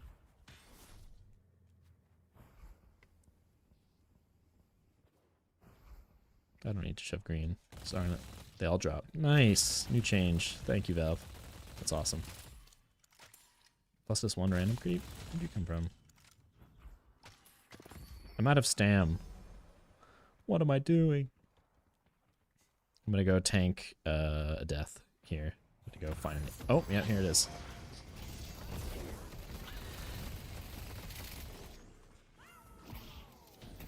This never gets old. Get bowled. Oh my god. They're all here. I wonder, chatters out there, how many of you guys came from Overwatch and feel, or like shooters of that type, and feel like that made a huge difference in your gameplay? Because I talked to Zergy about that. I don't know if you saw the Zergy interview. And he came from Overwatch. He was a very high-rated player in Overwatch. And he claims that those skills matter more than MOBA skills. And I think he's right to some extent. I think you need both, because Mikhail S is definitely the poster boy of like didn't play MOBAs, came over, learned it while using the shooter skills. But like I think those skills are hard to craft and work, and I think that playing those games for such a long time really do matter. The whole team, yeah, the whole team. But that's my fault. I mean, I shouldn't have been there. I should have expected that. See, the thing is, I said I'm gonna feed here and tank the gank, but I just died and didn't provide benefit to my team because now I'm dead for a rejuve fight. Super high. Oh, Zergy was. Yeah, and I think he sleeps on that too. Like he. Oh, we won. Good job, team.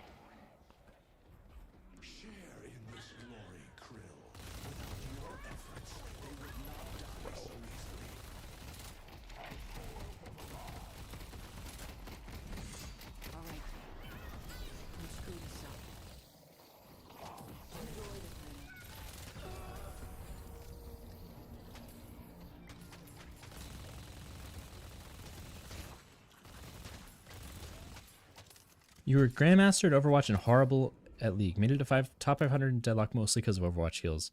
Yeah, and I feel like... What resources do you recommend to get better at the Overwatch side of things? When I made like my... I'm gonna die if I stay here. I watched some videos on Overwatch to see what I could learn about positioning and like stuff like that. Like I learned about peeling, I learned about off angles in the Overwatch sense, but I still feel like I didn't internalize a lot of it and struggled to apply those lessons in the actual game. Came from TF2, being able to aim and move quickly is quite helpful. Already used to holding crouch to move thanks to rocket jumping practice. Nice.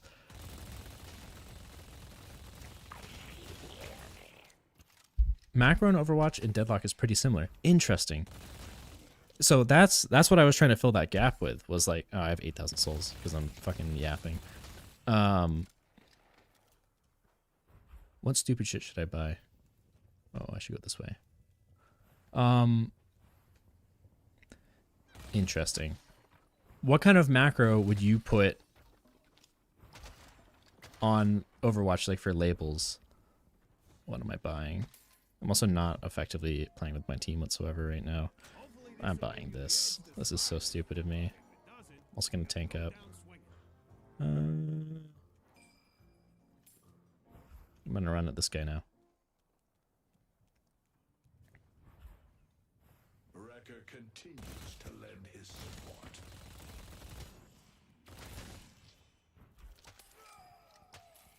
Study MOBAs whenever, but to train aim shooter game sense takes a lot of time. Yeah, and I'm coming to this fight. I'm busy yapping still. Wrecker's carrying our asses right now.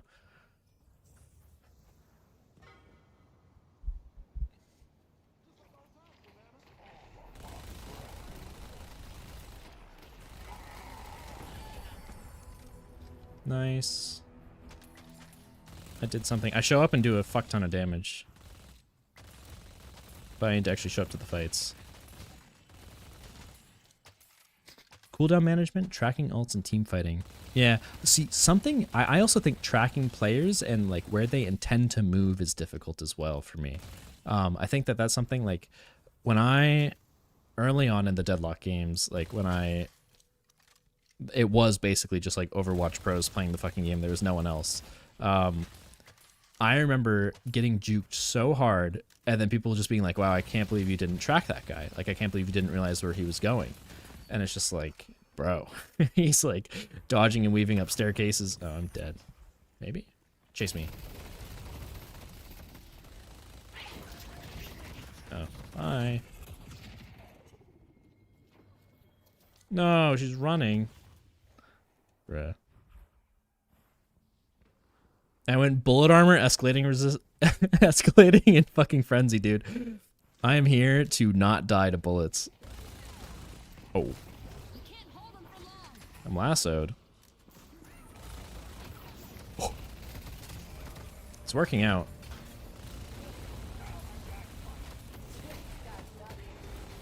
Is it working out? Oh, I need to get the fuck away from that guy. I need like leech or something.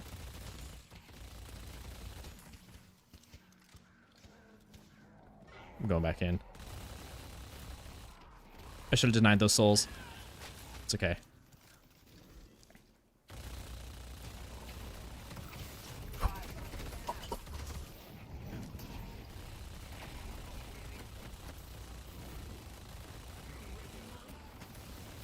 This hero is so funny. No, let me out. What is this fucking hero?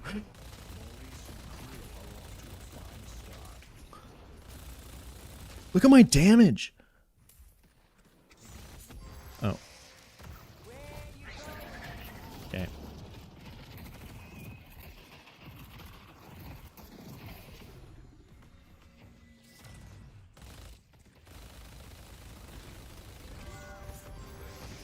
Bro, stop sneezing me. Stop sleeping me. YouTube, yeah. YouTubers and the Twitch chatters. Oh, am I dead? Nope. She has been ulted. I should leave. I should really leave. Oh, it's too late. Don't worry, I'm intentionally feeding so I can talk to chat more. That's what's up. This hero just vomits damage. The funny thing is, this is post-nerf. I think this hero has gotten nerfed since it came out. Yeah, it's fucked up. I'm gonna read chat after I buy. Keep getting slept. This would have been a nice game to have a reactive barrier, but I did not buy it early, and I don't want to buy it now. So instead, I'm gonna buy more more attack speed items. Buy heroic. I could buy it. Heroic's kind of fire. That's smart as fuck. I like that because that gives more. You probably heard me saying leech, right? And you were like, nah, fuck that. This gives me more bullet lifesteal and attack speed, which is nice. Leech bad. Yeah, there it is. Leech bad. Cover usage, ult, economy tracking is easier, but still important. And honestly, team fighting coordination is the hardest. Same to how the abilities function. Something that I've struggled to translate in this game is, and I played Dota last night for like the first time in months. I don't even know why. I think one of my friends was just like, play Dota, and I was like, okay. And it is so much easier to make sense of how a team fight will go based on people's positioning than in this game.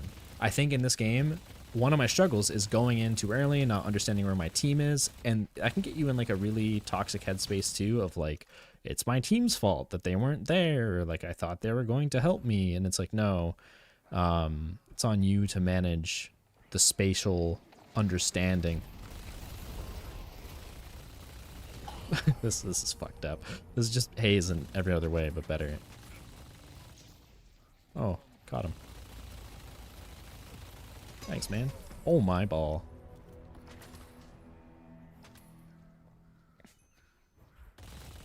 Oh, mid is up. What the fuck am I doing?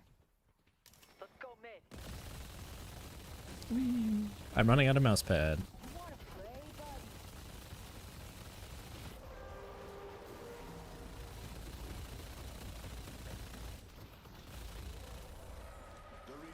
My mouse pad is not big enough, and it's huge too. It's like, we got a big mouse pad. Oh, fuck. I'm paying attention, guys. My camera back? Yeah, it's good. Oh, that's the way I'm going anyway. The Butcher of Ixia has set to their task. How did Mo get through?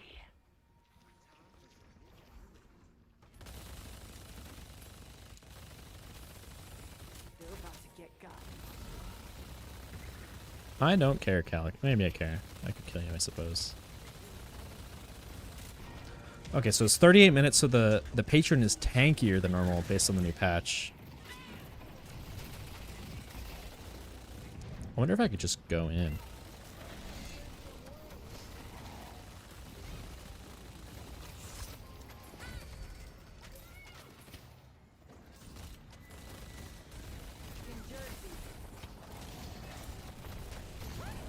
Does Viper keep talking about Jersey?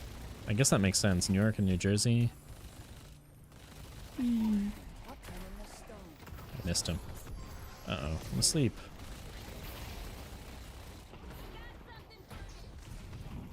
Yeah, buddy. I have so much bullet armor, I don't give a fuck. Maybe I give a fuck a little bit.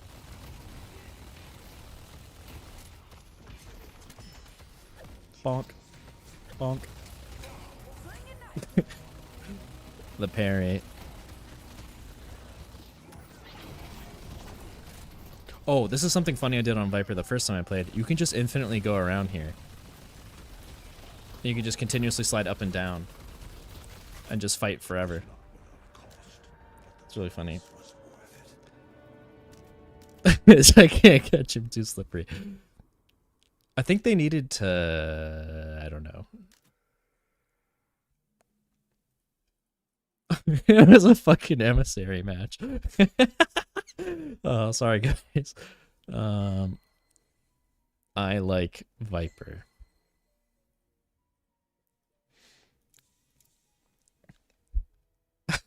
I probably should have done a lot better if this was an emissary match. Abrams is fuming. What was he saying? I wasn't looking. Oh, he just had 18 kills and was fucking running me down every time. I still kind of want to play Raven. I'm having fun. Maybe I'm having fun because it's just a low skill game. That's toxic.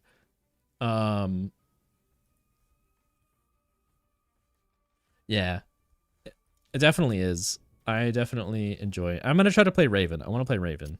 I'm having fun playing Hero Labs.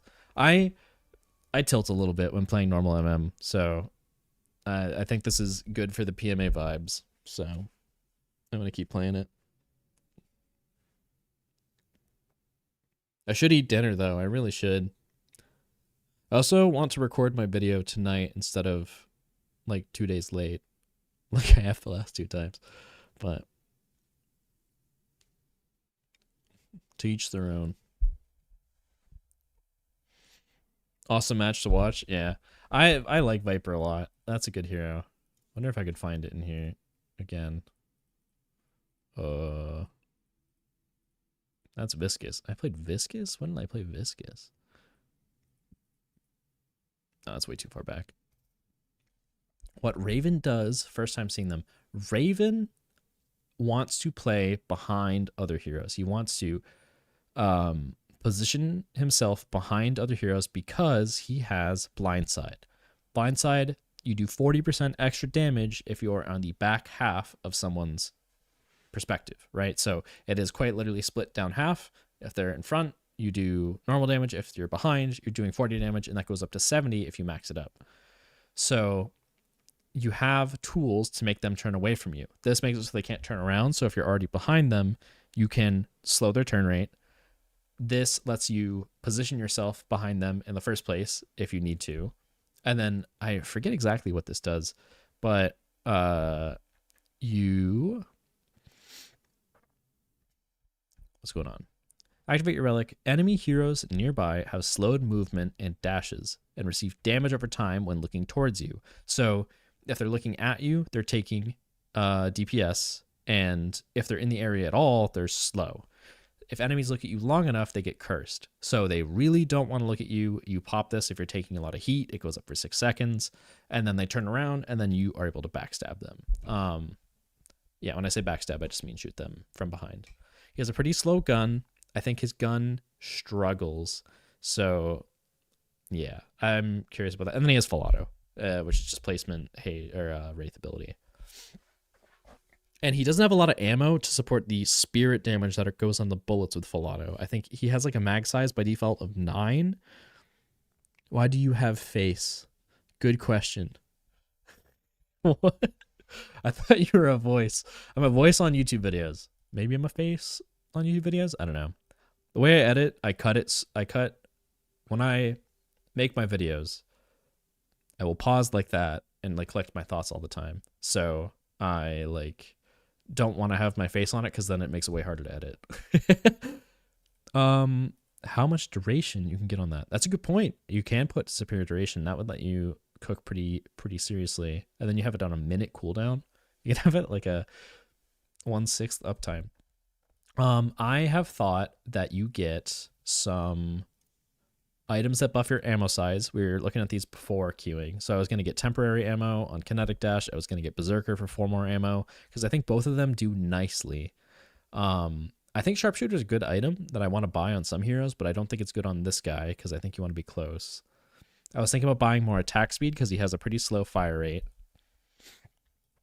I didn't really see a good opportunity for QSR on him, but I could be wrong about that.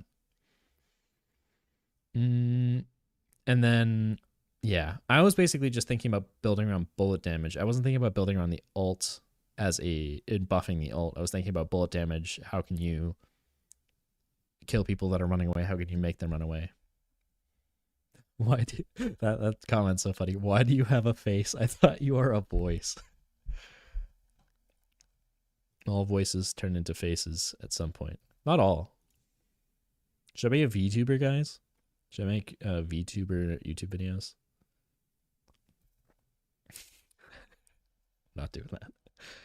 Let's see. What have people cooked up on Homie? What else are people building? Give back shots. Right. 101% win rate gun build. It's true.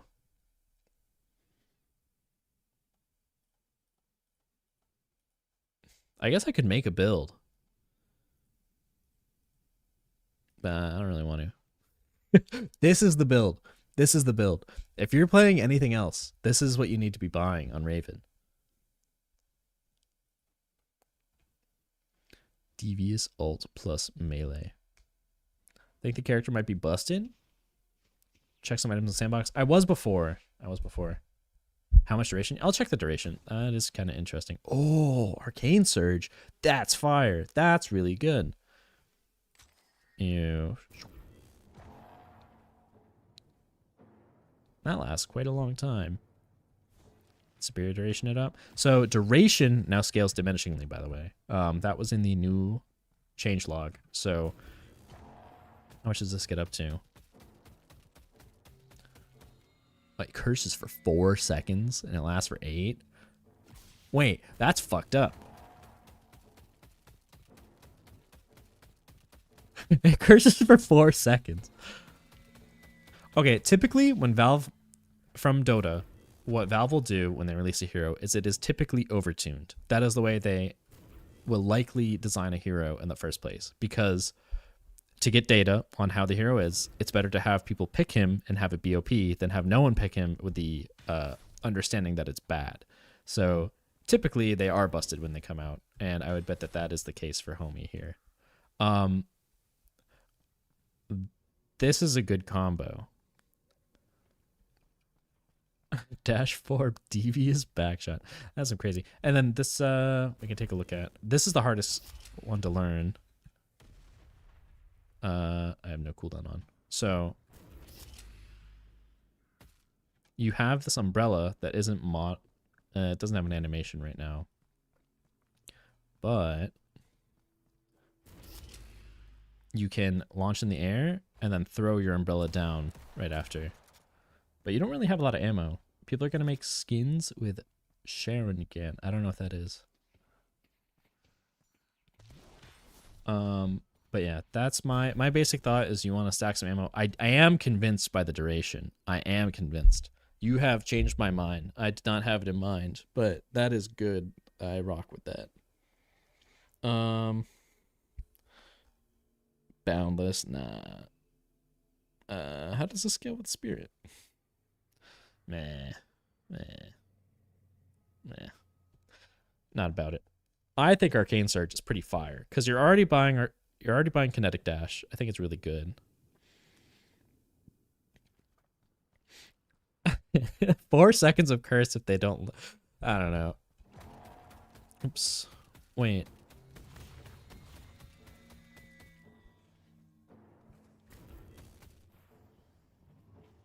Oops. Why isn't it working? I busted it. Because bro's got magic eyes. Does he have magic eyes?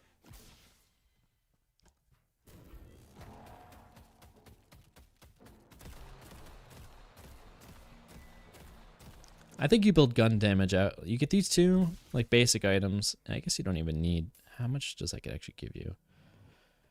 Ult, you get 3 seconds of curse, 6 seconds of ult. But then if you do... You get 3.5 seconds. 6.8. But then if you do, oops, not that.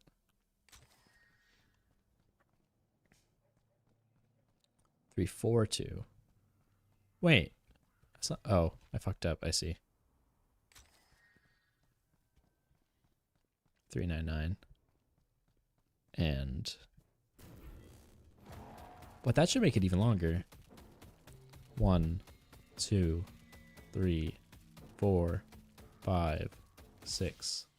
Maybe I'm constantly reapplying it. I gotta retry this.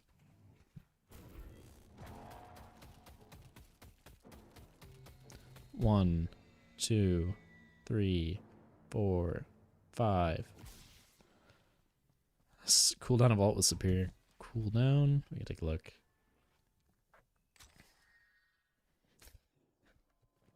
Uh, 44 seconds. Okay, what's... Oh, hold on. We'll cancel this out. You're cooking. You're cooking right now. Buy curse and then combo for the ult curse. That's just toxic, man. You don't need to do that. Okay, it's 40 seconds. 36-second downtime.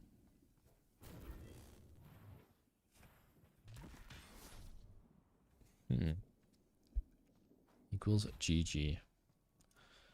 Have any of the Deadlock geniuses cooked anything in these crazy heroes? No. Fuck. It's a... Oh, man. Yeah, I'm trolling Zergy in his chat tomorrow. This stick is playing Talon again. Oh, bro. That's toxic. I thought I was in a game for a second. I was really concerned. I was worried. Shiv. Not Shiv. Heroes. Not Viper. Raven.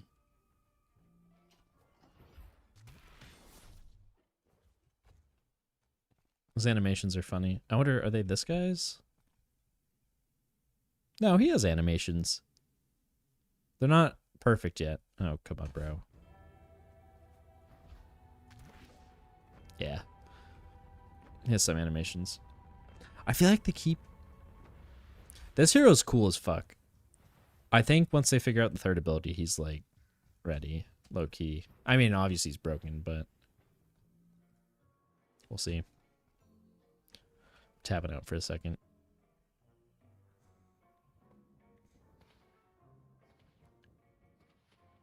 Ooh.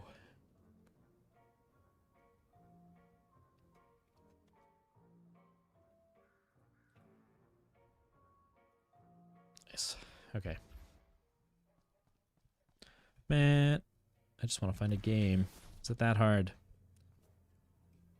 So this is where I go play Blatcho on stream to find a game. I can make my Viper build, but then the thing is, if I Q pop, oh, I'll be so sad because it's going to get deleted. Maybe their goal is to have 12 temporary heroes in Hero Labs that they can add and remove as it goes. My builds. New build? Hello? I don't make builds very often. How does it work? Heroes. Do I need to be in game to actually make it? Possibly. Browse. Create new build. I don't think that was there before. Lane. We're gonna cook. You don't actually need that.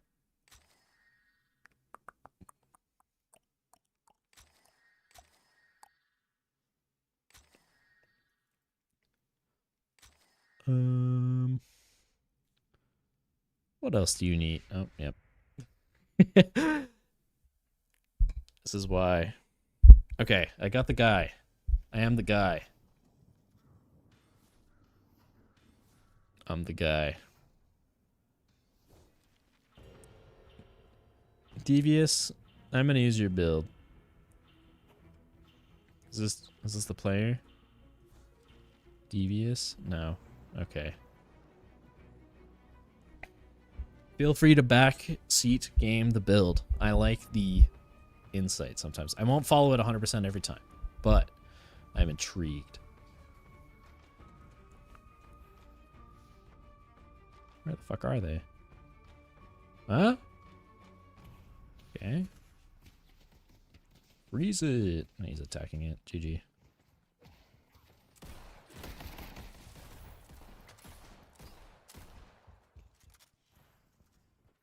Where's the other guy?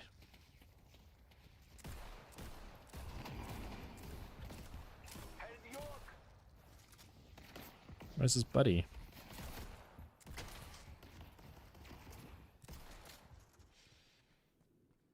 Oh, they're dueling over there. This fire rate's dog shit. I'm rushing Berserker like a moron. You can say what you want. I'm doing it though. Yeah, buddy. Sure thing.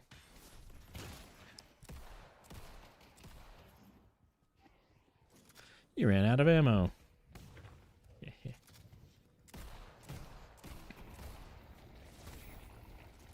He could turn. I guess he could just move. Doesn't matter where he's turning.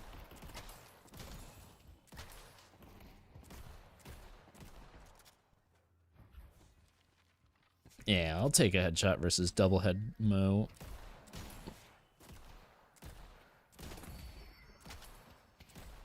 I'm surprised they haven't fixed the Phantom Souls yet.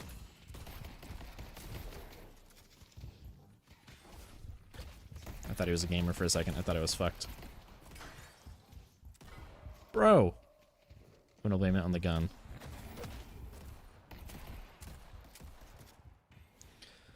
I'm landing like a noob.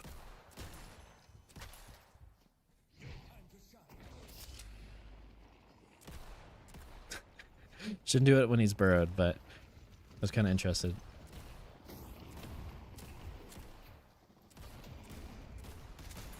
Didn't they gave Mo a new voice, I think. Or, I don't know about Mo or Krill specifically. I don't know which one. Oh man, I'm really landing like a noob.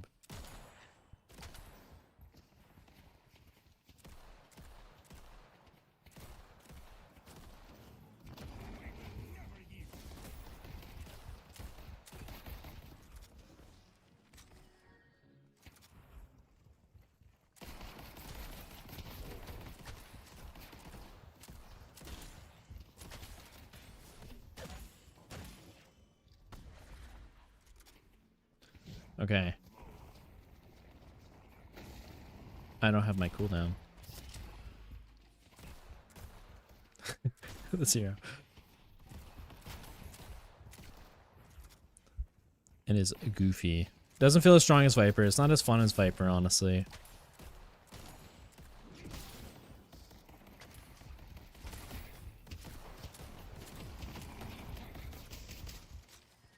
Sure. I'm just gonna blindlessly follow this guy's build. I'm okay with it. Actually, I shouldn't all go... I can keep going weapon damage. Who cares? I just feel like I can't clear waves. Maybe I should be spamming my one on waves?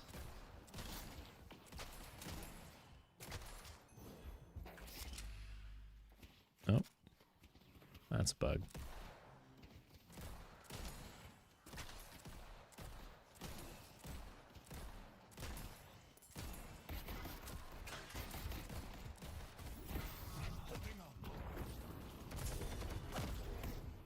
You've got the punch in, son of a bitch. I have no ammo. It sucks.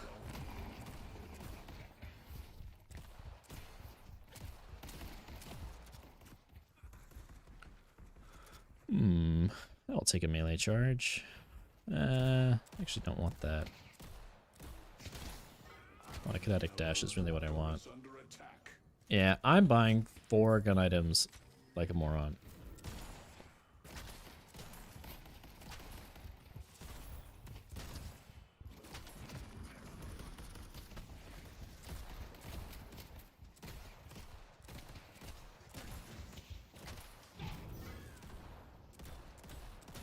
Whoa. I see 7. Osif.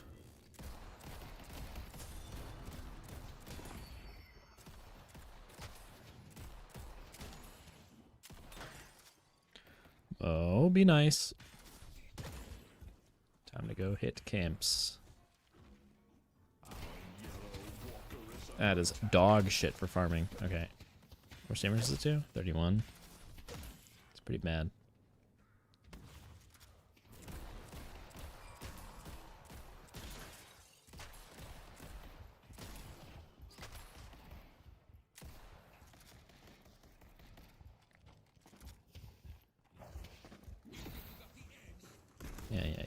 Yeah. Sure thing, buddy.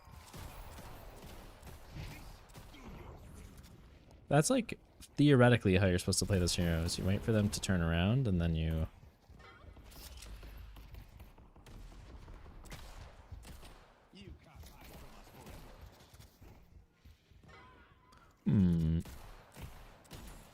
Raven.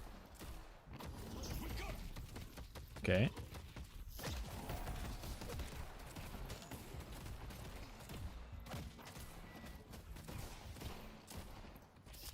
No, bro, I got stuck in a fucking roof.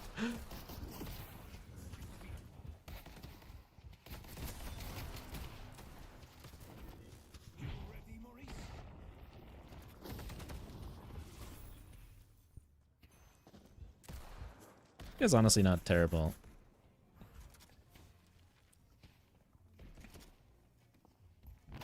Spirit lifesteal.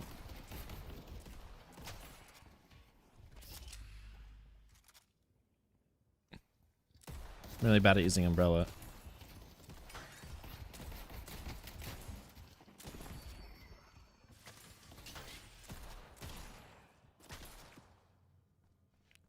I don't know what item I want to buy.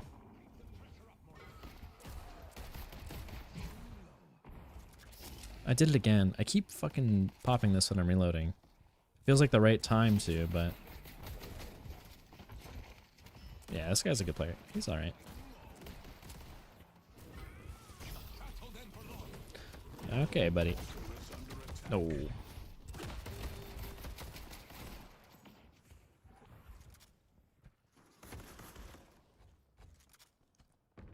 No, he's not diving it. Cool. What do I buy? Healbane's dog shit. Why do I want that? I don't believe in this person's build. Not gonna lie. I need some things.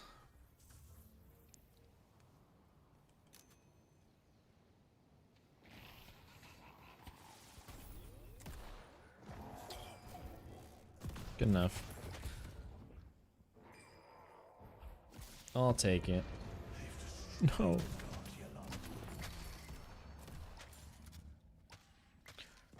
I kind of want to get Arcane Surge, but...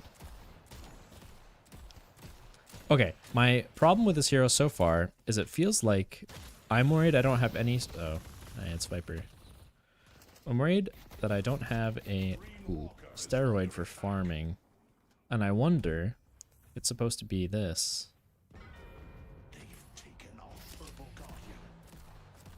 Hello? Does it just not work? That's not it. That's terrible. That's my feedback so far. I have no way to farm. I have 9 bullets. Maybe I'm just an assassin. I'm not supposed to farm. I wonder if I'm supposed to be hitting waves behind too. That's probably it. Alright, I know some things I can build.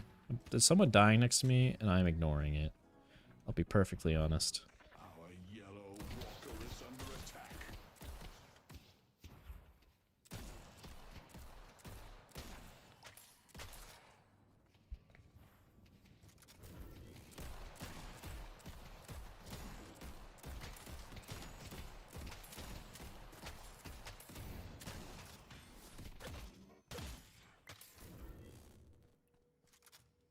Okay, so does this do it?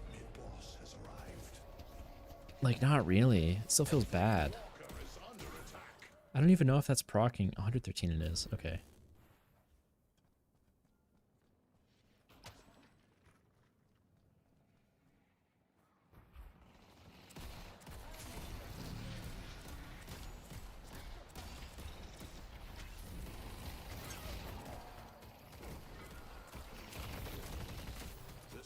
urn is waiting to be claimed. It feels so awkward.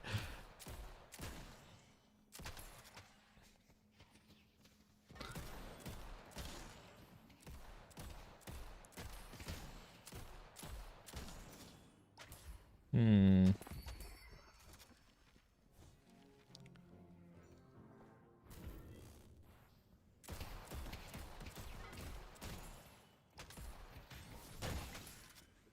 Hero's hard. Really awkward.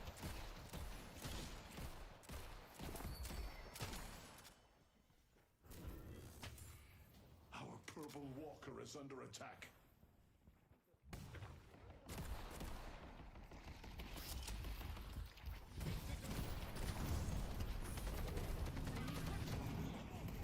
I'm a fucking rabbit. Okay, blindside damage. It's chunking. Am I dead though?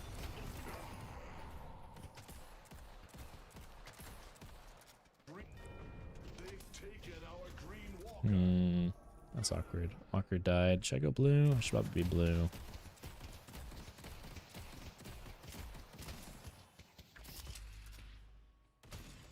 That is more like it. I should be doing shit like that. I should also spend my goddamn money. Oh my, I am dead. Ooh. Okay, that gives me a chance to think about what I want to buy. I have fucking 4,000 souls, like over half my net worth on my actual character. I want this, but it's not time yet. I do like that. I do like that. I think...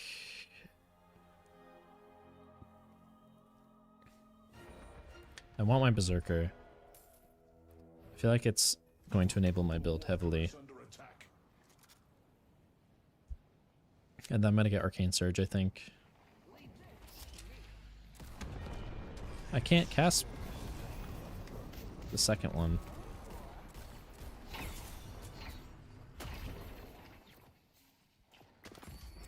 Umbrella's weird and buggy. I can tell you that. Unless I'm just a noob and I don't know how to make it work. No. Okay, that's on me. That one's on me. There's so many of us chasing this Mo. I should at least get a tower off this.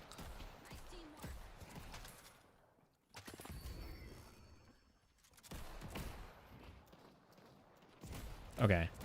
Part of me wonders if I'm supposed to go behind the tower here. Okay, we all went this way and no one went blue. Fuck. They've taken our blue walker. That's movement tech, right? That's kind of cool.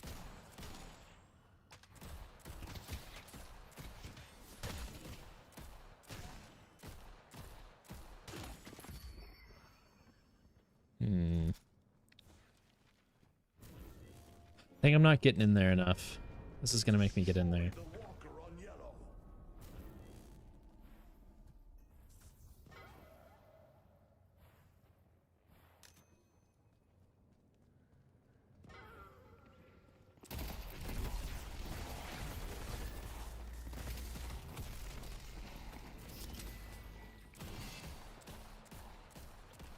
Okay.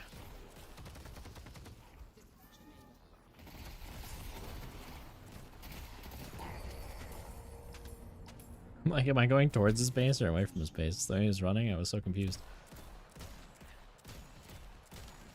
That felt good that time. I felt like, what's your sustain to have Berserker be useful? Fucking nothing. I just bought it for 5 extra ammo, honestly. But you are totally correct. I don't think...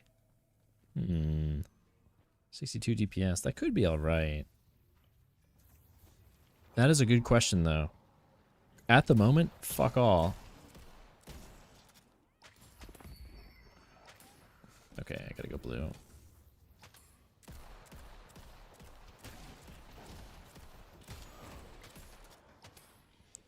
I would like to see on this hero some... Ooh. Who are you?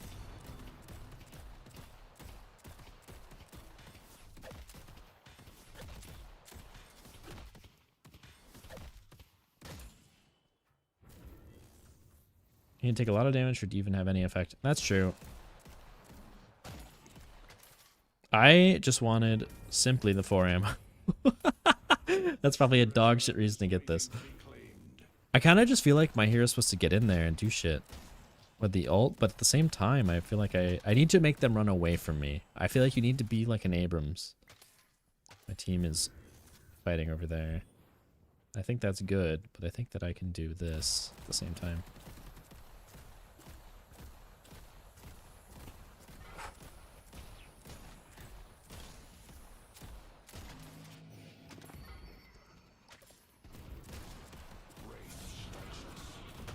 I'm definitely supposed to be at that fight right now and not getting stomped by a walker.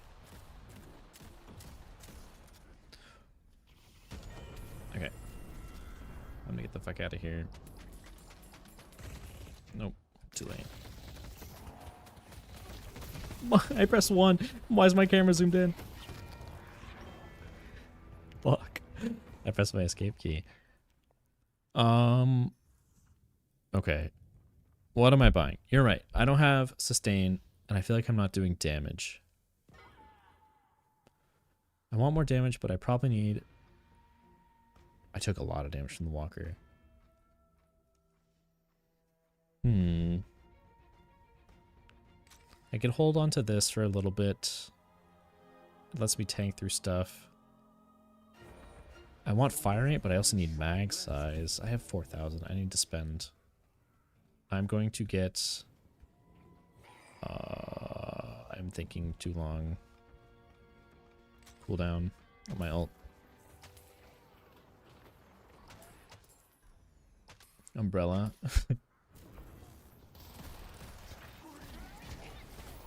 Okay.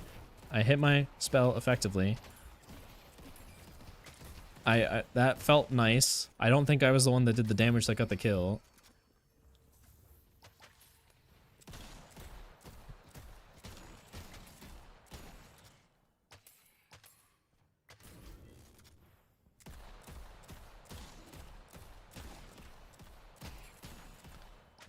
I feel like I want burst fire. I feel like I want attack speed.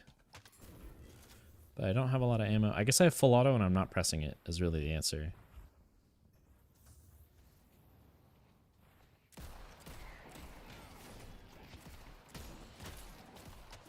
Trapper seems neat. And wave clear.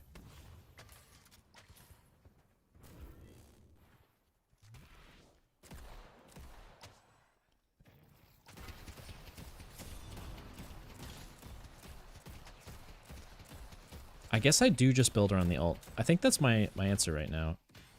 I thought you could build click. Oh, I'm going in on this wraith. Let's see if I can get there in time. Nope.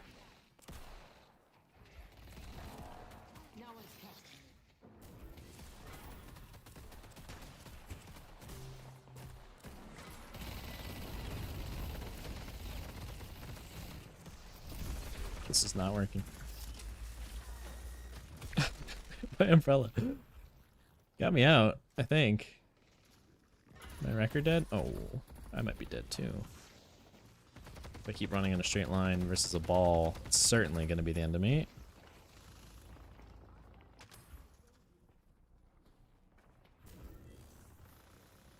Oops. Keep his tuxedo clean with all that sliding? You're right.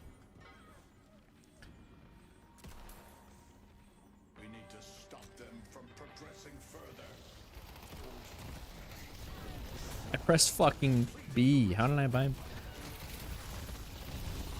I'm going in alone. Whoopsies. They're all disarmed. Okay, I'm dog shit at this hero. I'll say it now. Sorry guys, this has been a bad showing of Raven. Someone's making it better work than I am. What's he building? Titanic mag. Not it. This hero's bonkers and fun. I think it's dinner time for me, fellas. After all of that struggling. But I do appreciate people hanging out for the game, for the patch notes, for the games. I kind of want to stream more often, but I definitely need to find the time and set a schedule for it. But I'm working on new videos right now. I'll have my patch update. I want to finish it tonight, so I'll probably record it right now after getting some food, and then I'll be uploading that maybe tomorrow morning. That's probably more realistic for me. But yeah, would you like to see the synopsis of buffs and nerfs very quickly, and also the like high level gameplay updates that I normally do? I'm curious what y'all's thoughts on that would be. What do you guys think? I also have a cat here. Pick him up. He's hungry too. Oh, look at this guy. Love your videos. So both sounds good.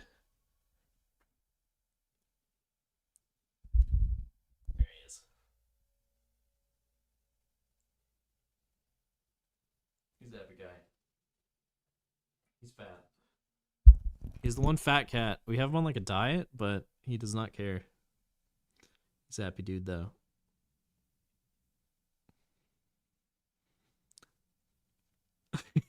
Just petting my cat on stream. Cool. I'll do both, maybe. I have a like tutorial style one that I want to do more right now, I think. So I'll definitely do my update video, but I'm also going to do the tutorial video soon too. So maybe I'll do both. Maybe I'll do a speed run. That'll be lower effort, but I guess it won't. I'll definitely end up making it high effort like my normal ones. But yeah, this guy needs to eat, so I'm going to go. All right, everybody. Thanks, chat. Have a good one, guys. Goodbye.